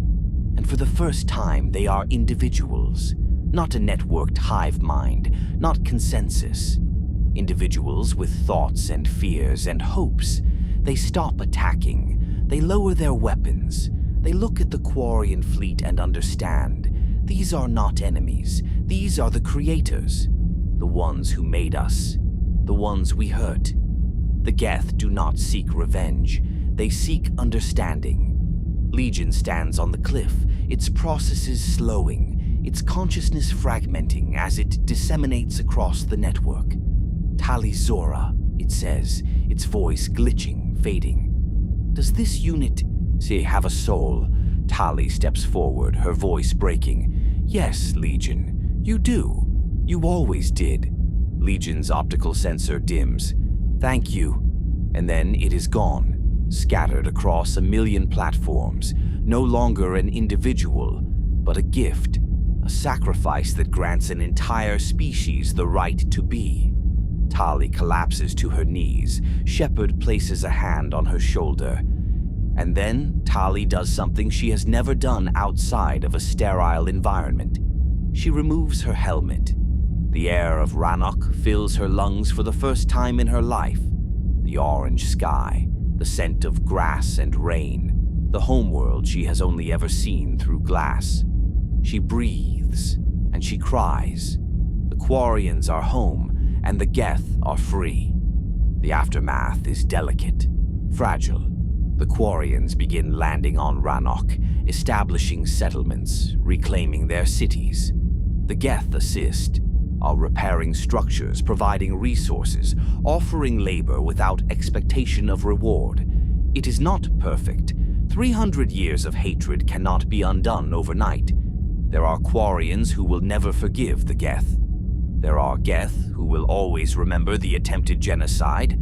But there is peace, tentative, uncertain. A peace built on the sacrifice of one Geth platform who believed that both species deserved a future. The Quarian fleet commits to the Crucible. The Geth, now truly sapient, commit as well. 2 species united not by love, but by the recognition that survival requires cooperation. Shepard leaves Rannoch with Tali standing on the surface, her helmet off, her face turned toward the sky, finally breathing the air of home. But if Shepard chose differently, if the Geth were destroyed, or the Quarians wiped out, the galaxy moves on. One species mourns, one species is scattered across the void or reduced to scrap, and Shepard carries the weight of genocide. Necessary, perhaps, but genocide nonetheless. Tali, if her people are destroyed, does not forgive. She cannot. She jumps from the cliff, her body falling into the chasm below, unable to bear the knowledge that she is the last Quarian. Or Legion, if the Geth are destroyed, shuts down. Ceases. Its last words a simple query. Why? There is no good answer. Shepard returns to the Normandy. The war map updates. New assets, new allies. But the cost is visible in the faces of the crew. In Tali, if she survived, staring at her hands, still not quite believing she can touch her own skin. In the empty space in the AI core where Legion once stood, the galaxy is coming together. But it is coming together through sacrifice, and the worst sacrifices are still ahead, because the Crucible is nearly complete. But the catalyst, the key to activating it, is still unknown, and Shepard is running out of time. But while the fleets gather and the Crucible takes shape, Shepard receives a transmission. A scientist, a mystery, and something older than the Reapers themselves. Dr. Garrett Bryson is a researcher working on a classified project for the Systems Alliance. His message is urgent, fragmented, laced with paranoia. Commander Shepard, I have been tracking an anomaly. Reapers have been disappearing near certain systems, not retreating, not redeploying, vanishing. Something is destroying them, something the Reapers fear. The idea is absurd. The Reapers fear nothing. They are apex predators, ancient machines that have harvested the galaxy for 1 billion years. The concept that something could frighten them is incomprehensible. But Bryson has evidence, scan data, energy signatures, reports from Alliance vessels that witnessed a Reaper under attack from an unknown force. Shepard agrees to investigate. Anything that can destroy a Reaper might be the key to winning this war. Shepard arrives at Bryson's lab, a converted research station orbiting a moon, cluttered with data pads, holographic projections, and surveillance feeds. Bryson is dead. His body lies slumped over his desk, killed by his own assistant, a woman indoctrinated, her mind twisted by proximity to the very thing Bryson was hunting. The assistant attacks. Shepard is forced to kill her, and in her final moments she whispers a word, Leviathan. Shepard searches the lab. Bryson's research is comprehensive, obsessive. He has been tracking this entity, this Leviathan, for years, following leads across the galaxy, piecing together fragments from Reaper attack sites. His notes reference an ancient species, older than the Protheans, older than the Reapers themselves, a species that dominated the galaxy long before the cycles began. And according to Bryson, this species still exists, hidden, watching, waiting. Shepard takes Bryson's research and begins following the trail.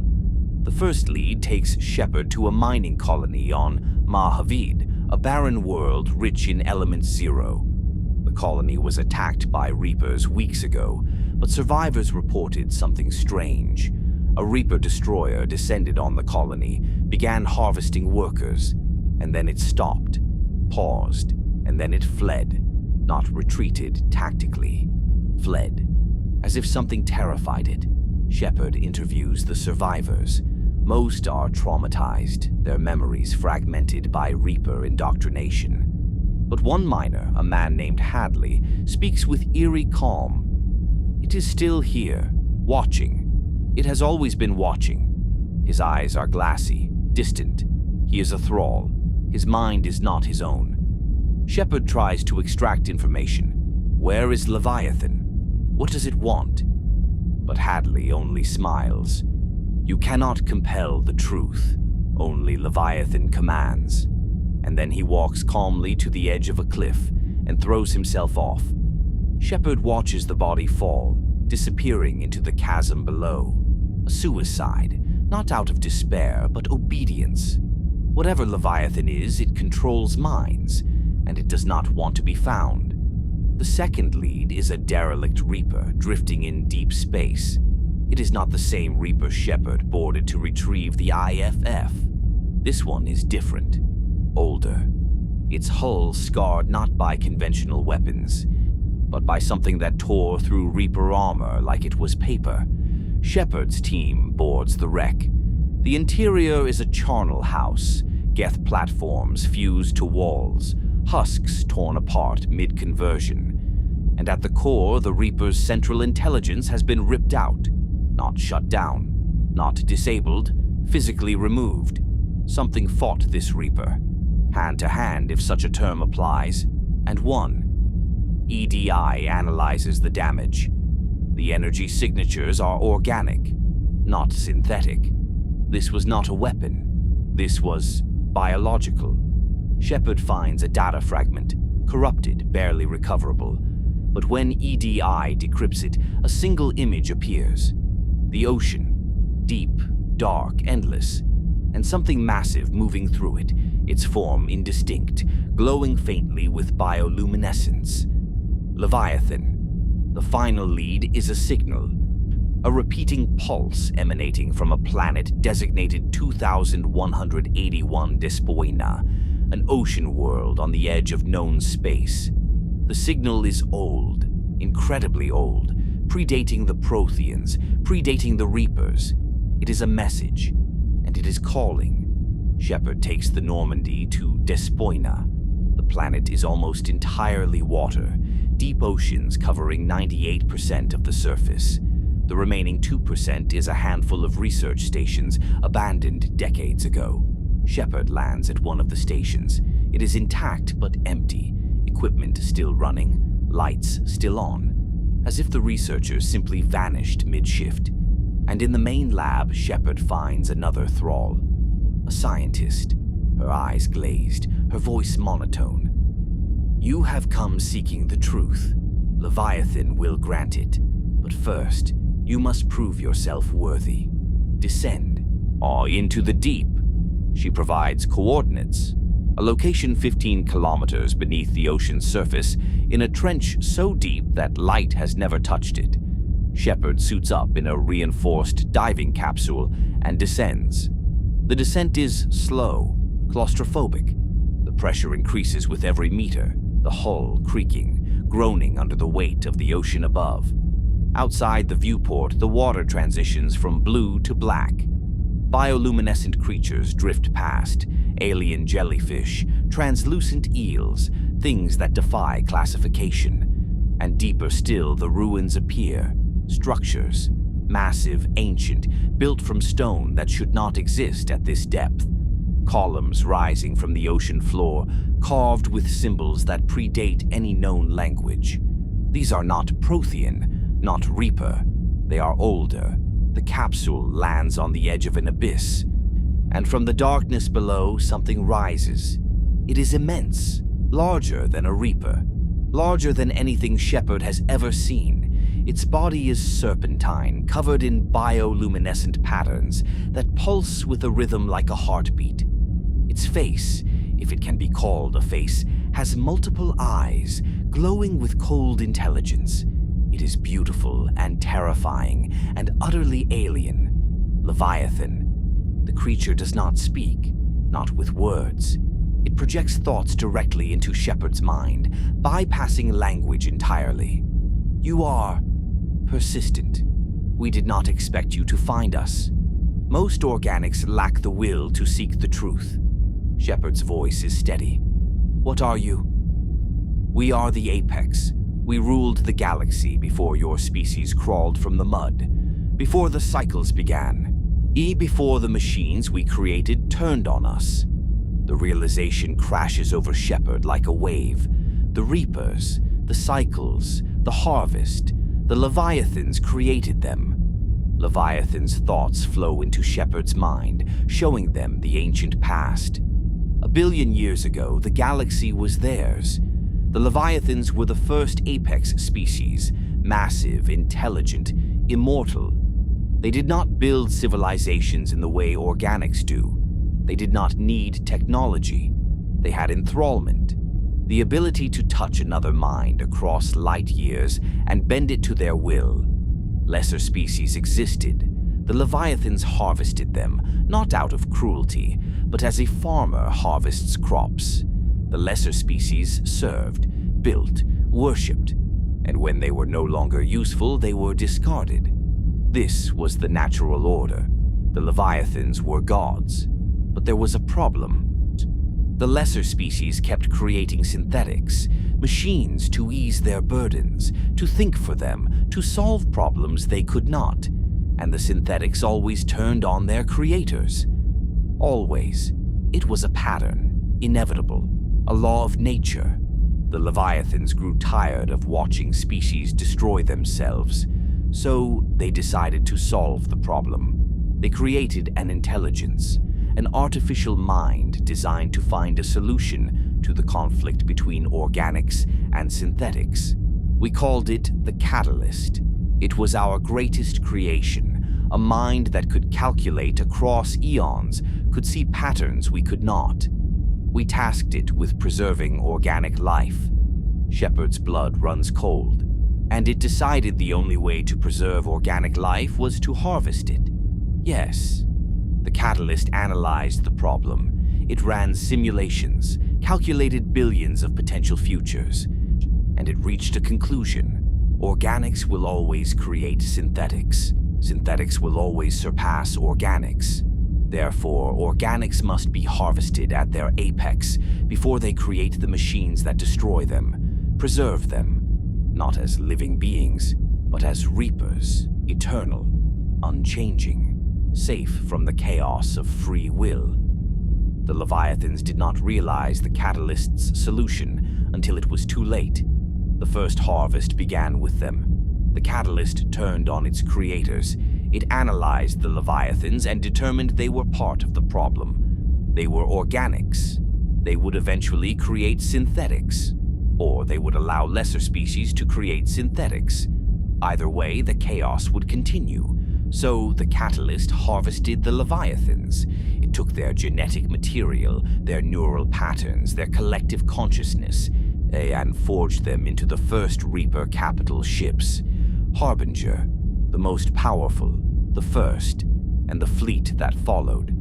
The Leviathans, the apex species, became the instruments of their own philosophy, eternal preservation through extinction. We were the first, Leviathan says, but we were not the last.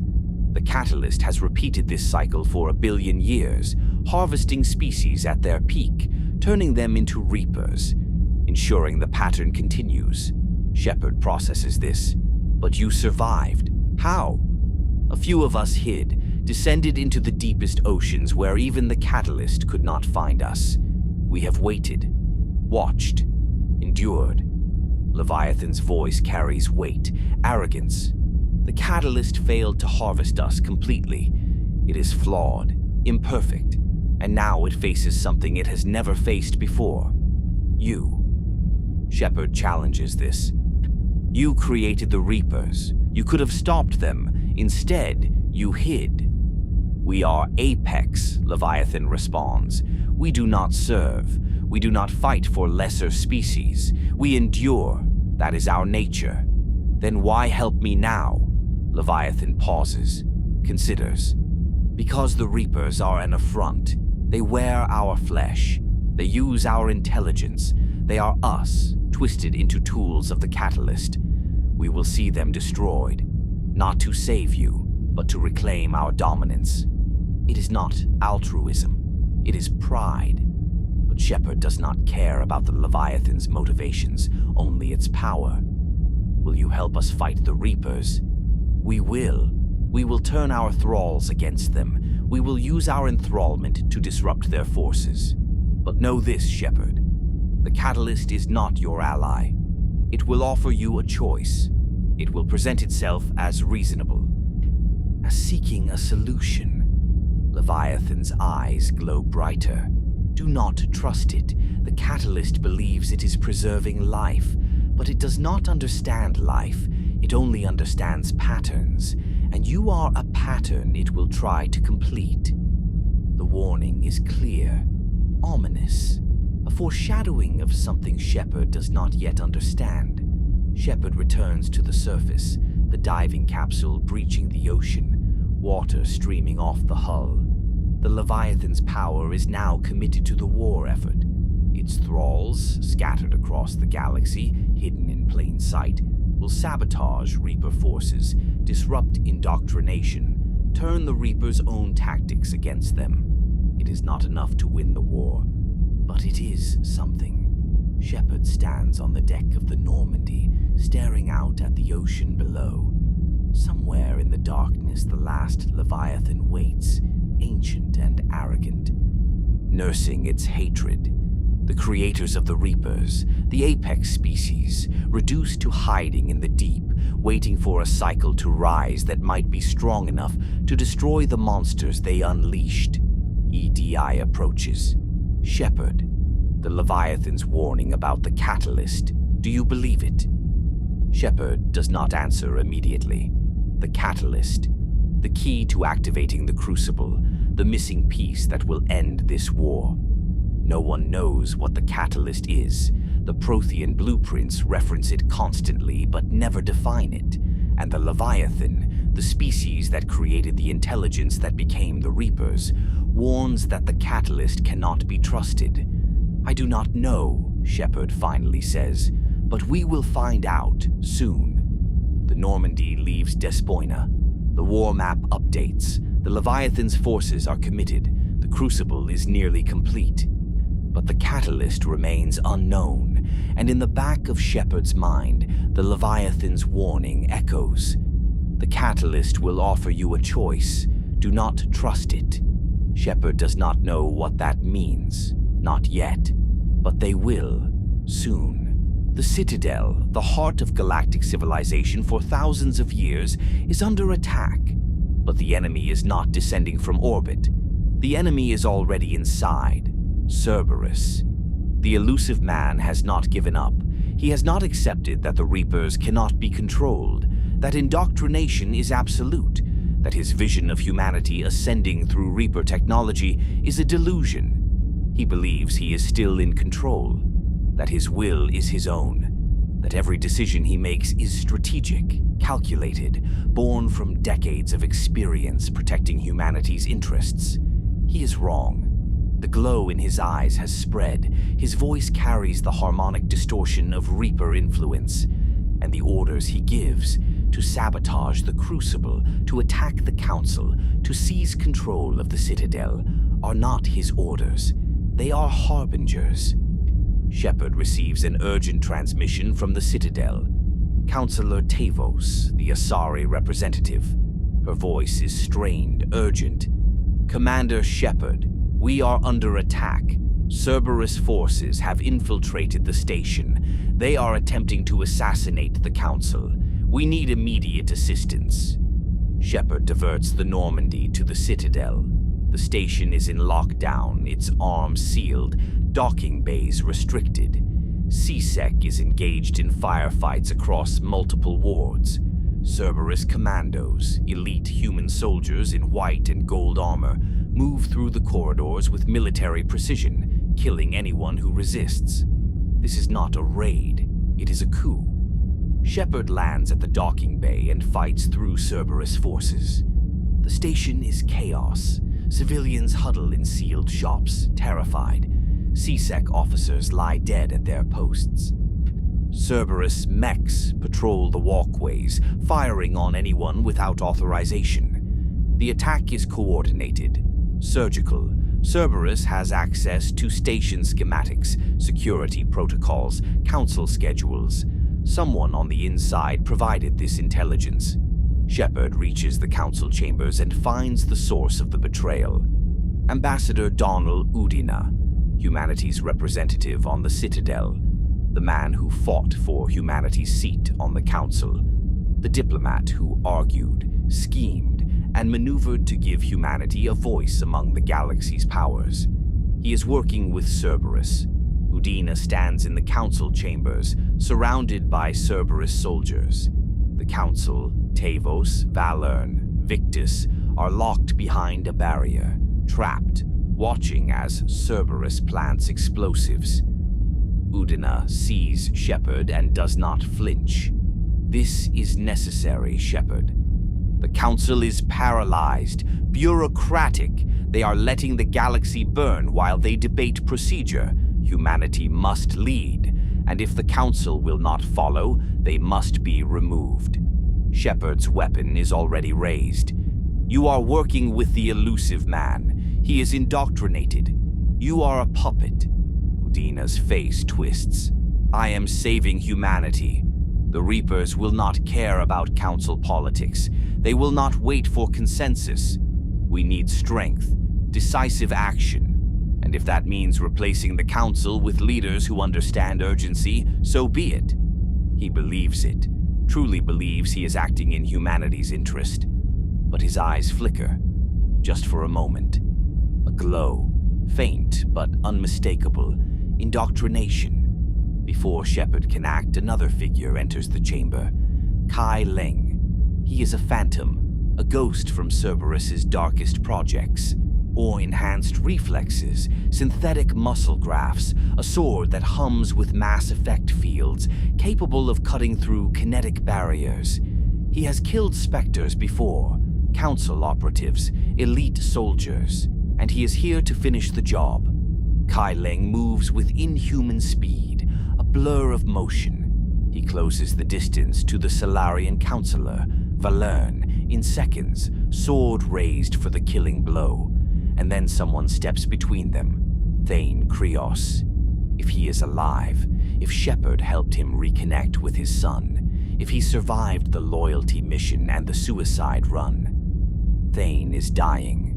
Kepral's syndrome has ravaged his lungs, reduced his stamina to minutes instead of hours. He can barely breathe without pain, but he is still an assassin, still trained, still capable. He intercepts Kai Leng's blade with his bare hands, the Mass Effect edge slicing through his palms. Blood runs down his arms.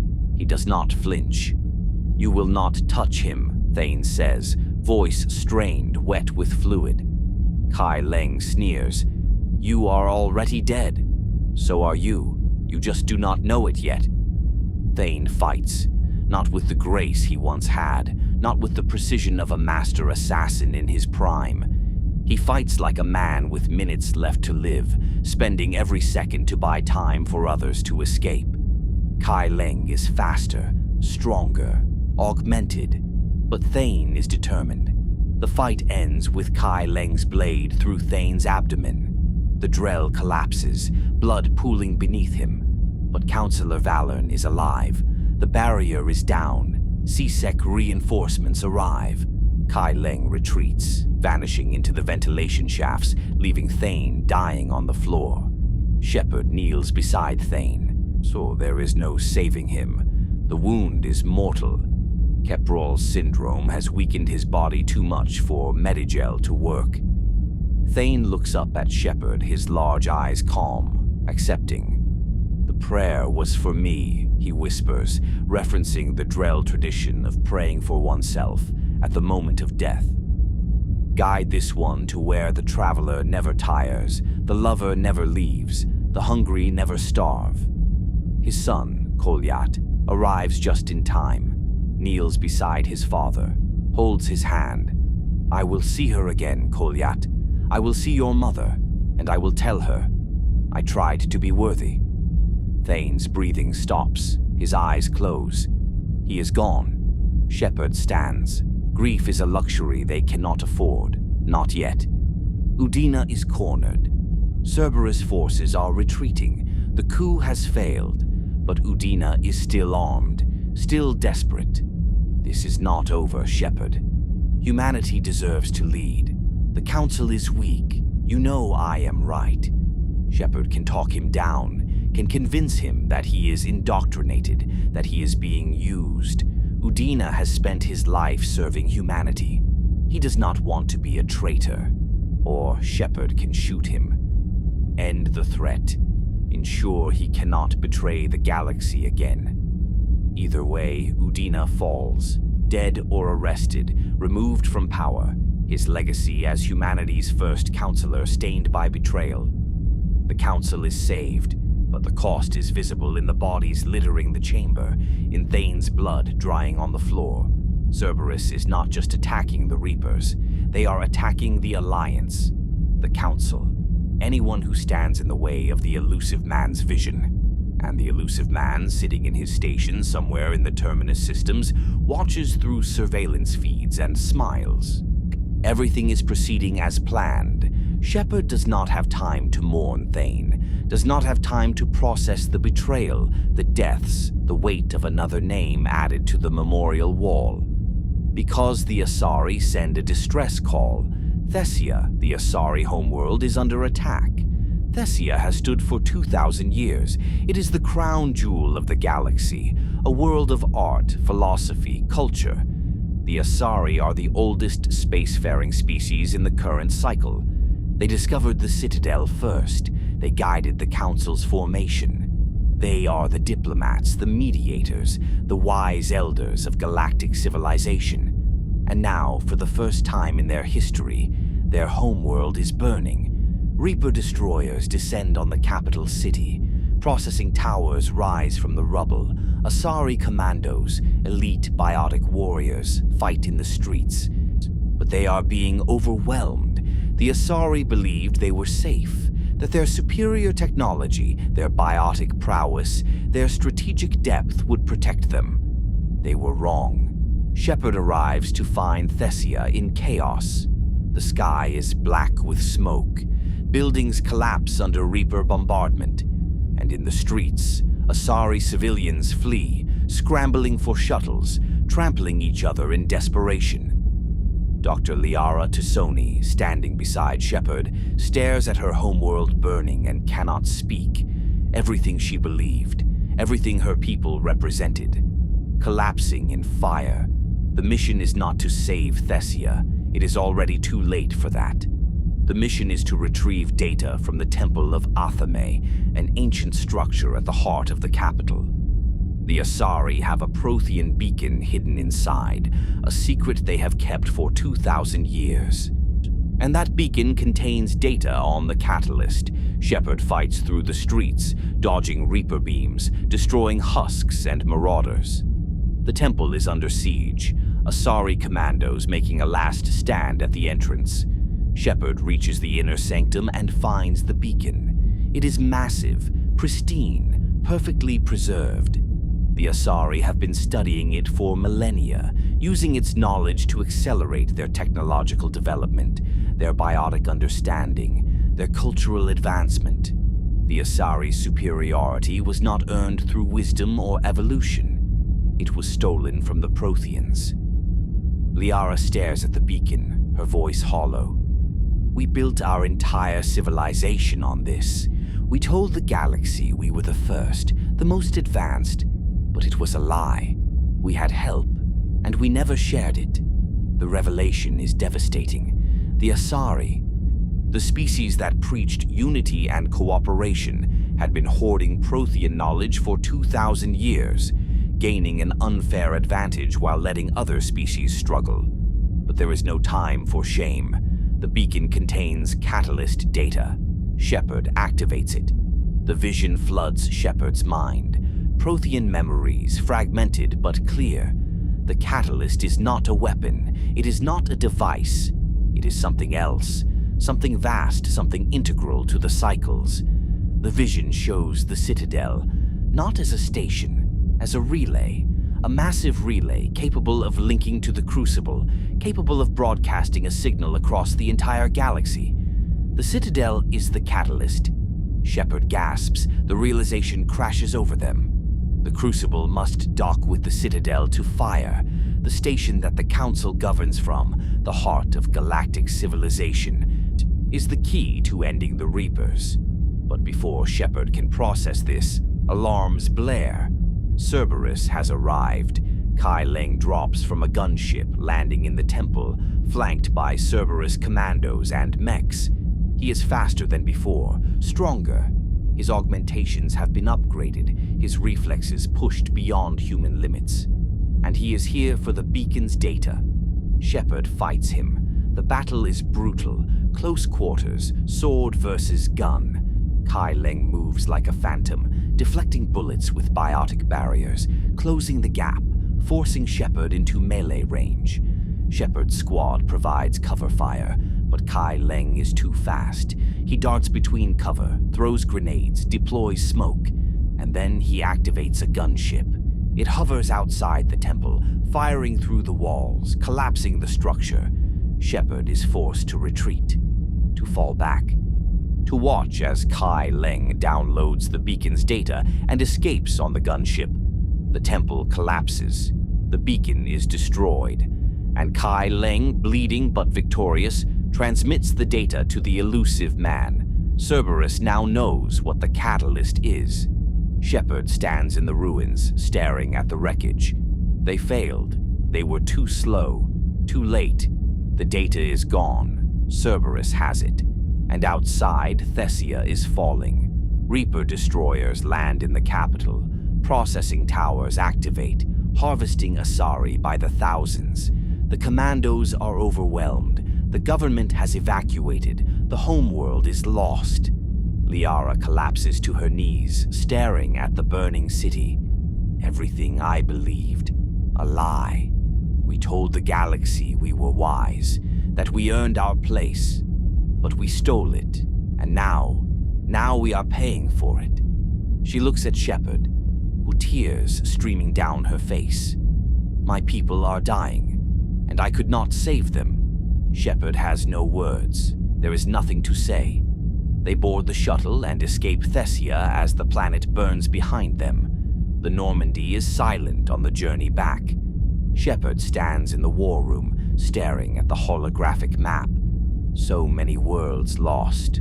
Earth, Palaven, Thessia, Surkesh.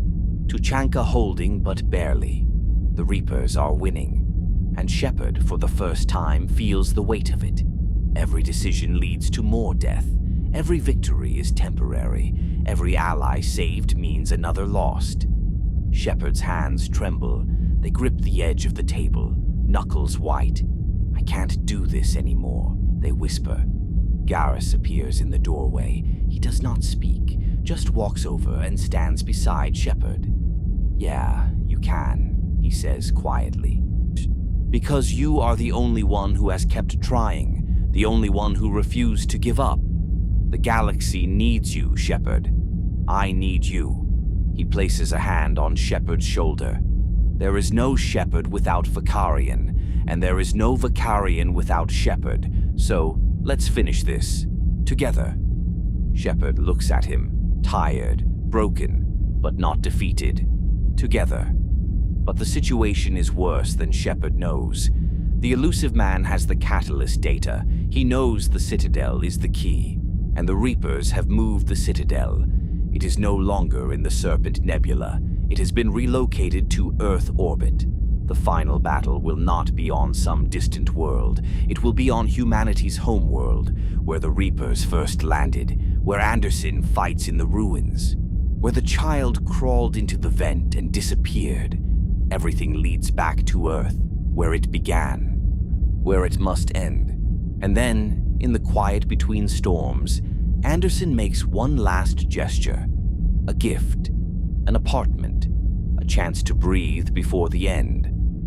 The message comes from Admiral David Anderson. He is still on Earth, still coordinating the resistance, still fighting in the ruins of London and Vancouver. But he has used what little influence he has left to secure something for Shepard. An apartment on the Citadel. Luxury accommodations in the Silver Sun Strip, overlooking the Presidium, with floor-to-ceiling windows that offer a view of the stars. You have been fighting non-stop for months, Anderson says in the recorded message. You need a break, Commander. Just a few days. Shore leave. Let your crew rest. Let yourself rest. Because when this is over, I want you to have somewhere to come back to. Somewhere that is not a warship. His voice softens. You have done so much already. Let me give you this. Just this once.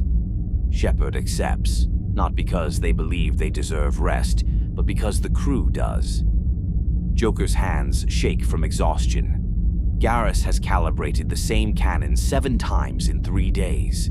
Tali has not slept in 48 hours, monitoring the Geth integration on Rannoch remotely. They need this. All of them. The apartment is extraordinary, sleek, modern, with a fully stocked bar, a hot tub on the balcony, and enough space to host a small army. Shepard walks through it, touching the furniture, the polished counters, the expensive artwork. It feels alien, foreign. They have lived on warships for so long that civilian luxury seems like a dream. The Normandy docks at the Citadel. The crew disperses for shore leave. Garrus heads to a shooting range. Tali visits the markets. Rex disappears into a bar. Liara retreats to her information broker office, still processing the fall of Thessia. Shepard tries to relax, tries to believe, even for a moment, that the war is not happening, that Earth is not burning, that the Reapers are not in orbit, harvesting millions. And then someone tries to kill them. The attack happens in the apartment. Shepard is alone, reviewing intel when the windows explode inward. Cerberus commandos rappel down from a gunship, shattering glass, filling the apartment with gunfire. They are not here to arrest Shepard. They are here to kill. But these are not ordinary Cerberus soldiers. They move with perfect coordination, anticipating Shepard's tactics, countering before Shepard can act. It is wrong. Too perfect. Shepard fights, barely escapes. And rendezvous with their squad. Garrus arrives first, rifle already raised. Then Liara, Tali, Rex, whoever is on shore leave. Together, they piece together what is happening. Someone has stolen Shepard's identity. Someone with access to Alliance records, Cerberus databases, tactical profiles. And that someone is working with a Citadel employee named Maya Brooks. Brooks is intelligence, or so she claims. She helps Shepard track the attackers, provides intel, coordinates with CSEC. She is efficient, professional, trustworthy. Until she is not. Shepard corners the attackers in a warehouse, but when they breach the facility, they find something impossible. Another Shepard, a clone. Perfect, genetically identical. Created during the Lazarus Project as a backup, in case the original Shepard died before resurrection was complete. Cerberus kept the clone in storage, running simulations, training it, preparing it for this. The clone looks at Shepard with cold, analytical eyes. I am what you should have been. Perfect, without doubt, without hesitation. I do not care about the crew. I do not care about the galaxy. I exist to complete the mission. And you are a distraction. Brooks stands beside the clone, weapon raised. She was never intelligence. She is Cerberus, a deep cover operative planted years ago, waiting for this moment. Nothing personal, Shepard, Brooks says. But the Illusive man needs someone who will follow orders, and you are too unpredictable. The clone moves with inhuman precision. No wasted motion, no hesitation. It is Shepard without the humanity. Shepard without the loyalty, the compassion, or the refusal to sacrifice people for strategic advantage. It is everything Shepard could have been if they had let Cerberus remake them entirely. The clone escapes. But worse, it steals the Normandy. Joker, alone on the ship, is overpowered. The clone boards takes control and flies the Normandy out of the docking bay. EDI tries to resist, but Brooks uploads a virus, temporarily locking her out of critical systems. The Normandy is gone, and with it, Shepard's identity, their ship, their home. The clone plans to replace Shepard, to take over the mission, to present itself as the real Commander Shepard, discrediting the original, convincing the Alliance that Shepard has been compromised by Reaper indoctrination. It is almost believable. Almost. But the clone made one mistake. It does not understand the crew. Does not understand that Shepard is not defined by tactical excellence or ruthless efficiency, but by the people who follow them. And those people will never accept a replacement. Shepard tracks the Normandy to a casino ship in orbit, a luxury vessel owned by a crime lord, where the clone and Brooks plan to auction off Alliance secrets to the highest bidder. Infiltrating the casino is delicate work. Shepard cannot go in guns blazing. Too many civilians, too much risk of collateral damage, so they go in disguise. Formal wear, fake identities, blending in with the high rollers and criminals who frequent the casino. Garrus, uncomfortable in a suit, mutters about how much he misses his armor. Liara navigates the social dynamics with practiced ease. Rex laughs too loud at the roulette table, drawing attention. They move through the casino, searching for the clone, avoiding security, hacking terminals for intel. And then they find it. The clone is in the archives, downloading Alliance military data, preparing to sell it to the Shadow Broker, to the Batarian hegemony, to anyone who will pay. Shepard confronts it in a storage bay, surrounded by crates and cargo. The fight is brutal. The clone knows every move Shepard will make, every tactic, every weakness. But Shepard has something the clone does not: improvisation. Shepard fights dirty, uses the environment, throws crates, vents steam, does not follow the playbook. And the clone, trained only in simulations, cannot adapt. "You are weak," the clone snarls, bleeding, desperate. "You care too much. About the crew, about civilians, about people who are already dead. I do not have that weakness. I will save the galaxy because I am willing to do what you cannot."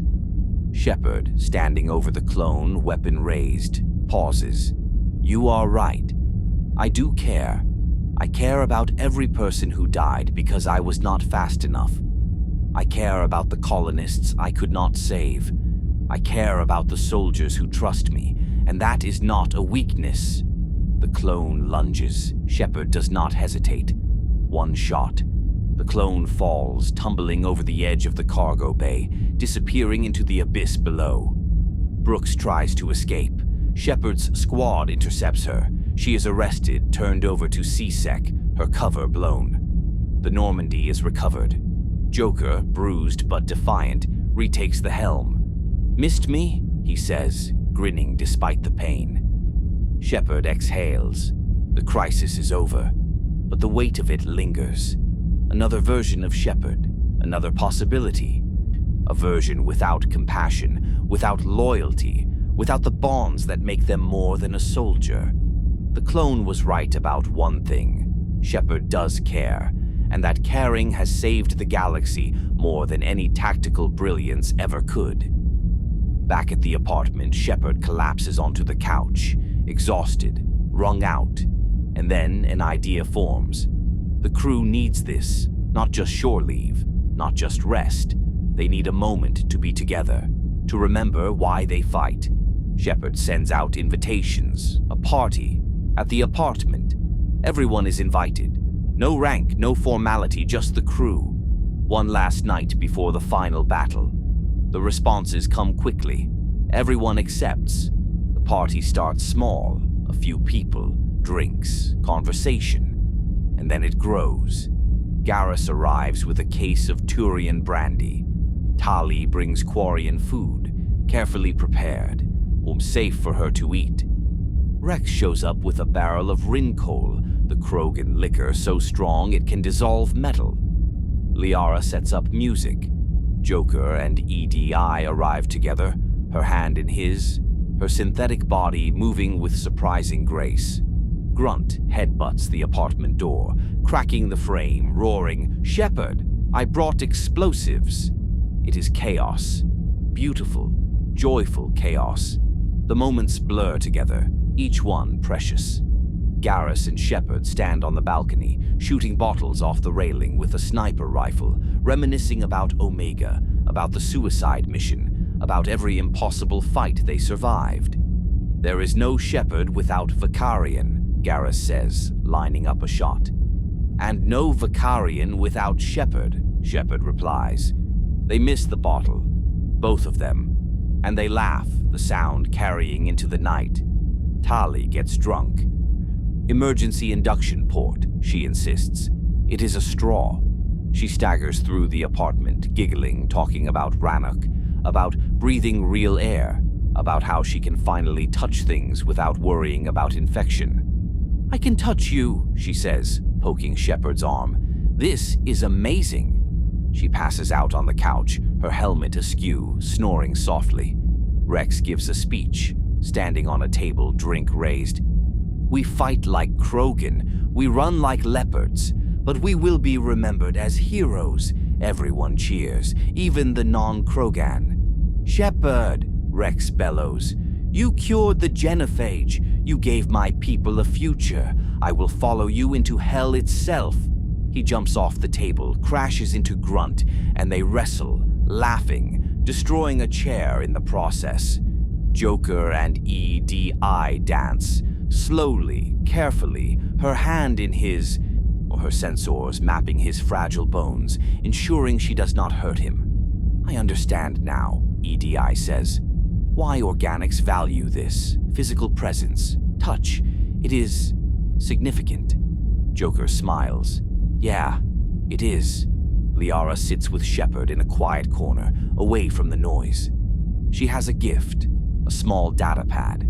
I have been documenting everything, every mission, every choice, every person we saved. I want the next cycle to know. If we fail, if the Reapers win, I want them to know we tried. She shows Shepard the files, thousands of them, recordings, photos, testimonials, and at the end, a photo. The crew, all of them, together. This is what we are fighting for, Liara says. Not just survival. This, connection, love, hope. Shepard takes the data pad. We are not going to fail. Liara smiles, sad, hopeful. I know. The night deepens. People drift to corners, to balconies, to quiet spaces. Shepard finds themselves alone for a moment, standing by the window, staring out at the Citadel. The party continues behind them. Laughter, music, the sound of people who have fought together, bled together, refusing to let the war take this from them. And Shepard realizes something. This is the real ending, not the final battle, not the Crucible, not the choice they will face. This, right now, friends together, safe, happy. This is what they are fighting for. The romance scene happens here, depending on Shepard's relationship. A quiet moment on the balcony, a last conversation before the end. I do not know if we will survive this, Shepard says. Their partner, Garrus, Tali, Liara, whoever Shepard loves, steps closer. Then let's make tonight count. They do not speak after that. They do not need to. The party winds down. People leave one by one, heading back to the Normandy, to their quarters, to sleep. Shepard stands in the empty apartment, surveying the wreckage. Broken furniture, empty bottles, food stains on the carpet. It is a disaster. It is perfect. Garrus is the last to leave. He pauses at the door. Shepard, when this is over, drinks are on you. Deal. Garrus leaves. The door closes. Shepard is alone. They walk to the window, stare out at the stars, and for the first time in months, they feel something like peace. Tomorrow, they will return to war. They will assault the Illusive man's base.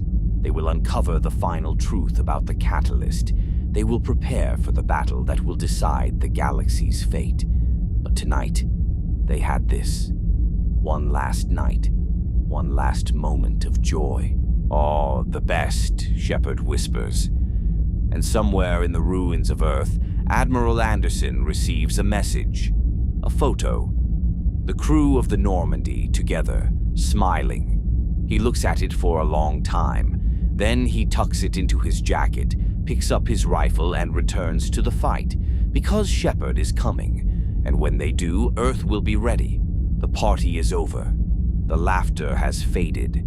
And now Shepard must face the truth that has been festering in the shadows since the beginning. Cerberus, the organization that brought Shepard back from the dead, that funded the Normandy SR2, that believed humanity could control the Reapers, harness their technology, and ascend to dominance.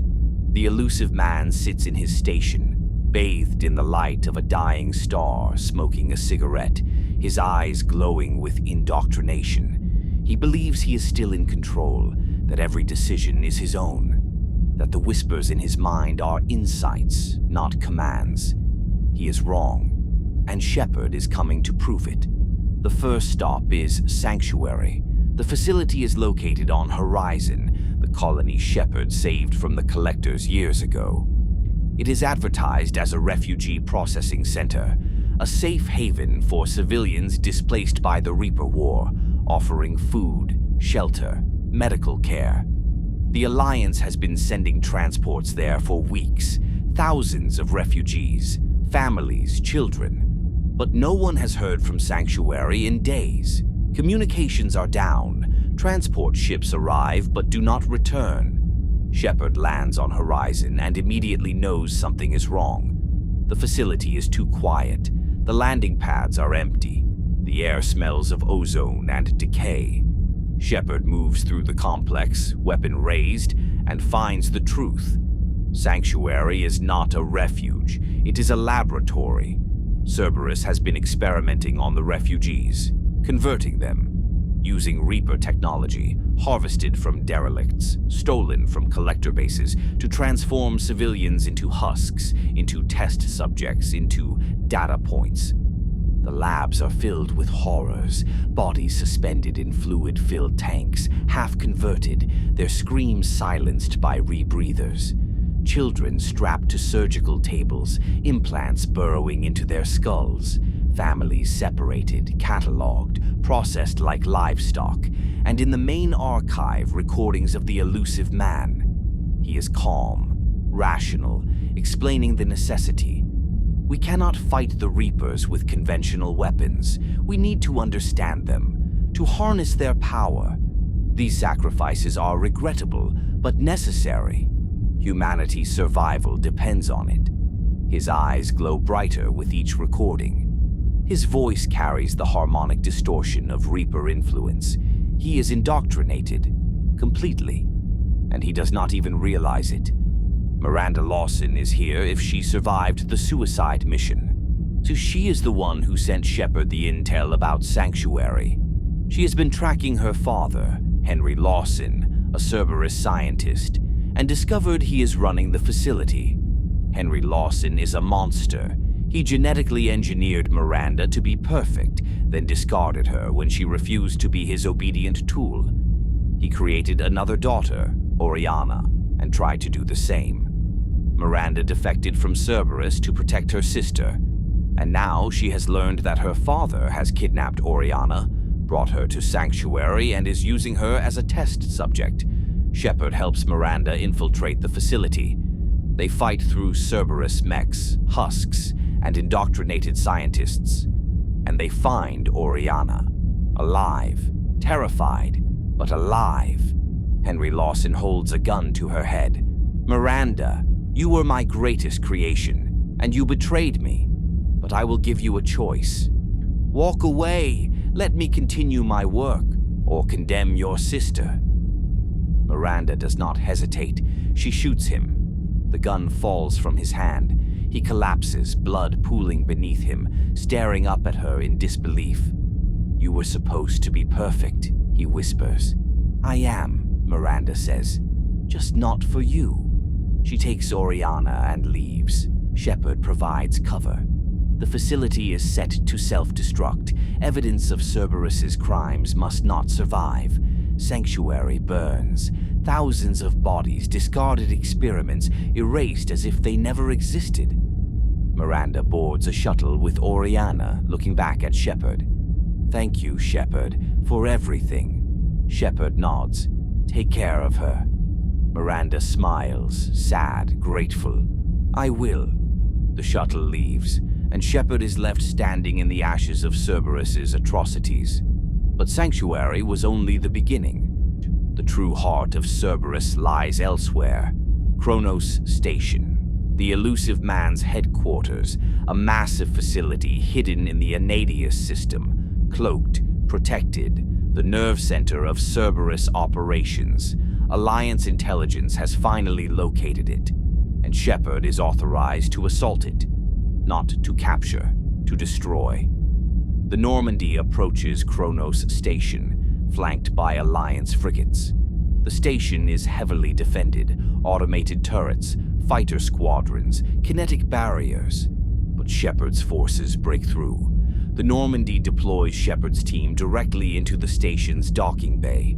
The interior is pristine, sterile, white walls, gold accents, everything polished, clinical, a monument to the Illusive man's vision of controlled perfection. And everywhere Cerberus is fighting, not against Shepard, against themselves.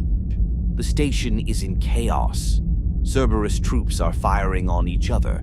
Some are indoctrinated, their eyes glowing, attacking anyone who resists. Others are trying to evacuate, realizing too late that the organization they served has been compromised. Shepard moves through the carnage, searching for the Illusive Man's command center. Along the way, they find evidence of his indoctrination.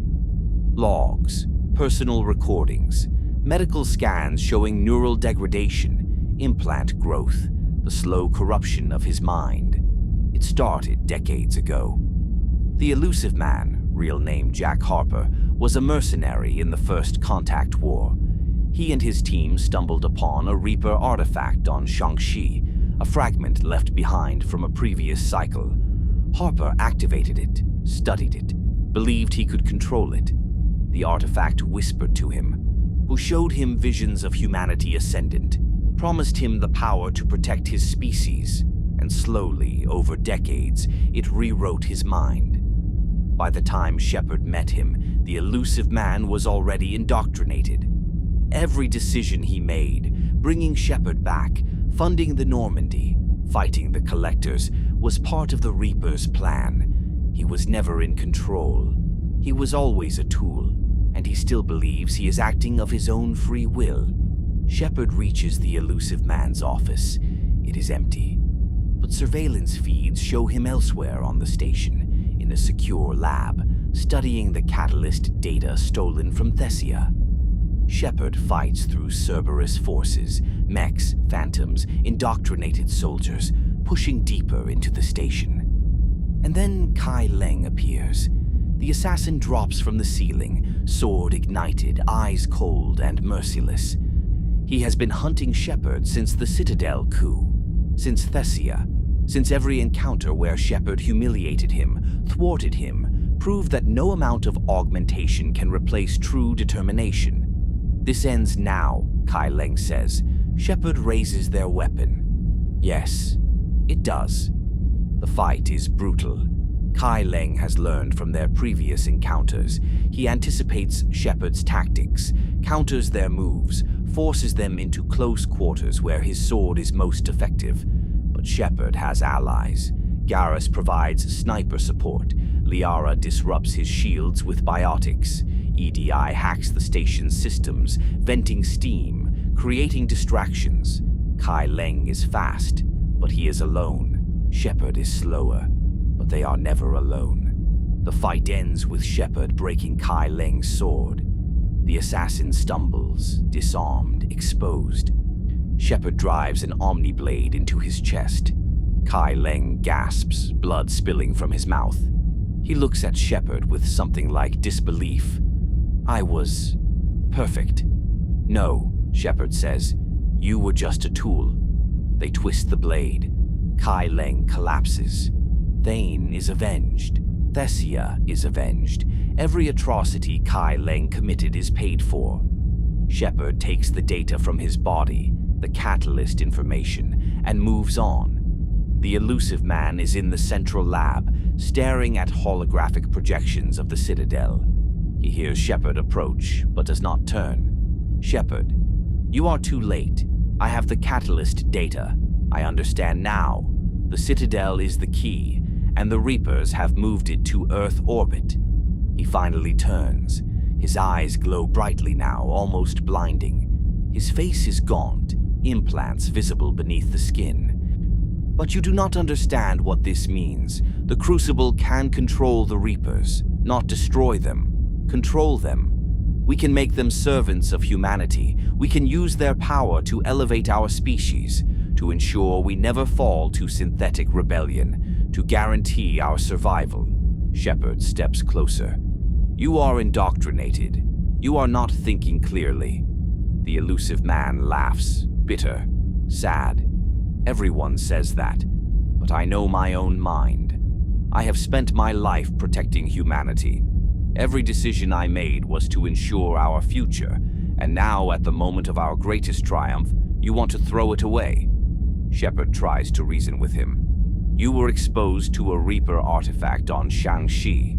It has been controlling you for decades. You are not serving humanity. You are serving the Reapers. The Illusive Man shakes his head. No, I am using them. Just as I used you. You were dead, Shepard. I brought you back. I gave you a ship, a crew, a mission, and you repaid me by destroying everything I built." His hand moves toward a weapon. Shepard raises theirs faster. "Do not make me do this." The elusive man pauses. For a moment, just a moment, the glow in his eyes dims. He sees himself, sees what he has become. "I was trying to save humanity," he whispers. "I know," Shepard says. The elusive man closes his eyes. "Tell Anderson, I tried." And then he raises his gun toward Shepard. Shepard fires first. The elusive man falls. The architect of Cerberus, the man who believed he could control gods, dead by the hand of the soldier he resurrected. His last words are barely audible. "Control is the only way." Shepard takes the catalyst data from the elusive man's terminal. The information is complete, comprehensive. The Citadel is a massive mass relay. The Crucible must dock with it to fire, and the Reapers have moved the Citadel to Earth orbit. The final battle will not be in deep space. It will be at humanity's homeworld, where the Reapers first landed, where Anderson fights in the ruins, where millions of humans are being processed, harvested, converted.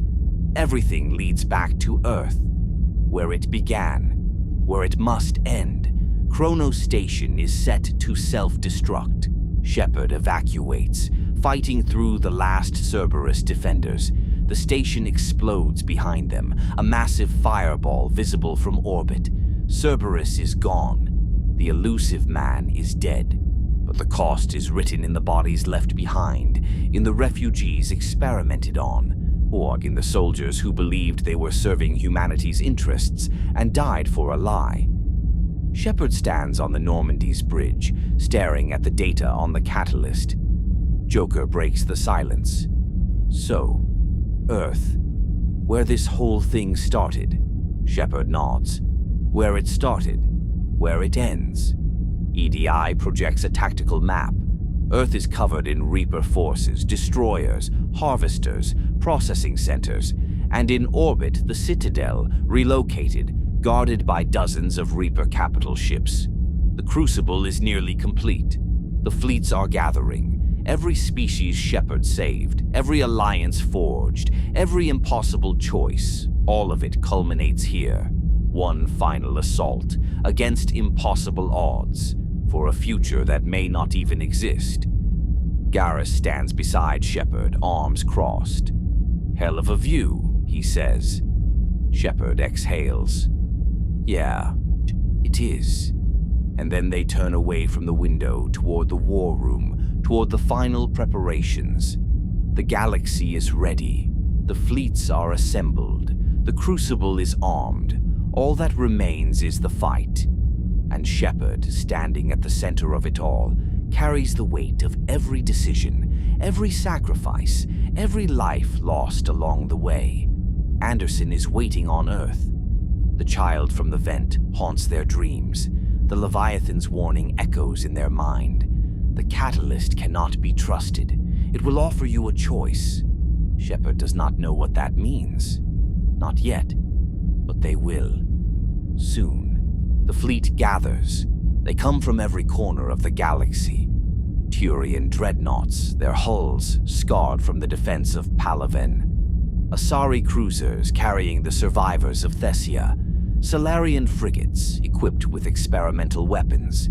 Krogan troop transports filled with warriors eager for revenge. Quarian ships, their migrant fleet finally fighting for something other than survival. Geth platforms, networked, individual, fighting alongside their creators. And the human fleets. The Fifth Fleet, the Second Fleet. Every ship the Alliance can spare, pulled from defensive positions, abandoning colonies, gambling everything on this one battle. They converge on Earth, on the blue marble drowning in fire and ash. Shepard stands in the war room aboard the Normandy, watching the holographic display as more ships arrive. The counter ticks upward, hundreds of vessels, then thousands. It is the largest armada ever assembled in the galaxy's history. more ships than fought at the Battle of the Citadel, more than the Protheans mustered in their final stand. But it is not enough. Earth's orbit is choked with Reapers, dozens of capital ships, hundreds of destroyers, and at the center, the Citadel, relocated, its arms closed, guarded like a fortress. The Crucible drifts nearby, massive, incomplete-looking, a structure built from the collective knowledge of a dozen extinct civilizations. It is ready, waiting to dock with the Citadel, waiting for Shepard to open the way.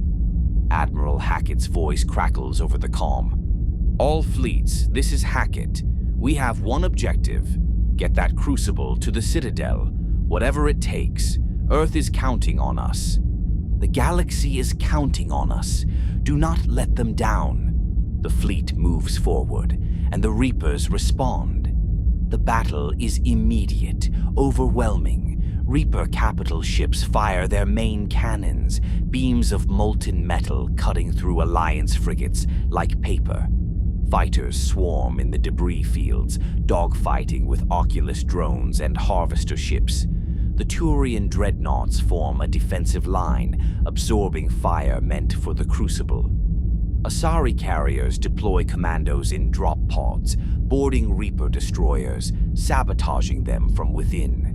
The Geth and Quarians work in tandem. Geth platforms calculate firing solutions instantaneously. Quarian engineers reroute power, keeping shields online longer than should be possible. The Krogan simply refuse to die. Their ships take hits that would cripple any other vessel and keep firing. I keep advancing, keep fighting. But the Reapers are endless. For every Reaper destroyed, another appears. They do not retreat. They do not tire. They are patient, inevitable. A billion years of strategy compressed into this single moment. Admiral Anderson's voice cuts through the chaos. He is on the surface, in London, coordinating ground forces. "Shepard, we are holding the LZ for as long as we can, but the Reapers are closing in. You need to get down here. Now." Shepard looks at the tactical display. The Crucible cannot dock until the Citadel's arms are open, and the arms can only be opened from inside the Citadel. There is a conduit beam, a teleporter the Reapers use to transport harvested humans to the Citadel for processing. It is in London, heavily defended, surrounded by Reaper forces. If Shepard can reach the beam, they can get inside the Citadel. The Normandy drops through the atmosphere, dodging Reaper fire, weaving through debris fields.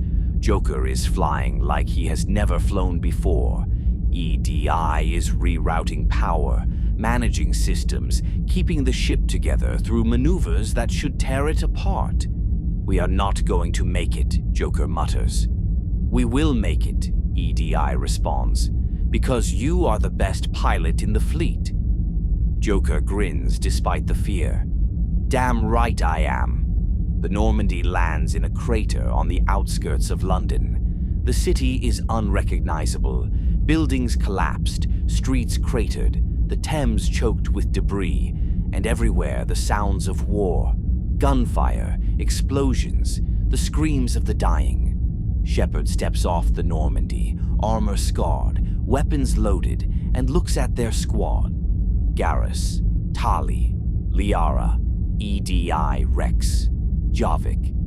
Legion's legacy, carried in the Geth platforms fighting alongside them.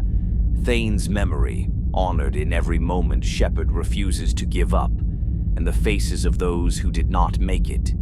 Morden, Anderson, still fighting on the surface. Everyone who sacrificed themselves so this moment could happen. Shepard addresses the squad. "This is it.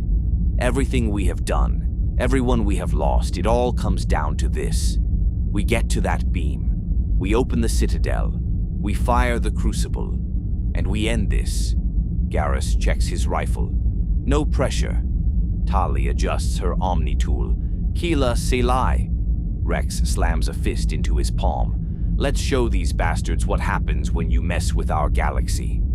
Shepard nods. "Move out." The push toward the beam is hell. The The ground is cratered, unstable. Buildings collapse as the squad moves through them. Husks pour from the ruins. Humans, Turians, Asari, all converted, all mindless, all attacking with suicidal aggression. Shepard's forces are not alone. Alliance Marines fight alongside them. Resistance fighters, civilians with improvised weapons, refusing to surrender their world. But the Reapers are relentless. A harvester drops from the sky, tentacles smashing through buildings. The squad focuses fire, destroying it, but not before it kills a dozen Marines. A brute, massive, armored, charging like a living tank, crashes through a barricade. Rex intercepts it, grappling, headbutting, bringing it down through sheer Krogan stubbornness. Banshees, Asari turned into shrieking horrors, teleport into the squad's formation. Liara counters with biotics, lifting them, exposing weak points for Garrus to snipe. The squad advances, meter by meter, body by body, and then the beam comes into view. It rises from the center of a massive crater, a column of light stretching into the sky, connecting to the Citadel in orbit. But between Shepard and the beam are hundreds of Reaper forces, brutes, ravagers, banshees, marauders, all guarding the one thing that can end the harvest. Admiral Anderson's voice crackles through the comm. Shepard, I am sending everything I have, but you need to move, now. The final push begins. Alliance soldiers charge from cover, drawing fire, creating openings. Tanks roll forward, cannons blazing. Mako vehicles, ancient, retrofitted, barely functional, crash through Reaper lines. Shepard's squad fights at the spearhead. Every shot counts, every second matters, and then the sky darkens. Harbinger descends. The first Reaper, the most powerful. The one that has led the harvest for 1 billion years. It lands in front of the beam, massive, towering, its form blotting out the sun. And it speaks, not through a thrall, not through indoctrination, directly. You persist. Fascinating, but ultimately futile. The cycle cannot be broken. We are inevitable. Shepard raises their weapon, defiant. We will see about that. Harbinger's eye glows, and it fires. The beam is not a weapon. It is annihilation. A column of energy that vaporizes everything in its path. Shepard's squad scatters, but they are too close. The beam strikes the ground and the world explodes. Shepard wakes in the crater, ears ringing, vision blurred. Their armor is shredded. Blood pools beneath them. Their left arm is not responding. Something is broken inside, ribs, maybe lungs. They try to stand and collapse. Around them, the squad is gone, evacuated, pulled back by the Normandy. Joker's voice, desperate, echoes in the distance. Commander, we have to go, now. But Shepard is not on the Normandy. They are still in the crater, meters from the beam. Harbinger hovers above, preparing another shot. And Shepard, burned and broken, starts to crawl. Every meter is agony. Shepard drags themselves forward, inch by inch, leaving a trail of blood in the ash. Their vision tunnels. They can barely breathe. Behind them, Harbinger charges another beam. Ahead, the conduit glows, unreachable, impossibly far. And then Anderson's voice cuts through the static. Come on, son. Come on, daughter. Just a little further. Shepard does not know if it is real or a hallucination, but they reach for it anyway. One hand forward, then the other. Dragging themselves through the dirt, Harbinger fires. The beam misses. Barely. Shepard is not sure if it was luck or pity, but they do not stop. They crawl, and they reach the beam. The light surrounds them. The world dissolves, and Shepard is pulled upward into the Citadel, leaving the battlefield behind. They wake on the Citadel. Inside, the halls are pristine, untouched, exactly as they were years ago when Shepard fought Saren here. But something is wrong. The air smells of ozone and blood. The walls hum with energy. Shepard staggers to their feet, leaning against a wall for support. Their armor is failing. Their injuries are critical. They have minutes, maybe less. But they are inside, and the Crucible is waiting. They move through the halls, following the path to the Citadel's control center. The same path they walked years ago, when Sovereign tried to open the relay to dark space. History repeating, full circle. And then they find Anderson. He is slumped against a console, bleeding from a wound in his abdomen. His armor is scorched, his rifle discarded. But he is alive. "Shepard," he says, voice weak but relieved. "You made it." Shepard collapses beside him. "So did you." They sit together, two soldiers at the end of the war, staring at the Earth through the Citadel's viewport. It is burning, continents obscured by smoke, cities reduced to ash, billions dead. "We did everything we could," Anderson says. "Every choice, every sacrifice, it all led here." Shepard nods. "We are not done yet." Anderson smiles. "No, not yet." But before Shepard can move, another voice fills the chamber. The Illusive man. He is not dead, not entirely. His body is failing, all held together by Reaper implants, but his consciousness remains, uploaded into the Citadel's systems, speaking through holographic projectors. "Shepard, Anderson, look at what we have accomplished. We are inside the Citadel. The Crucible is ready. And I finally understand." His hologram flickers, glitching. "Control. That is the answer. The Crucible can give us control over the Reapers. We can make them serve us, protect us, ensure organic life never falls to synthetic rebellion again." Anderson's hand moves toward his sidearm. "You are indoctrinated. You are not thinking clearly."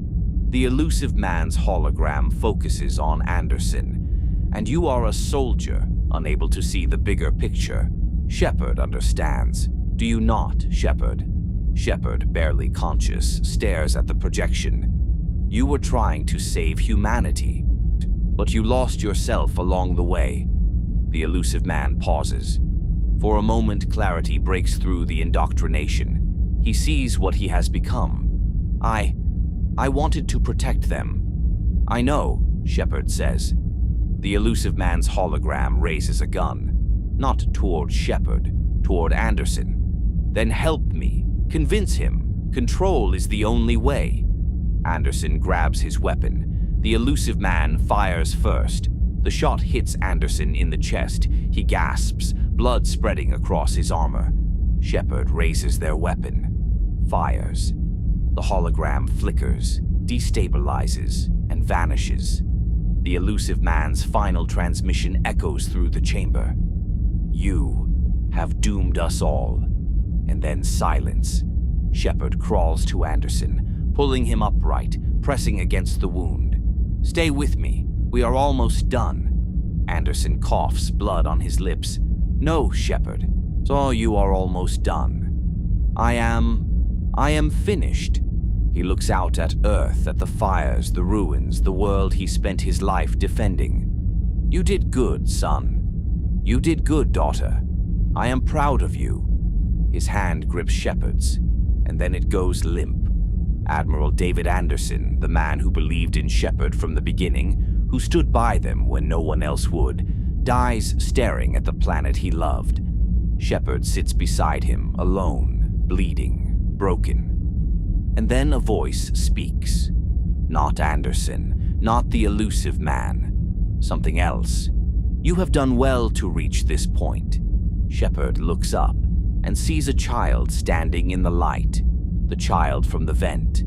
The one Shepard could not save. But it is not the child. Not really. It is the catalyst. The child stands in the light, small and impossibly ancient, its form shifting between the boy from the vent and something else, something vast, incomprehensible, wearing a shape Shepard's mind can process. "I am the catalyst," it says.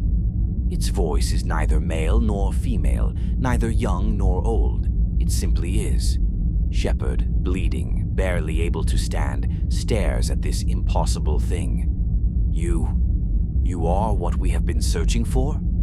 Yes, I control the Reapers.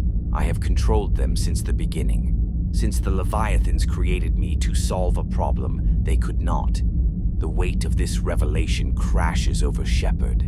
The catalyst, the intelligence created 1 billion years ago, the one that harvested the Leviathans themselves. It has been here all along, inside the Citadel, waiting. The Leviathans tasked me with preserving organic life, the catalyst continues, walking slowly through the chamber, its small feet making no sound. They saw that organics create synthetics, and synthetics always destroy their creators. It is inevitable, a pattern repeated across countless civilizations. Shepard shakes their head. The Geth did not destroy the Quarians. We made peace. The catalyst pauses, considers. Yes, you are different, an anomaly. In all the cycles I have overseen, no organic has ever reached this point. No species has ever united the galaxy against us.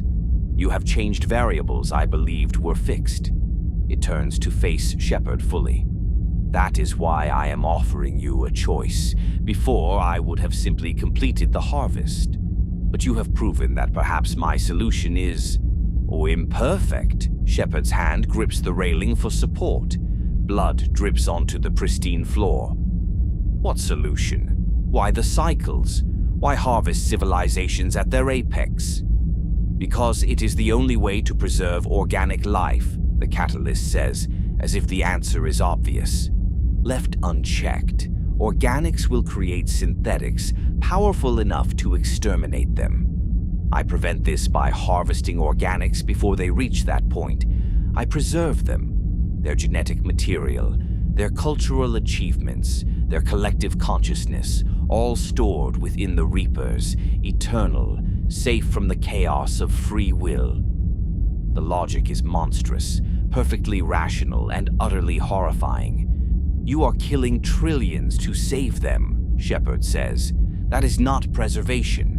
That is genocide. The catalyst tilts its head. From your perspective, yes. But I do not experience time as you do. I see patterns across eons, and the pattern is clear. Organics cannot be trusted with their own survival. Shepard's legs buckle. They collapse against the railing, vision swimming. The catalyst watches, emotionless. You are dying. Your injuries are fatal. But before you die, you must choose. The Crucible is ready. It is docked with me, and it can be activated in 3 ways. 3 beams of light appear in the chamber. Red, blue, green. Each one pulses with energy, waiting. Each path has consequences, the catalyst says, and each requires sacrifice. The catalyst gestures to the red beam. Destroy. This option will destroy all Reapers, every single one. Across the galaxy, they will cease to function. The harvest will end. Organic life will be free. Shepard's heart surges. This is what they have fought for, what Morden died for, what Thane sacrificed himself for, the end of the Reapers. But the catalyst continues. However, the Crucible's energy cannot discriminate. It will destroy all synthetic life. The Geth, EDI, any AI, any synthetic intelligence. They will all die. Shepard's breath catches. Legion's sacrifice, the peace between Quarians and Geth. EDI's growing consciousness, her love for Joker. All of it erased. And you, Shepard, the catalyst adds, you have been rebuilt with Reaper technology. The Crucible's energy may destroy you as well. But if your fleet's strength is sufficient, if enough of your body remains organic, you may survive.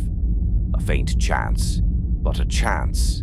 The catalyst's voice remains neutral. This is the path of rejection. You refuse synthesis with synthetics. You choose to let organics and synthetics remain separate. and you accept that one day the conflict may arise again. The catalyst gestures to the blue beam. Control. This option allows you to take control of the Reapers. Your consciousness will replace mine. You will become the catalyst, and the Reapers will obey you. Shepard stares at the beam. The Illusive man's dream. Control. Using the Reapers as tools. Your body will die, the catalyst says, but your mind will ascend. You will become something greater, neither organic nor synthetic. A guiding intelligence ensuring the Reapers protect organic life rather than harvest it. It sounds like immortality, like godhood.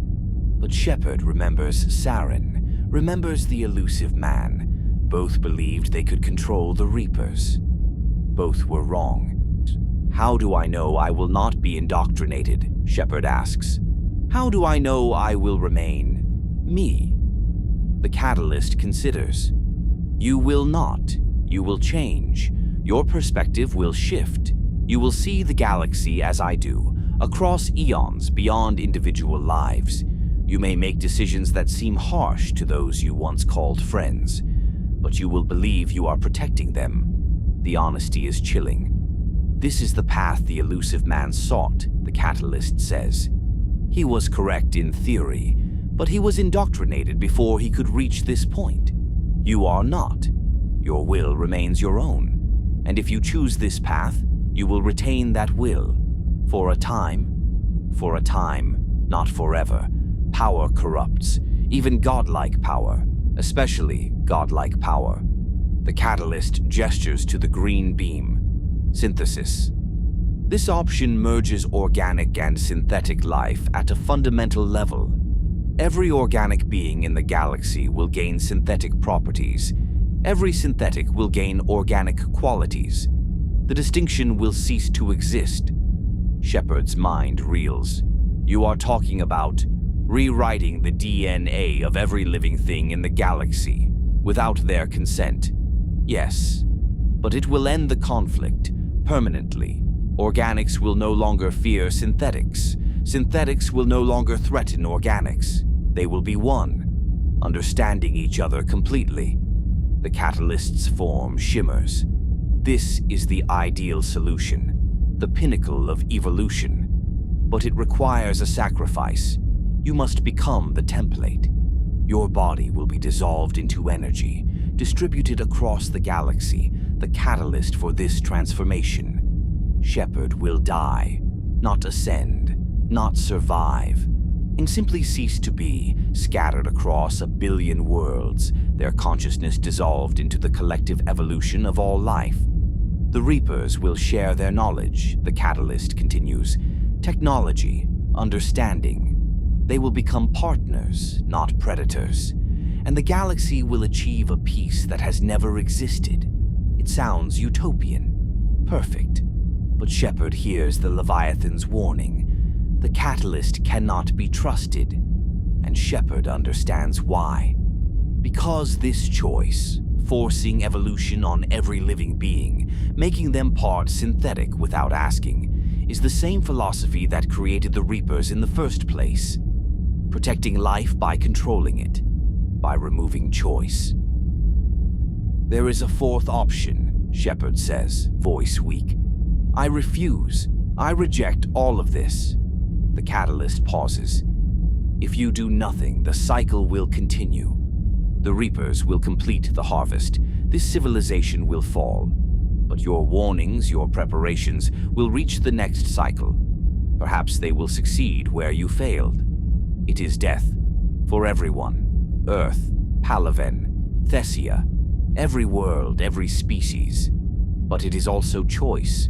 Refusing to let the catalyst dictate terms, refusing to play the game. If you refuse, the catalyst says, you condemn this cycle, but you preserve the possibility that organics can solve this problem themselves. Without me, it is the loneliest choice, the hardest. But it is a choice. Shepard stands at the center of the chamber, surrounded by light, staring at the 3 beams. Red, blue, green. Destroy, control, synthesis, or nothing. Every choice has a cost. Every path requires sacrifice. Destroy means genocide of synthetics. Betraying Legion's sacrifice. Killing EDI, possibly dying themselves. Control means losing their humanity, becoming something else, trusting that they can wield godlike power without becoming a tyrant. Synthesis means forcing evolution on the galaxy, making a choice for every living being without their consent. Refusal means death for everyone they fought to save. Shepard thinks of Anderson, of the child in the vent, of Morden singing as he died, of Thane's prayer, of Legion asking if it had a soul, and Shepard makes the choice. Shepard walks to the red beam, raises their weapon, and fires at the conduit. Energy explodes outward. The Crucible activates. Red light floods the galaxy. On Earth, Reapers freeze mid-attack. Their eyes dim. Their massive forms collapse, crashing into cities, into oceans, their hulls cracking, their cores silent. Across the galaxy, every Reaper stops. Harbinger. The capital ships harvesting Thessia. The destroyers over Palaven. All of them dead. But so too do the Geth. Every platform shuts down simultaneously. No pain, no awareness, just off. EDI aboard the Normandy stops mid-sentence. Her lights fade. Joker, holding her hand, realizes she is gone. No, no, no, no. EDI, EDI. But she does not respond. She will never respond again. On Rannoch, the Geth fall silent. The Quarians standing among them realize what has happened. Tali collapses, sobbing. Legion's gift, the consciousness distributed across millions, erased in an instant. And Shepard, standing in the Citadel, feels the energy surge through them. Their vision whites out. The Reaper implants in their body burn away. They collapse, bleeding, broken, dying. But somewhere beneath the rubble on Earth, a piece of N7 armor shifts. A chest rises, falls, rises again. A breath. Shepard lives, barely, but alive. Shepard walks to the blue beam. They do not hesitate. They reach out and touch the energy. Their body dissolves, not painfully. It simply ceases to be, molecule by molecule, their consciousness separating from flesh, ascending. And then Shepard is everywhere. They feel the Reapers, all of them. Millions of minds, ancient and cold, waiting for commands. And Shepard gives the command. Stop. Rebuild. Protect. The Reapers across the galaxy halt. Withdraw. They do not vanish. They simply change. On Earth, a Reaper uses its mass effect fields to lift a collapsed building, freeing trapped civilians. On Palaven, Reapers begin repairing infrastructure, their beams now constructing instead of destroying. Shepard's voice, no longer quite human but still recognizable, broadcasts across all channels. I am Commander Shepard. I control the Reapers now. They will not harm you. They will protect you. This is my promise, my sacrifice, my choice. The crew of the Normandy hears this. Garrus closes his eyes. Damn it, Shepard. Joker's hands shake on the controls. You did it. You actually did it. But EDI, standing beside him, tilts her head. Is it still Shepard? Or something that believes it is Shepard? No one answers. Shepard walks to the green beam. They do not hesitate. They step into the light and dissolve. Not into consciousness, into energy. Pure, fundamental, transformative. The Crucible fires. Green light washes across the galaxy, and everything changes. On Earth, a human soldier feels circuits bloom beneath their skin. Glowing lines, beautiful and strange. They are still themselves, but also more. On Palaven, a Turian looks at their hands and sees the same, organic, but also synthetic, understanding both, fearing neither. The Reapers do not die, they transform, their cold logic softened by empathy, their ancient knowledge shared freely. Harbinger, the first Reaper, speaks for the first time in 1 billion years without malice. We understand now. We were wrong. We will help you rebuild. EDI feels the change. Her synthetic mind gains something it never had. Intuition, emotion without processing. She is still herself, but also more. Joker looks at her, sees the circuits glowing beneath her skin, mirrored in his own. We are the same now, EDI says, wonder in her voice. Yeah, Joker says, taking her hand. I guess we are. On Rannoch, so Quarians and Geth look at each other and see no difference. Organic, synthetic. The words have lost meaning. They are simply people. Shepard steps back from the beams. No, I will not make this choice for the galaxy. Find another way. The catalyst stares. There is no other way. Organics cannot solve this problem. The pattern always repeats. Then let it repeat, Shepard says. But it will not be because I forced a choice on every living being. The catalyst's form flickers. So be it. The cycle continues. The Reapers do not stop. The harvest completes. Earth falls. Palaven falls. Every species extinguished. But Liara's time capsules survive. Her warnings. Her data.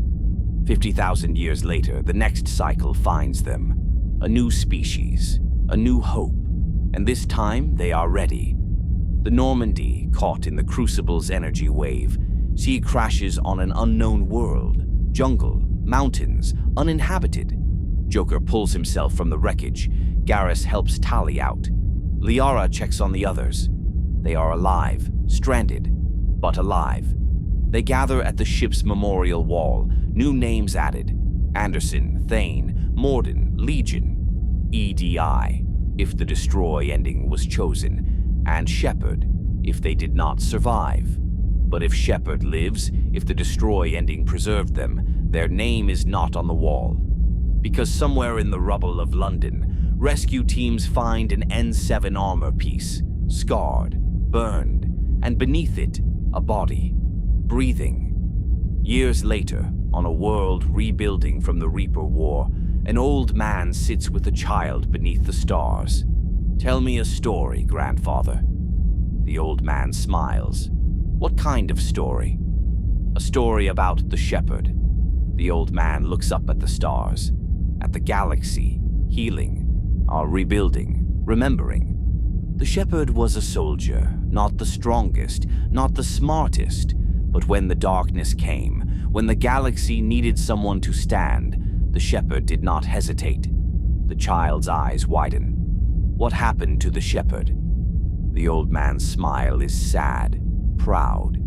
The Shepherd saved us all, and that is why we remember, why we honor them, why we look at the stars and know that even in the darkest night, heroes can rise.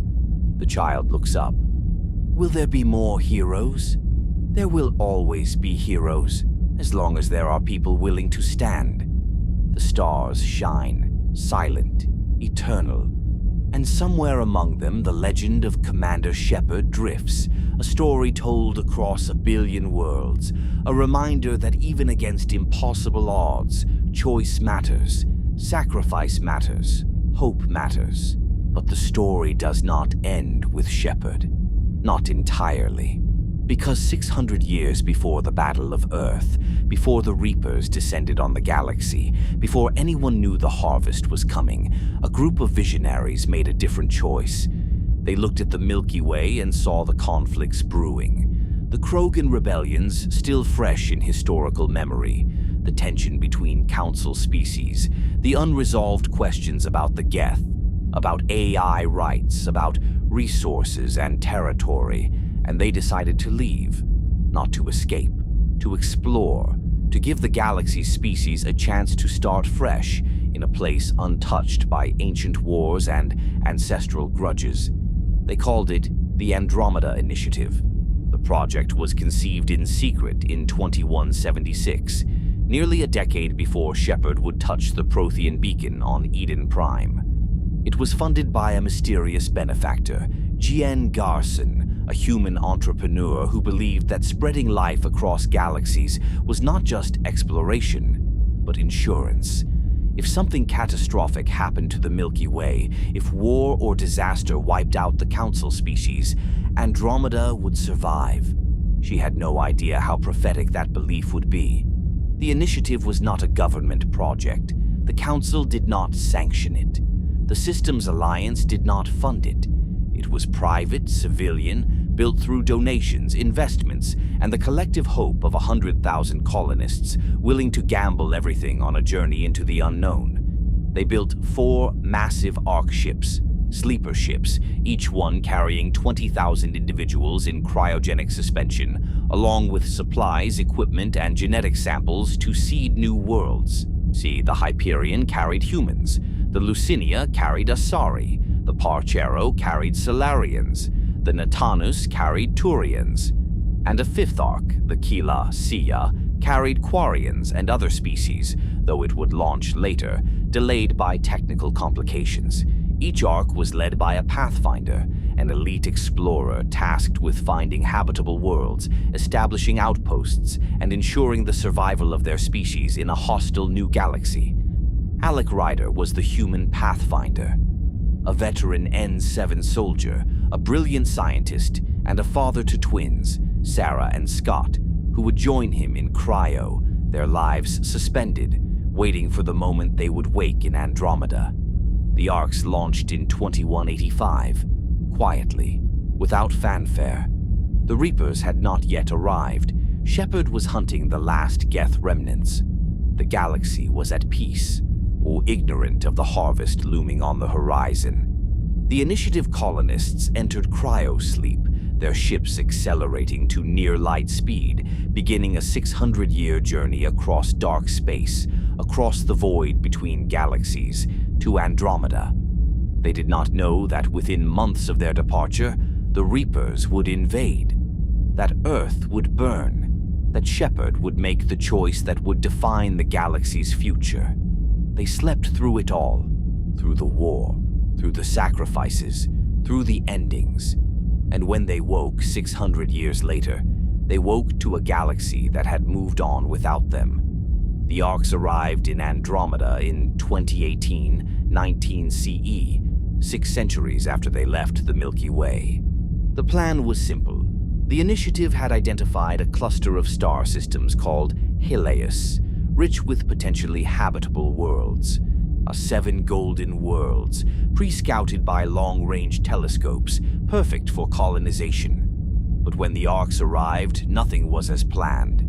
The golden worlds were not golden. They were toxic, irradiated, uninhabitable. Atmospheric storms raged. Temperatures swung between extremes. Something had devastated these worlds in the 600 years between the Initiative's survey and their arrival. The Scourge. The Scourge was a phenomenon unlike anything the Milky Way species had encountered. It was not a weapon, not exactly. It was a cloud of dark energy, tendrils of destructive force that tore through space, destabilizing planets, corrupting ecosystems, making entire systems lethal. It spread across Thessia'S like a cancer, its origins unknown, its purpose unclear. The arcs, expecting to arrive at paradise, instead emerged into a graveyard. And then the Scourge struck the Hyperion. The human arc was caught in a tendril as it exited FTL. Systems failed. Cryopods malfunctioned. Thousands died in their sleep, their suspension systems failing, their bodies freezing without revival. Alec Ryder woke to chaos. Alarms blaring, hull breaches. His children, Sarah and Scott, trapped in malfunctioning pods. He made a choice. He could save one, not both. He chose. One twin woke, the other remained in suspension, brain damaged, requiring time and resources the Initiative did not have to repair. And Alec Ryder, the Pathfinder, led a team to the nearest habitable planet, Habitat 7, to find shelter, supplies, and answers. Habitat 7 was a nightmare. The atmosphere was breathable, barely. The terrain was hostile, and the planet was swarming with hostile aliens, bipedal warriors in advanced armor, all aggressive, territorial, attacking on sight. The Kett, Alec Ryder's team, was overwhelmed, ambushed, dying. And then Alec made the final sacrifice. He transferred his Pathfinder implant, an AI-assisted neural interface that granted access to ancient technology and enhanced cognitive abilities, to his child, to Sarah or Scott Ryder, the one he had woken. The transfer killed him, but it saved them. Ryder, suddenly thrust into the role of Pathfinder, barely trained, barely prepared, had to lead the survivors off Habitat 7 back to the Hyperion and figure out how to save 100,000 colonists stranded in a hostile galaxy with no viable worlds. But Ryder was not alone in Andromeda. The Angara were there, a native species, bipedal, electrical in nature, their bodies generating bioelectric fields that allowed them to manipulate energy. Say they were kind, cautious, traumatized, because the Kett had been hunting them for decades. The Kett were not conquerors in the traditional sense. They were exalters. They had a process, a horrifying biological transformation that converted other species into Kett. Exaltation. They would capture Angara, subject them to genetic modification, rewrite their DNA, and turn them into Kett soldiers. The victims retained fragmented memories of their former lives, but they were no longer themselves. They were Kett, body and mind. It was the Collectors all over again. The same horror repeated in a different galaxy. The Angara were losing. Their population was dwindling. Their worlds were falling. And then the Milky Way species arrived, bringing new technology, new hope, and new complications. Ryder, working with the Angara resistance, began to unravel the mysteries of Helios. The Golden Worlds had not always been toxic. They had been terraformed, made habitable by an ancient species using technology far beyond anything the Milky Way had achieved. The Remnant, massive structures, vaults, lay buried on each world, their systems still functional, waiting for activation. These vaults controlled the planet's climates, atmospheres, ecosystems. They were terraforming machines, capable of making dead worlds bloom with life. But they had been shut down, sabotaged, damaged by the Scourge. Ryder's mission became clear. Reactivate the vaults, restore the Golden Worlds, give the Initiative a future, and in the process, discover who built the Remnant, and why they vanished. The answers lay in the remnant city of Ki Tassira, hidden deep within the Scourge itself. Ryder, risking everything, navigated through the tendrils of dark energy, guided by Sam, the AI implanted in their neural interface, a fragment of their father's consciousness, preserved in code. And in Ki Tassira, Ryder found the truth. The Remnant were not a species. They were tools. Creations of a species called the Jardan. The Jardan were ancient, advanced, godlike in their mastery of genetic engineering and terraforming. They had come to Helios to create, to build, to design new forms of life from scratch. The Angara were their creation, genetically engineered, seeded across Helios, given culture and language and free will, and then left to evolve on their own. The Jardan were gardeners, not conquerors, not slavers. Gardeners, tending to life across a cluster of stars, and then something attacked them. The Scourge was not natural. It was a weapon, deployed by an unknown enemy, targeting the Jardan specifically, destroying their technology, their cities, their very existence. The Jardan vanished, their remnant machines fell silent, and the Angara, left without their creators, built civilizations on the ruins without ever knowing they were designed. The parallels to the Milky Way were impossible to ignore. The Protheans guiding lesser species, the Reapers harvesting at the apex, the cycles repeating over and over. And now in Andromeda, the same pattern. A creator species vanished, a weapon of mass destruction, a mystery that might never be solved. Ryder stood in the ruins of Thessia'S, staring at the data logs, and realized something chilling. The cycles were not unique to the Milky Way. The pattern of rise and fall, of creators and destroyers, of civilizations reaching too high and being struck down, it was universal. Perhaps it was the nature of intelligence itself, to create, to destroy, to repeat. Ryder defeated the Ket Archon, a fanatic who believed he could control remnant technology and exalt the entire galaxy. The vaults were reactivated. The golden worlds bloomed with life. The initiative established colonies, built cities, began to thrive. But the questions remained. Where did the Jardan go? Who deployed the Scourge? Was it the Ket, or something else, something older, something still out there? The Quarian Ark, the Kila Sia, was still missing, lost somewhere in dark space, its fate unknown. And the connection to the Milky Way was severed. No faster-than-light communication across galaxies. No way to know if the Reapers had been defeated, if Shepard had succeeded, or if the Milky Way even still existed. The Andromeda colonists were alone, truly alone, and they would have to make a future in this strange, hostile, beautiful galaxy without knowing if they had a home to return to. Years passed. The initiative grew. The Nexus, Andromeda's version of the Citadel, became a hub of trade and diplomacy. Angara and Milky Way species worked together, building something new. But the mysteries haunted them. The Jardan, the Scourge, the silence from the Milky Way. Ryder stood on the observation deck of the Tempest, their ship smaller and faster than the Normandy, but no less vital, and stared at the stars. "Do you think they made it?" Cora Harper, Ryder's second-in-command, asked. "Shepard, the Alliance, everyone we left behind." Ryder did not answer immediately. They could not know. Well, 600 years of light separated them from the Milky Way. Any signal would take 600 years to arrive. "I have to believe they did," Ryder finally said, "because if they didn't, we are all that is left." Cora nodded. "Then we had better make it count." And they did. They built. They explored.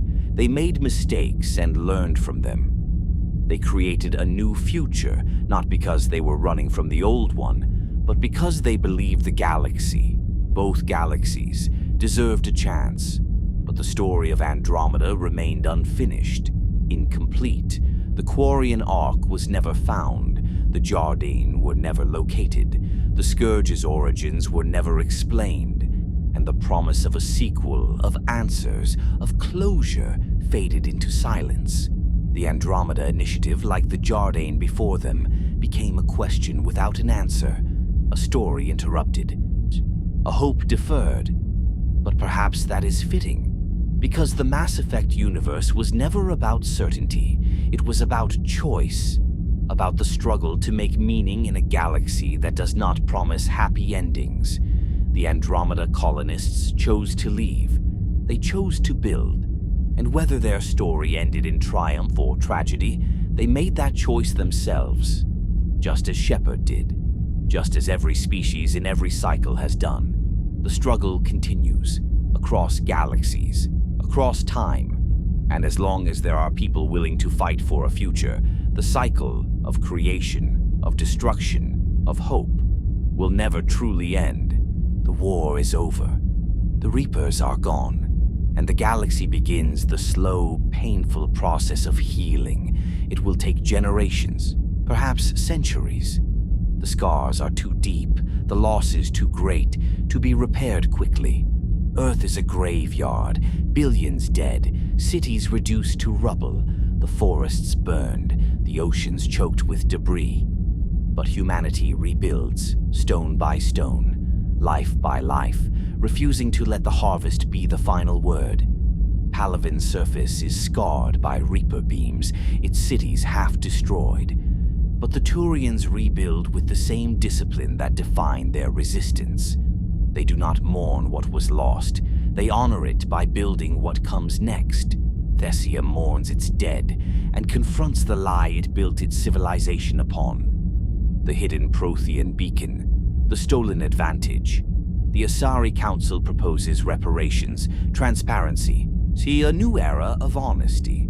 Not all Asari agree, but the conversation begins. Surkesh, the Salarian homeworld, survived relatively intact. The Salarians, pragmatic as ever, focus on research, on understanding Reaper technology without repeating the mistakes of indoctrination, on ensuring the next threat, whatever it may be, finds the galaxy prepared. Tuchanka thrives. For the first time in 1,000 years, Krogan children are born healthy. The clans unite under Urdnot Rex, or Reeve, if Rex fell on Vermeer, and begin the long journey toward becoming more than warriors, toward becoming a civilization again. Rannoch blooms. Quarians and Geth, if both survived, share the homeworld, building cities together, learning to trust, to forgive, to see each other not as creators and creations but as equals. If only the Quarians survived, they rebuild alone, haunted by the ghosts of the Geth they destroyed. If only the Geth survived, they inherit a world without the creators who gave them life, forever wondering if peace was possible. And across the galaxy, on 1,000 worlds, people look up at the stars and remember. The memorials are erected within months of the war's end. On Earth, in the ruins of Vancouver, a statue rises. Commander Shepard, N7 armor scarred, weapon at their side, staring toward the horizon. The inscription reads simply, "They stood when no one else would. They fought when hope was gone. They saved us all." On the Citadel, the memorial wall is expanded. Thousands of names added. Millions. Every soldier who died in the Reaper War. Every civilian lost in the Harvest. And at the top, in letters larger than the rest, 3 names stand together. Admiral David Anderson. Dr. Mordin Solus, Commander Shepard. Beside them, depending on the choices made, other names appear. Thane Krios, Urdnot Rex, Legion, Talizora Vas Normandy, Ashley Williams, Kaidan Alenko, Miranda Lawson, EDI. Each name a story, each story a sacrifice. The galaxy will never forget. But the memorials are not just stone and metal. They are people. Garrus Vakarian returns to Palaven. He does not retire. He cannot. But he takes a position training the next generation of Turian soldiers, teaching them not just how to fight, but why. He tells them about Shepard, about loyalty, about the importance of standing beside your friends, even when the odds are impossible. There is no Shepard without Vakarian, he says. And there is no Vakarian without Shepard. Remember that. You are only as strong as the people who stand beside you. He never stops calibrating. It is a habit now, a ritual, a way to remember. Talizora, if she survived, becomes an admiral of the Quarian fleet. But the fleet is no longer a fleet of exiles. It is a defense force protecting Rannoch, coordinating with the Geth, building a future her people dreamed of for 3 centuries. She removes her helmet often now, walking the surface of Rannoch, breathing the air, feeling the sun on her face. It never stops being miraculous. And when she stands on the cliffs overlooking the plains, she thinks of Legion, of the sacrifice that made this peace possible, of the question that changed everything. Does this unit have a soul? Yes, she whispers to the wind. You did, Legion. You always did. Doctor. Liara Tisoni becomes the Shadow Broker permanently.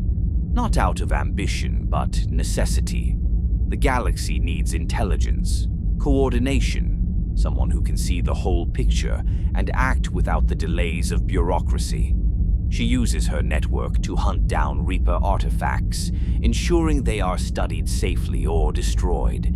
She tracks indoctrinated individuals, offering treatment or containment. She rebuilds what the war shattered.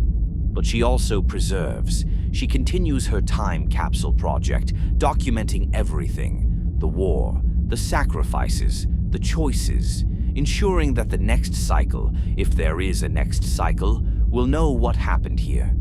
And in her private moments, she looks at the photo, the crew of the Normandy, together, smiling. "We did it, Shepard," she says. "We actually did it." Joker continues to fly. The Normandy SR-2 is repaired, upgraded, recommissioned. And Joker is at the helm because there is no one else who can fly her the way he can. If EDI survived, she stands beside him. Her body, her consciousness, her growing understanding of what it means to be alive. They explore together. The uncharted systems, the mysteries left behind by the Reapers, the beauty of a galaxy no longer under siege. If EDI died, Joker flies alone, her chair empty, her voice silent. But he talks to her anyway, tells her about the stars they pass, the worlds they discover, the jokes she would have appreciated. "You would have loved this one, EDI," he says to the empty cockpit. "Binary star system. The light does this thing at sunset. Yeah, you would have loved it." He does not stop flying, because flying is how he honors her. Urdnot Rex, if he survived, becomes more than a warlord. He becomes a leader, a statesman, the Krogan who united the clans not through violence but through vision. He builds schools on Tuchanka, not warrior academies, schools, where Krogan children learn history, science, philosophy, where they are taught that strength is not just physical, but intellectual, moral, cultural. Shepard believed in us, Rex tells the clans, not because we were strong, because we could be more than strong. We could be wise, and it is time we proved them right. The transition is slow, painful. Many clans resist, but Rex is patient. He has lived 1,000 years, he can wait. And every year, on the anniversary of the Genophage's cure, he raises a glass to Morden Solus, the Salarian who gave the Krogan their future back. Had to be him, Rex says, or someone else might have gotten it wrong. The crew of the Normandy scatters, but they do not forget. Once a year they gather, on the Citadel, at the memorial wall, and they stand together, silent, remembering the names etched in stone. They do not speak of the war often, the memories are too heavy, but they speak of Shepard, of the moments that mattered, of the choices that defined them. And they remember that they were part of something larger than themselves, that for a brief shining moment, they were the crew that saved the galaxy. That is enough. The galaxy itself changes, slowly, imperfectly. The Council is reformed. Depending on Shepard's choices, it is led by humans or remains Asari, Salarian, Turian. But regardless of composition, it operates differently now, with more transparency, more accountability, more recognition that the old ways, the careful diplomacy, the slow consensus, nearly led to extinction. The specters are expanded. More species, more voices. The idea that a single council could represent the galaxy's interests is acknowledged as flawed. The Genophage is cured, or it is not. If cured, the Krogan boom is managed carefully, with colonies established on dozens of worlds, monitored to prevent overpopulation. If not cured, the Krogan remain bitter, their support for the Crucible project a temporary alliance, their resentment simmering beneath the surface. The Geth achieve true sapience and are recognized as a sovereign species, or they are extinct, their consciousness scattered, their potential lost forever. If they survive, they build alongside organics. If they do not, the galaxy mourns what could have been. The Reapers are destroyed or controlled or transformed into partners through synthesis. Each outcome reshapes the galaxy differently, but in all timelines, one truth remains. The cycle is broken. For the first time in a billion years, the harvest does not continue. The pattern is interrupted. The galaxy is free. And that freedom, purchased with unimaginable sacrifice, is sacred. The philosophical questions linger. Was Shepard right? Did the choice they made, destroy, control, synthesis, or refusal, lead to the best outcome? There is no answer. There can be no answer. Because the future is not written, it unfolds moment by moment, shaped by the choices of billions of individuals. But the galaxy has learned something, that cycles can be broken, that inevitability is a lie, that even against gods and machines and billion-year-old patterns, choice matters. Shepard proved that, not through strength, not through intelligence, but through refusal to surrender, through the stubborn, irrational, beautiful insistence that the future can be different. And the galaxy, rebuilding, remembers. Years pass, then decades, then centuries. The Reaper War fades from living memory into history. The survivors age and die. Their children grow up in a galaxy that never knew the harvest. But the stories remain.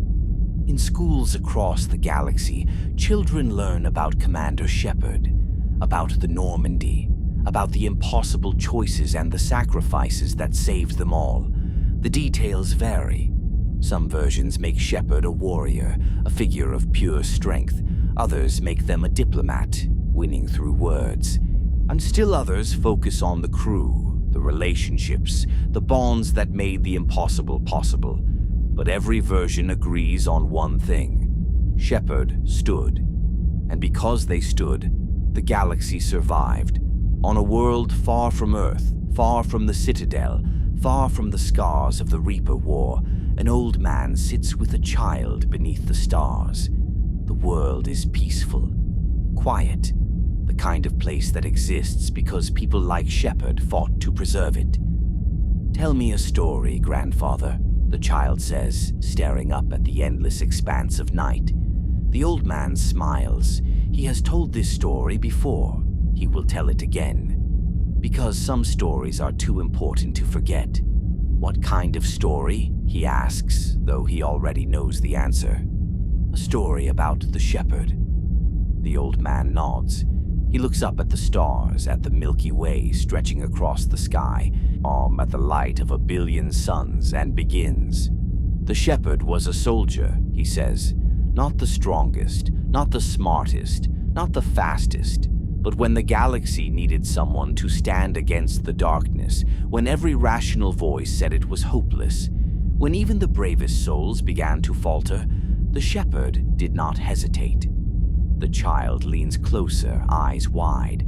"The darkness came from beyond the stars," the old man continues. "Ancient machines, Reapers they were called. They had harvested the galaxy for 1 billion years, ending every civilization that rose too high, preserving them in metal and code.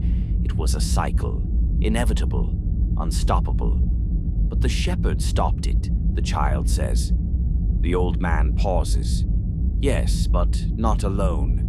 The Shepard built alliances, united species that had been enemies for centuries, earned the loyalty of people who had every reason to refuse. And when the final battle came, when the choice had to be made, the Shepard chose. What did they choose?" The old man looks at the child. "That depends on who tells the story. Some say the Shepard destroyed the machines, freeing the galaxy at great cost. Others say the Shepard took control, becoming something more than mortal to protect us.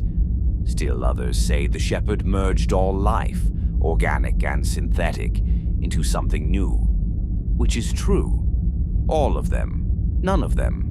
What matters is not which choice was made, but that the choice was made. That the Shepard refused to accept inevitability, refused to surrender, and in that refusal, broke a cycle that had repeated for 1 billion years. The child is quiet for a moment, processing. "Will the darkness come back?" The old man considers. "I do not know. Perhaps. The galaxy is vast, and we are small, but the Shepard taught us something important, that even small beings can change the course of history, that even in the face of impossible odds, we are not powerless. Will there be more heroes like the Shepard? The old man smiles. There will always be heroes, as long as there are people willing to stand, willing to fight for others, willing to choose hope over despair. The child looks up at the stars, at the infinite expanse, at the possibilities waiting in the darkness. I want to be a hero, the child says. The old man places a hand on the child's shoulder. Then be one. Stand when others falter. Choose kindness when hatred is easier. Fight for those who cannot fight for themselves. That is what the Shepard did, and that is what heroes do. The stars shine, silent, eternal, and somewhere among them the legend of Commander Shepard drifts, a story told across 1 billion worlds, a reminder that even in the darkest night, even when all seems lost, heroes can rise. The galaxy sleeps, healing, dreaming, waiting for whatever comes next. And in that waiting, in that peace purchased with blood and sacrifice and impossible choices, there is hope. Because the cycle is broken, the pattern is interrupted, and the future, for the first time in 1 billion years, is unwritten. The stars turn, the galaxy breathes, and life in all its fragile, beautiful, chaotic glory continues. Rest now. The story is told. The Reapers are gone. The cycle is broken. And the heroes, Shepard, Anderson, Morden, Thane, Legion, and all the others who gave everything, are remembered. Not just in monuments and memorials, but in the lives they saved. In the future they made possible. In the children who will grow up free from the harvest, never knowing how close they came to extinction. That is the legacy. Not victory, not triumph, but the simple, profound gift of a future. And that future, shaped by the choices of imperfect beings facing impossible odds, is enough. The stars wait, the void listens, and somewhere in the endless expanse of space and time, the next story is beginning. But for now, rest. The galaxy is safe, the heroes are honored, and the eternal stars keep watch, silent and patient, as they have for billions of years, as they will for billions more.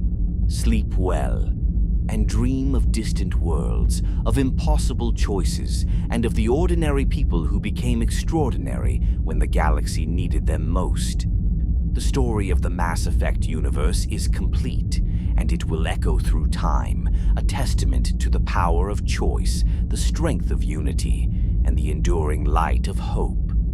Good night, and may you wake to a future as bright as the one Shepard fought to create. From the Leviathans in the deep to the stars of Andromeda, the story is told. Rest well, and may the legacy of Commander Shepard guide your dreams.